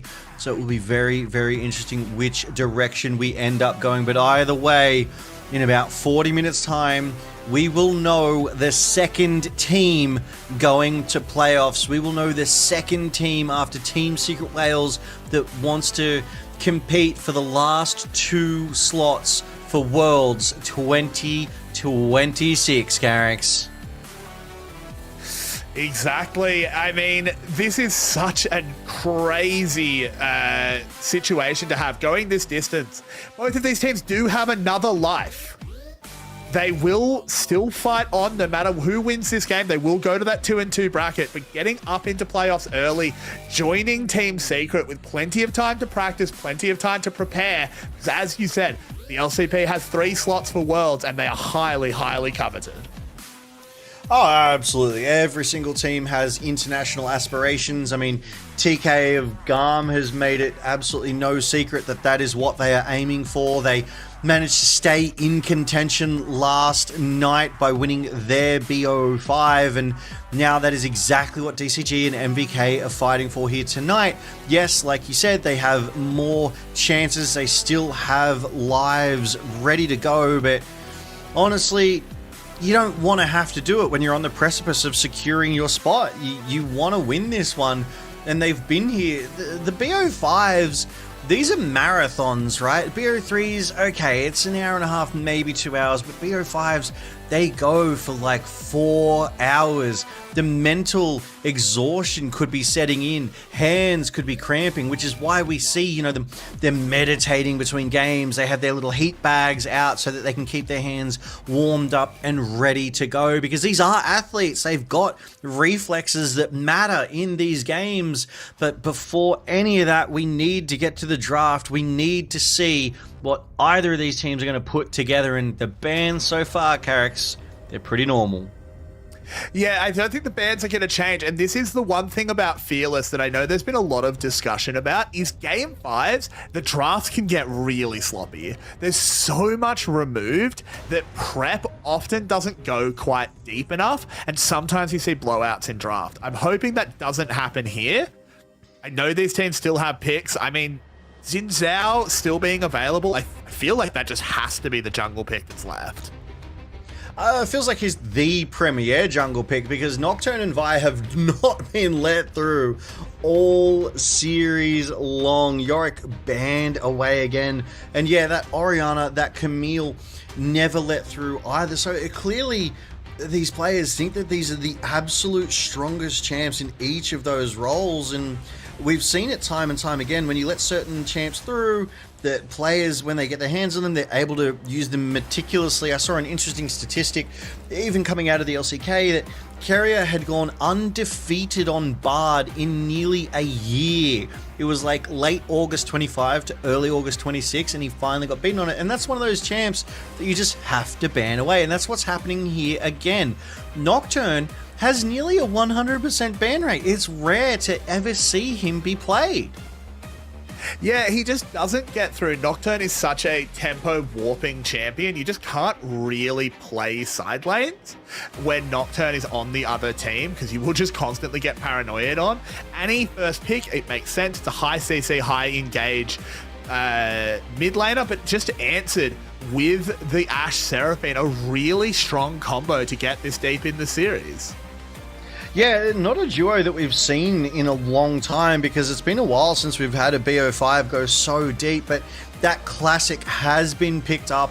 They've pulled it out of their pockets, and I almost feel like it's a relatively easy duo to pilot on the bot side too. It's not overly complicated. I feel like if you haven't had much practice on it, it's okay, because it kind of does the work itself with the passive of Seraphine and Ashe working together to secure that extra CC. But I will be interested to see what Relove DCG want to respond with. Will it be that almost classic response of Zeri Yumi? Maybe the Bard, it wasn't banned.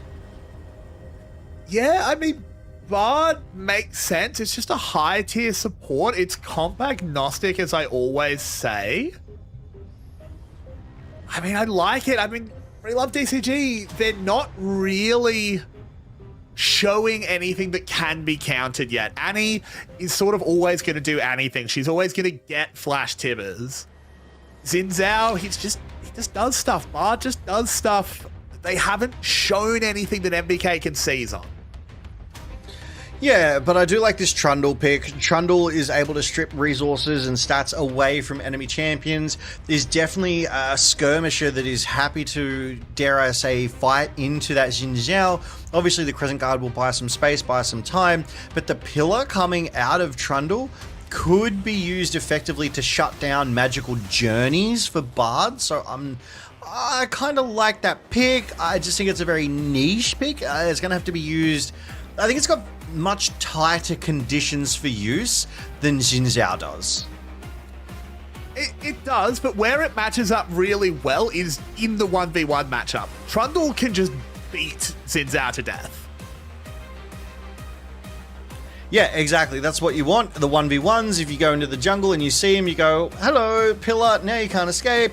Bang, bang, bang, you are dead. But we do go through to these second round bans. Now we've got Hui, that long range bombardment mage, banned away. Caitlyn removed from Feng's champion pool, and yeah, things are getting tight here. You've got 8 of the bot laners banned away, as well as that Mel. I like the Mel ban. Mel has risen in priority quite a lot lately here, Cax, but notably, Ziggs is still very much up. They could pivot to that. Yeah, I mean, they could. I think that does lead you to having a lot of magic damage. You would struggle to have like a consistent source of AD damage unless you're going to go something pretty crazy in the top lane. But it would certainly still be a decent pick. I don't think it is ruled out by that, as Gwen will be banned out. They don't want Kratos playing that side lane carry.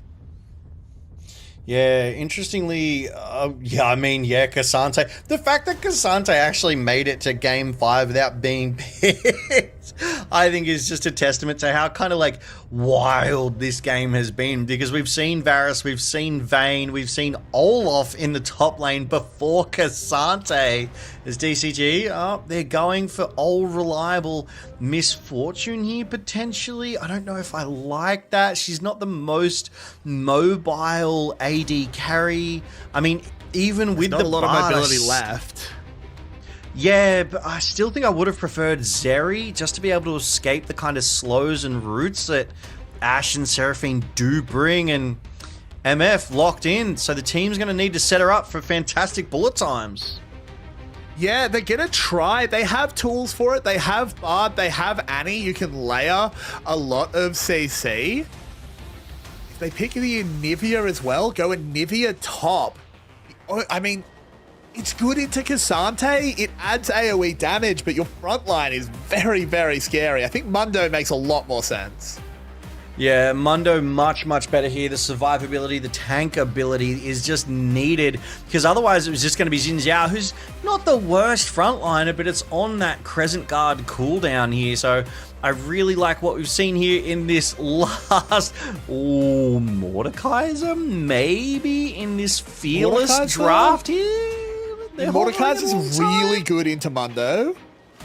It doesn't go for it. They just go the Aatrox in the end. I actually think the Mordekaiser would have been kind of sick. But they just go the Aatrox, something Kratos has probably played 500 times more games on.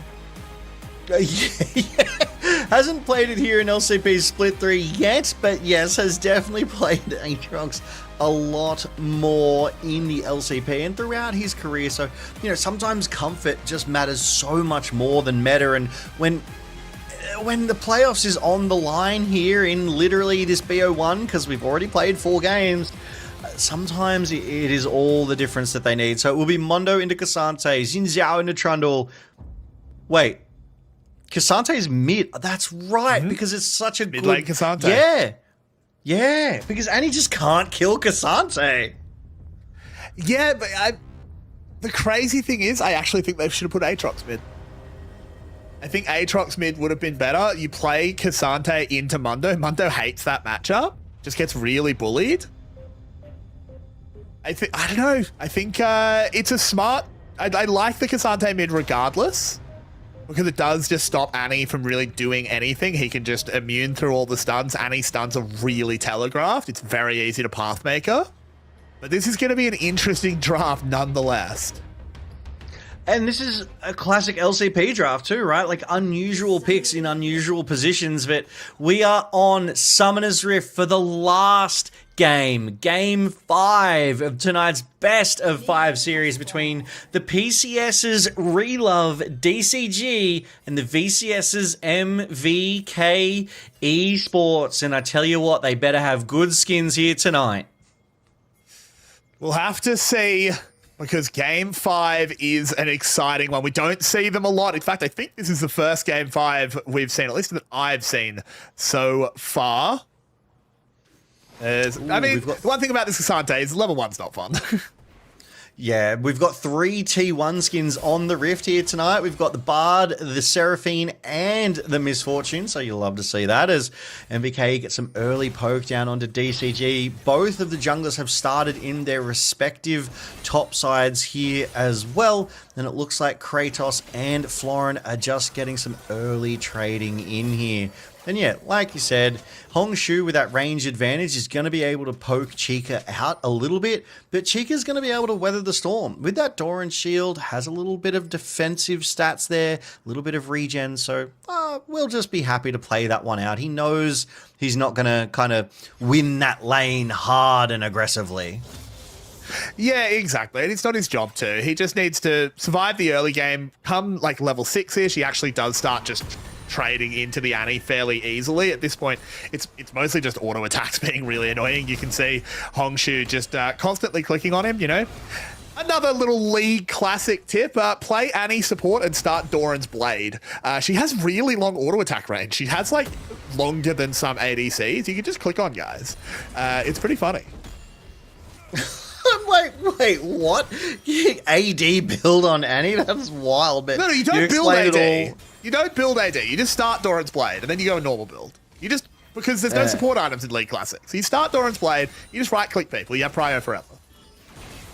Yeah, I love it. I love that you explained it, and that covers it all as SOFM is calling in the first coach comms of the game. Now, here in the LCP, if you weren't already aware, we get 3 coach comms per team per game.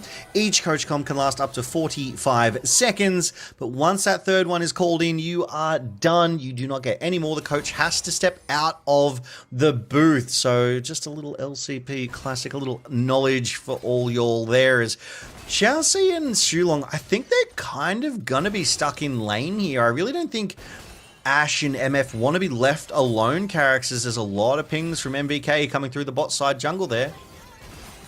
Yeah, it's gonna be an interesting one because the Trundle is on the way down. Could go for something. Pillar is good CC. Hasn't been spotted. Will just come in. Just gonna use it to get poke onto Feng. That double up Q didn't land from the Seraphine. And now Chica is in a lot of trouble. Has Pathmaker. Will dash as well, but has to burn his flash. Yeah, good job there from DCG to link up in the mid lane. Get that flash out of Chica, but obviously Hongshu had to commit his flash as well, so just a trade for priority there in the mid, just to get some value out of Pop9 being in the area. But it is a minute before the first Drake of the game, and MVK, it feels like they're on a little bit of a clock here. We've seen what Mundos can do if they're left alone to scale. and they've only got Ashe to really apply a lot of damage. Trundle can do a... Florin getting flashed on. Kratos doesn't quite find it. There was just enough healing from those cookies. Yeah, nom nom nom, delicious cookies. But we do see that I was just talking about Ashe and Trundle having to be kind of like, I feel like the damage dealers for MVK, whereas I feel like Kratos and Chica, obviously on Cassante, they're going to be the front line, so they may not have as much damage as they need to get through this Mundo. Obviously, time will tell, but he can't be allowed to scale for free. He certainly can't be, but Logan, you say Cassante doesn't have damage? Someone bring out the copy pasta. He does plenty of damage if he wants to. When he goes all out, he can blow people up. Mundo is a tricky one for sure, though, especially because the interaction with all out and his passive is hilarious. Cassante still goes through the wall. Mundo just doesn't go with him. Yeah, exactly. Like, oh, okay, cool. I guess I'm not hitting you anymore, but Hongshu is winning this mid lane matchup, which you would expect. The first rake of the game is there, and DCG, they have the vision control. They will see if a player's being made. Ping's going down. They spot a Guri. Yeah, Feng is getting slowed up, but they're going to try and fight this one out, given how much reinforcement is coming. Feng survives on a sliver of health. They re-engage. Sulong flashed forward to try and secure the kill. Didn't even flash forward. He just walked forward, but doesn't work out. Chica as well, trying to get onto Hongshu. Has that charged Natofo strike, but can't get it done. It's just DCG winning that bot lane play. Yeah, both mid laners did pop their ultimates. Neither of them go down, but Relove DCG get first blood, and it goes over to Feng. That is exactly what you want. Your misfortune to get accelerated, to get that bloodthirster early, get survivability, able to trade that much more heavily into your opposition here. So really like the way they linked up here, and we see it here again. Feng is just standing there in front of Haki and Shulong. Shulong held that E, forces that cleanse out of Misfortune, who gets away on a slither of health. But Shulong advancing forward into Pop 9's waiting Wind Becomes Lightning. Just excellent timing there to save Feng on that bot side play. Yeah, doing really crazy stuff there. The fact that Feng even survives, just managing to dodge everything. Just get away, get that little gold lead. Sometimes that's all it takes, right? Is it just takes fancy feet to dodge those skill shots, and suddenly the fight advantage is yours. Gold lead to DCG, only 300 at this 7-minute mark. Only 1 kill to speak of. That first rake is still there, and Void Grubs are up in a minute. This will definitely be one of the sort of slower jungle objective contests that we have seen. So it will be interesting to see which jungler values what objective more. I've said it before, I'll say it again. I'm personally a fan of go for the Void Grubs if both are up, because you can always just go and pivot and grab Drakes later. But yeah, around this top side, it is exactly what you would expect. They're just trading blows. Mundo happy to farm stacks on that Grasp of the Undying and build that HP. And Kratos, I feel like Kratos is doing a good job of bullying Mundo right now. Like, he's keeping his health low, so Florin's not actually able to kind of aggress forward. Oh, there's an arrow flying, but doesn't find anything in the mid lane. It was just a bit of a fish there to see if maybe they could help Chica just get a little cheesy kill. But you see at this point, he is just shrugging off the Annie damage. He's able to just walk up, clear the wave, walk away. This is why you pick the Cassante mid. It's just a completely nullifying pick. Yeah, exactly. And I really liked it when he locked it in. I was like, oh, and when they showed him showing in mid, right? Is it, oh, that makes so much sense. And he just can't kill Cassante. What are you going to do about it? And it's going to be that way for nearly the rest of the game, right? Because Cassante's got that Negatron cloak, has got that MR rolling. We'll just complete that Kainic Rookern, get extra magic shield as well. He's going to have priority. He's going to have push, and he's not even going to have to worry about what Annie has to do to him. It's going to be up to kind of Bard, Xiaoxi, and Feng to apply that damage. And right now, they're winning the bot lane. Haki found at 50% health. TP committed. Yeah, they're going to bring the TP in. Pop 9 is in so much trouble. That pillar is perfect. The Bard ult buys a lot of time, but in comes Chica. They just want to focus Pop 9 out. They do it successfully. Harky's low, but there's no more threat onto him. Xiaoxi seen away as well. They don't need to kill him. They just need to push him away so they can get this Hextech Dragon and start stacking the dragons. Yeah, nice sequence of play there coming out of MVK. That catch onto Pop 9, meticulous. It set MVK up for success. It set them up for that first Drake of the game. And Carix, it will not be a Hextech Soul. So happy days as, here's what happened. Feng used the ult to clear the wave, chip away at Harky, get priority, move in, but the TP undid it all. Great slow and E route there for Pop 9. Obviously the Bard ult to try and buy some time, but MVK, they brought 4 members to the fight. They just had every angle. They even stood there waiting. Another arrow goes wide there. Harky trying to make a play onto Feng. Doesn't quite find it. Still be able to just push a wave in. He'll be fairly comfortable. And I think this is what was sort of identified in the draft, is that as much as DCG's comp does make sense on paper, the Mundo could get out of hand. The issue is that Pop 9 goes in and no one else has instant engage with him. Yes, a Mundo can try and walk through the team, but he still has to walk. Even if he is unstoppable, maybe he is really tanky, he can't have that snap engage.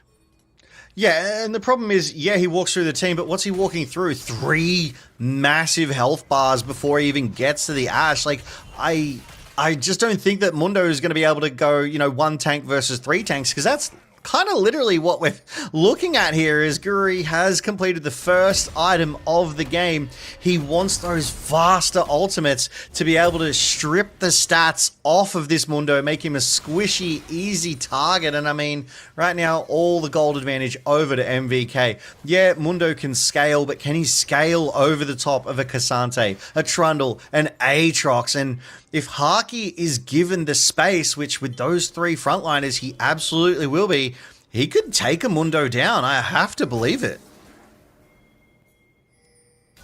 Exactly. I think, there's no belief. If an Ash gets to free fire on a Mundo, the Mundo dies really fast.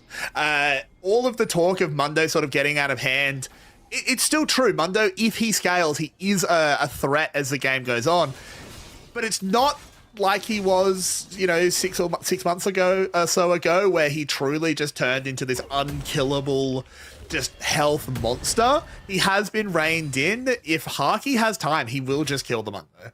And I'm just a little bit worried about how they stop Harky doing that. I think it just has to be Hongshu finding Flash Tibbers. Yeah, I mean, there is still that angle, right? Ooh, good battle. Ultimate comes down. This could be, Harky. They don't time the stun from Bard perfectly, so he is just able to walk out of this one. A good Seraphine ult keeping him safe, and here we go. The attempt onto Florin. Pops the W. They're coming down on him. Rips off the shirt. No, he doesn't actually have it. The teleport from Hongshu will make it a 1-for-1. Guri doesn't want anything more. They'll just take the teleport and the 1-for-1.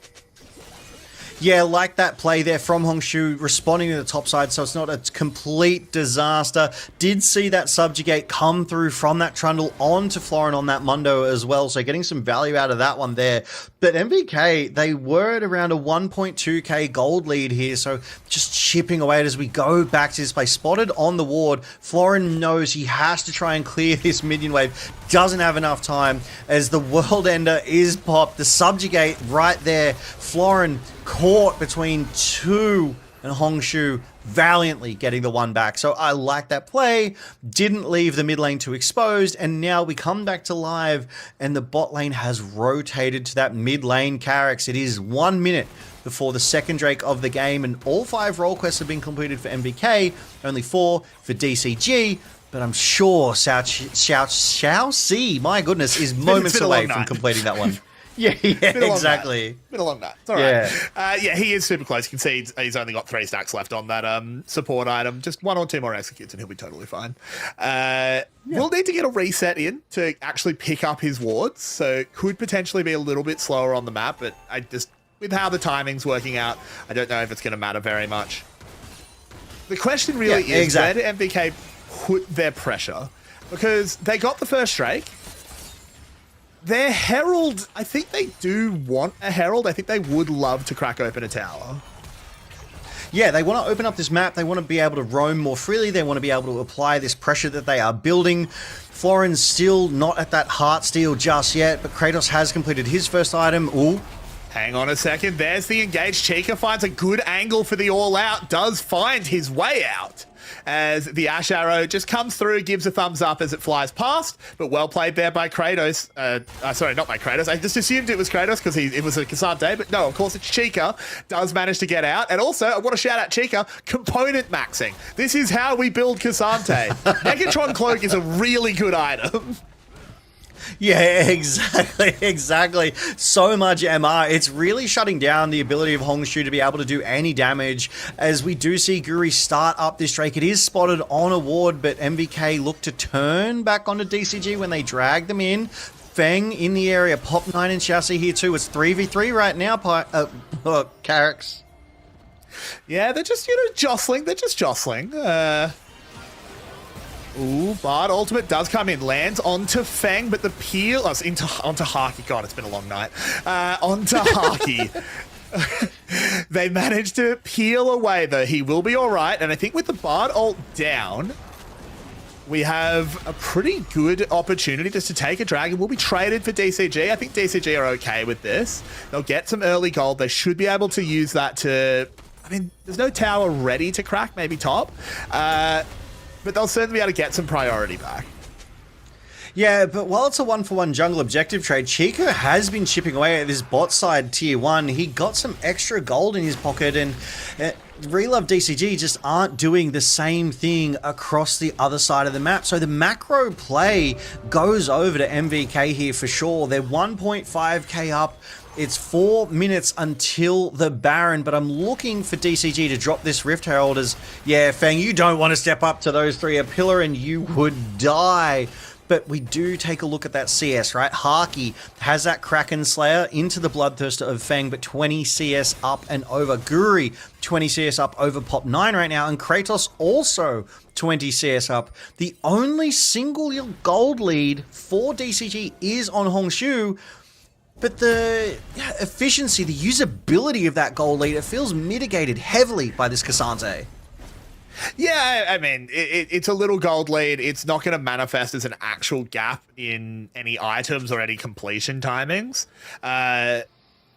He should be, the Cassante's going to be fine. Chica he's got that Jack Show, has the component still in his pocket, needs to complete his boots. That's about the only thing he's behind. Of course, completing your boots is pretty important for mid laners because you do get those tier 3s. I just don't think there's anything to fight over for a couple of minutes, so I don't know if any of these gold leads matter. Yeah, at least not right now, Maybe right? Because it's the bot lane one. Yeah. But I mean, that's 2 completed items there for Haki. Yeah, the Phantom Dancer is a kind of cheaper item, but it's still a completed item over Feng. Does have that pickaxe, 2 longswords, so very heavily indexing into the damage side of things, whereas Haki does have a lot of that move speed, attack speed benefits. And Haki flashing away. Pop 9 wants to finish this kill. The barrier is there. The barrier is not enough. A 3-man Seraphine ult is too late. MVK lose their ADC and have to just defend the tower. Yeah, really good proactive play there. They brought all of the members from Relove DCG. Yeah, they're rotating top real fast. Kratos knows what's up, though. He is retreating. Wasn't able to clear the wave, but it's only 2 low health minions, so DCG not going to pull the trigger on this one, I think. They could do it without Florin, but I don't think they will. They'll just rotate Hongshu up there. He'll just catch all the farm. He'll be happy. Yeah, and I mean, with the mid lane tier 1 turret cracked as well, they can push and get extra priority around these jungle objectives when they do spawn. They get that priority so they can rotate to the bot and rotate to the top that much quicker, that much easier. I mean, I don't want to see a repeat of one of our earlier games where DCG overstayed on the top side, where Pop 9 was chased down, as we do go to see this replay here. The Tempered Fate missing and Haki flashing early, but DCG still able to make it happen even with that 3-man Seraphine ult. As you say, a little bit too late to really save that play as we come back to live and Florin taking a recall on that bot side, keeping up in CS with this Aatrox quite nicely.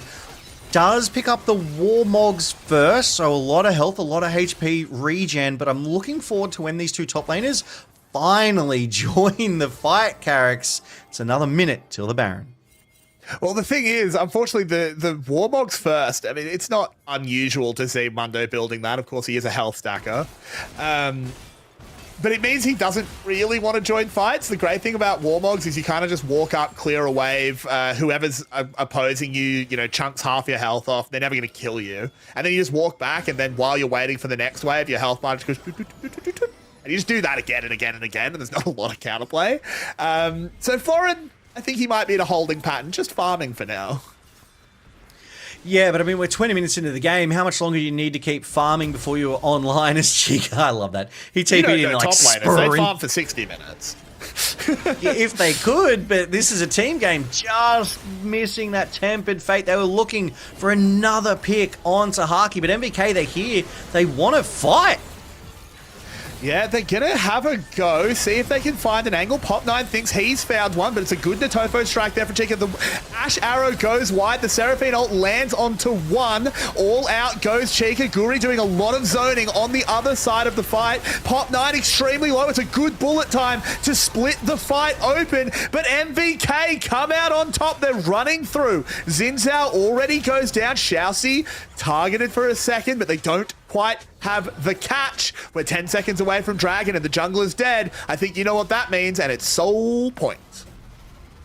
Yeah, I mean, MVK, they just absolutely won that team fight. Yeah, they only killed Pop9, but it really showed me signs that I'm so concerned for here, Carrix. They just did not have the damage to get through Guri, to get through Chica or Kratos. They were just right in DCG's faces, and only Feng could do anything. And then when the bullet time was ripped, they just moved out of the way and we're like, cool. So now MVK, they take the third Drake of the game. They're on soul point. It will be a mountain soul if they're able to secure that in 5 minutes, and their win condition firmly online, Carrix. As we go back to this mid replay, Xiaoxi trying to get a catch onto Haki now no longer has that Tempered Fate for this inevitable Drake fight, and it's here again.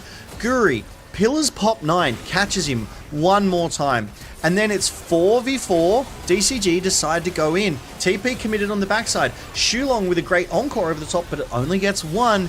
But, I mean, Chica has just found Hongshu, nearly kills him, drives him out of the fight. Feng left alone on the bottom, but you know what? I don't think MVK are worried about it. They're still so healthy after such an extended fight. Yeah, exactly. The damage just wasn't really there for DCG. We see that Feng dealt a fair bit with the bullet time. But the bullet time was just onto 3 very tanky members of MVK. Yeah, they're not true tanks outside of the Cassante. That's a true tank. But, Trundle and Aatrox at this stage of the game are very tanky.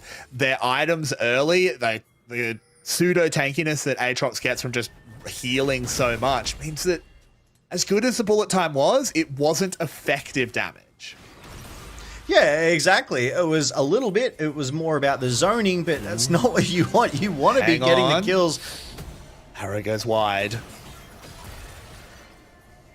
Yeah, so far Haki's yet to land one of those arrows because DCG, I think they're wise to the antics of Ashe these days. They're like, you know what? We cannot let that arrow hit as Feng goes in to get that red buff. He knows the fight be a Bruin, but Carrix, let's take a look at the state of the game. MVK, they've got strong vision control around that river in the mid there. They want to see if DCG are trying to pincer maneuver, collapse through that mid lane. They're going to get this Scuttle Crab and get that vision and that temporary, vision over DCG's wards as well.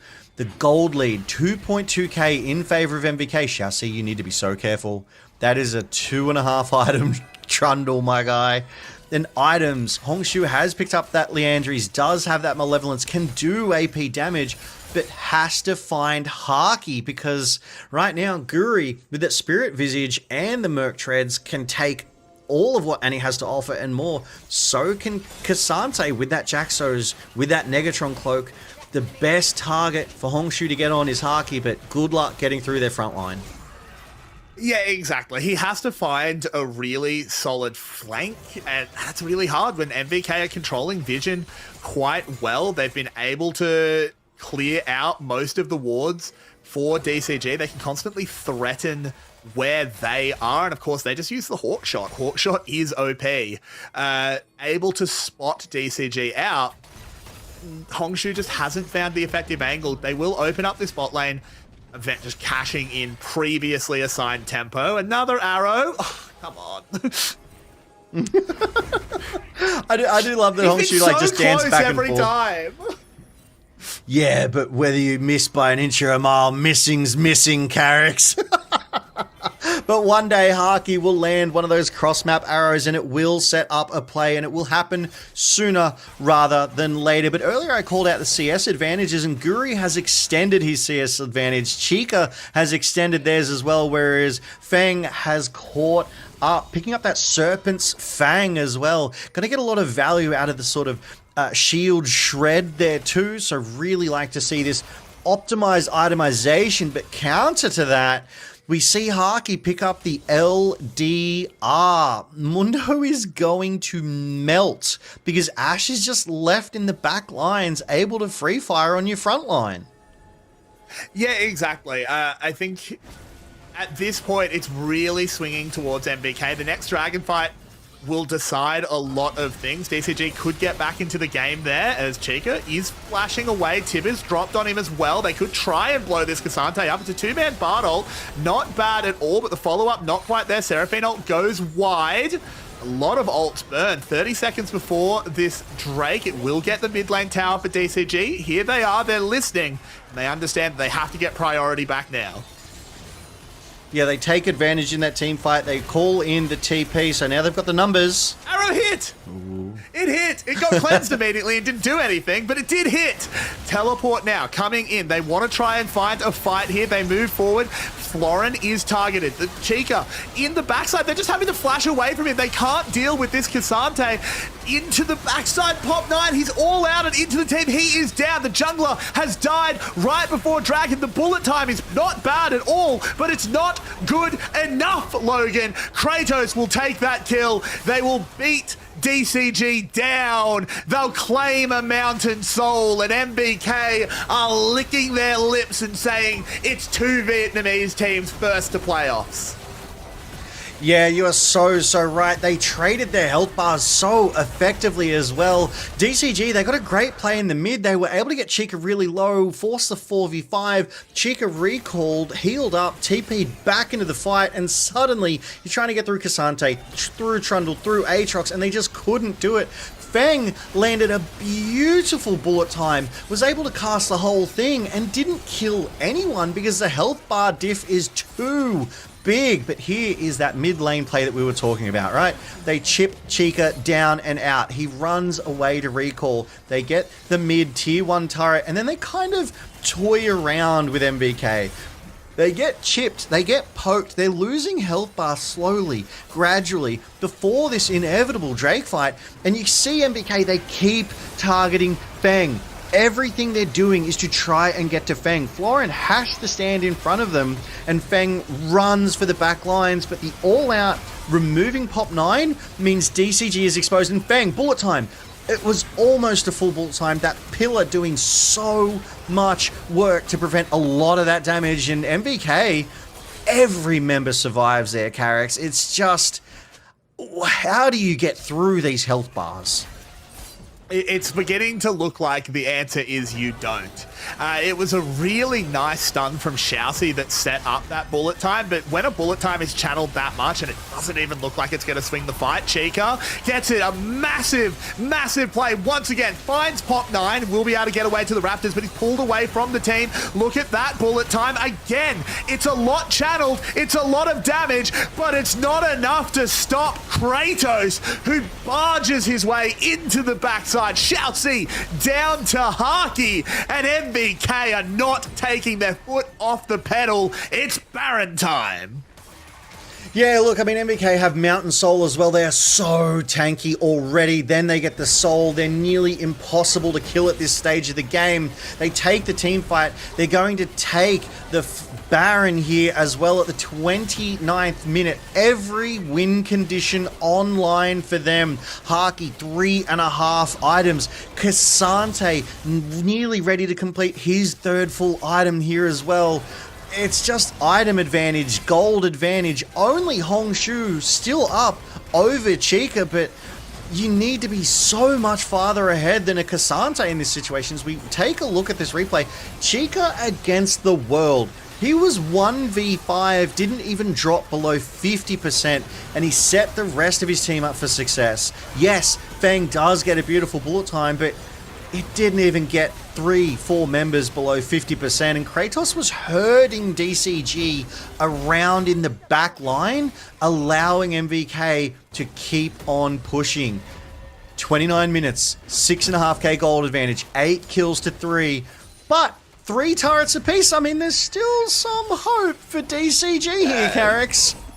Yeah, like, I mean, they've got a champion whose name starts with X. Maybe that's an advantage. You don't know. Look, I'm digging deep to figure out a way that DCG is ahead in this game, because they're also down a Dragon Soul, and it's the worst possible Dragon Soul. They were already going to have damage problems. Even if this wasn't a Mountain Soul, they would still have problems killing the front line of MVK, and now that front line has a Mountain Soul. So have fun. Look at the damage they're dropping on Kratos. That's not even the Cassante. He doesn't care. I mean, Kratos has picked up another MR item as well, does have the Death's Dance to be able to sort of slow and mitigate the damage that's being dealt to them. I mean, it's just great itemization from MVK. Frankly, it was a great draft from MVK. I know the game isn't over yet, but this feels doomed. They're sieging with Baron. They recalled and they're TPing. They're pushing 1-4 into DCG's base, and right now it feels like the best they can do is just watch it happen, Carrix. Exactly. The inhib is just getting pinged down by those Baron minions. It falls. Florin has to burn a flash. There's the Ash Arrow landing. They follow up on it. Florin in trouble. It's a 3-man Seraphine ult. They're charging towards playoffs, Logan. MVK have had enough. They want this one done. The bullet time does nothing. The only time it is MVK time. It's playoffs time. It's VCS time, as Feng will fall. The towers will fall, and MVK, the rookies of the LCP, send themselves to playoffs.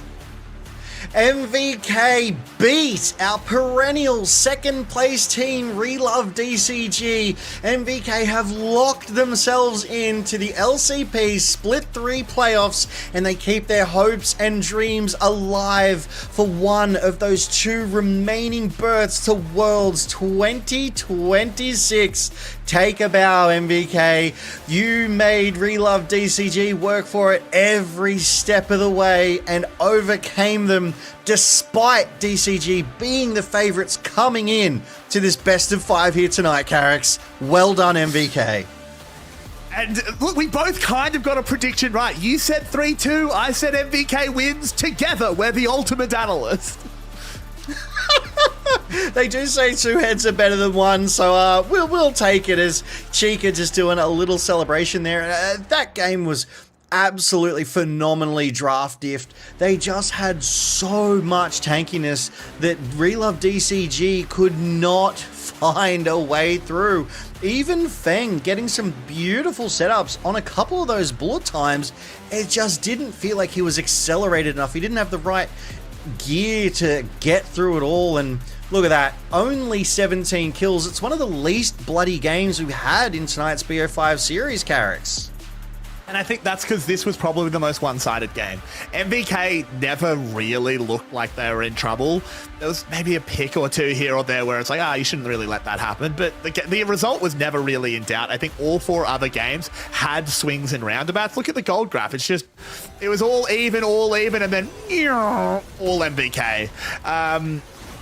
What a performance out of them this split. This is incredible level up from this team. They came in as all rookies throughout this year. They have just leveled up and gotten better and better and better. And now they're the second team out of Swiss. Yeah, I mean, credit to them and a well-deserved player of the match for Chica in that mid lane. He did get that lock in the game 1, which we were super excited to see him do, but the versatility of all of these champs that he played, even the fact that he just goes from AP assassins to ADs to ranged AP and then suddenly slams a Cassante and goes with the highest KP percentage out of any game he's played here in tonight's BO5. He's so flexible. It's fantastic to see. He even out-damaged his Kai'Sa game in Game 3. Yeah, I think he had a really, really impressive performance. I'm really happy with him this series. We pointed out before the match even started that the mid lane was going to be the fulcrum that this series pivoted around. I think we were proven right in the games at DCG 1. I think a large part of it was on the back of Hongshu, and then it was Chica having just MVP performances. Not even in just the wins. I actually think he played quite well even in the losses, but certainly in the games that they won. That Cassante, I love when players just have that gear where they can just say, yeah, I can play something that's a little bit more oddball for my role. I know Cassante has been played mid, but it's not standard. I can do that and be really effective on it. His all-outs were great. Yeah, exactly. And because it was Cassante, because he was so tanky, Hongshu was unable to do much of anything into him, so he really helped keep him down. Hongshu never really able to get accelerated, securing any early game kills, getting extra gold, so it was keeping your laner down, but also frontlining in these team fights. Like Kratos and Chica are 2v3ing, knowing they've got the backline behind them, but knowing that they can live through that level of damage. Again, it's Chica, it's Kratos, it's Guri here who are just leading the charge. And to shout out Chica, we need to shout out the entire MVK team. They worked as a unit, they played well together, they clearly knew their game plan, and it worked. They executed on it fantastically. And I think that's one of the big parts where even just within this series, they leveled up. Because I think in Game 1 and 2, even their win in Game 2, I don't think they necessarily knew exactly what the game plan was. I think the game that they won was just they hand-stiffed a little bit. They just had some really good individual moments of micro that got them over the line, particularly Chica on the Yone, to continue to shout him out. But looking at Game 4 and then Game 5, that wasn't really just a micro diff. They played the fights really well, don't get me wrong. But it was really good macro. It was knowing where they had to be on the map. It was knowing what their team comp wanted to do, and the draft that SOFM had given them, how it worked exactly. Yeah, and I want to shout out Shulong as well. I remember in Game 1, we were kind of critical of Shulong on that pike. He was so much slower to the plays, he felt invisible, and he leveled up. Like, the whole team did, but he leveled up as well. He was getting some fantastic encores here in this Game 5, zoning ults, catching multiple members of Relove DCG, and look at them, don't they love it? They are celebrating, and so they should, because here in tonight's playoffs, best of 5, MVK beat Relove DCG 3-2, and they will certainly be happy to have locked that one in for themselves here tonight, Carrix. Gotta be happy with that. Yeah, you've got to be pretty stoked for sure. MVK do super well. They pick up that win, they go off to playoffs, but DCG, all is not lost. You can see they are 2-2. They have one more chance, one more best of 5. We don't quite know who it'll be against quite yet, as we can see. There is still CFO versus Ground Zero to play out tomorrow to see where the final results of this bracket will be and who will be competing for the second and third slot at Worlds for the LCP. Yeah, that's it, because playoffs are yet to sort of be finalized. We've still got some more Swiss stage games. As you said, tomorrow night will be CFO versus GZ Ground Zero Gaming, who kept their hopes and dreams alive with a win the other night. So CFO at 2-1, GZ at 1-2. GZ do not want to lose. CFO definitely do want to win. So this will be a fantastic best of 5 on Sunday night. So if you enjoyed what you saw here tonight, make sure you tune in again tomorrow night for more of that action, because here in the LCP, we are blessed to have diversity in the teams in our regions. We have the VCS, the PCS, the LJL. We even had Osh before Chiefs got relegated. Hopefully we see them come back sometime. But all of these different metas, all these different players bring something unique to the LCP, Carrix. Any final thoughts before we close this one out? Just so proud of these MVK boys. I've been rooting for them since they all got promoted. So super happy to see them make the playoffs. Hopefully they can do even more. Yep, so far 2 VCS teams have made it to playoffs. It is Team Secret Wales and MVK. I'm sure they would love it if GARM were able to secure a spot there as well. But that is all she wrote from us here in the LCP tonight. Thank you so much for watching, and we'll see you again tomorrow night, because here in the LCP, we're made for this.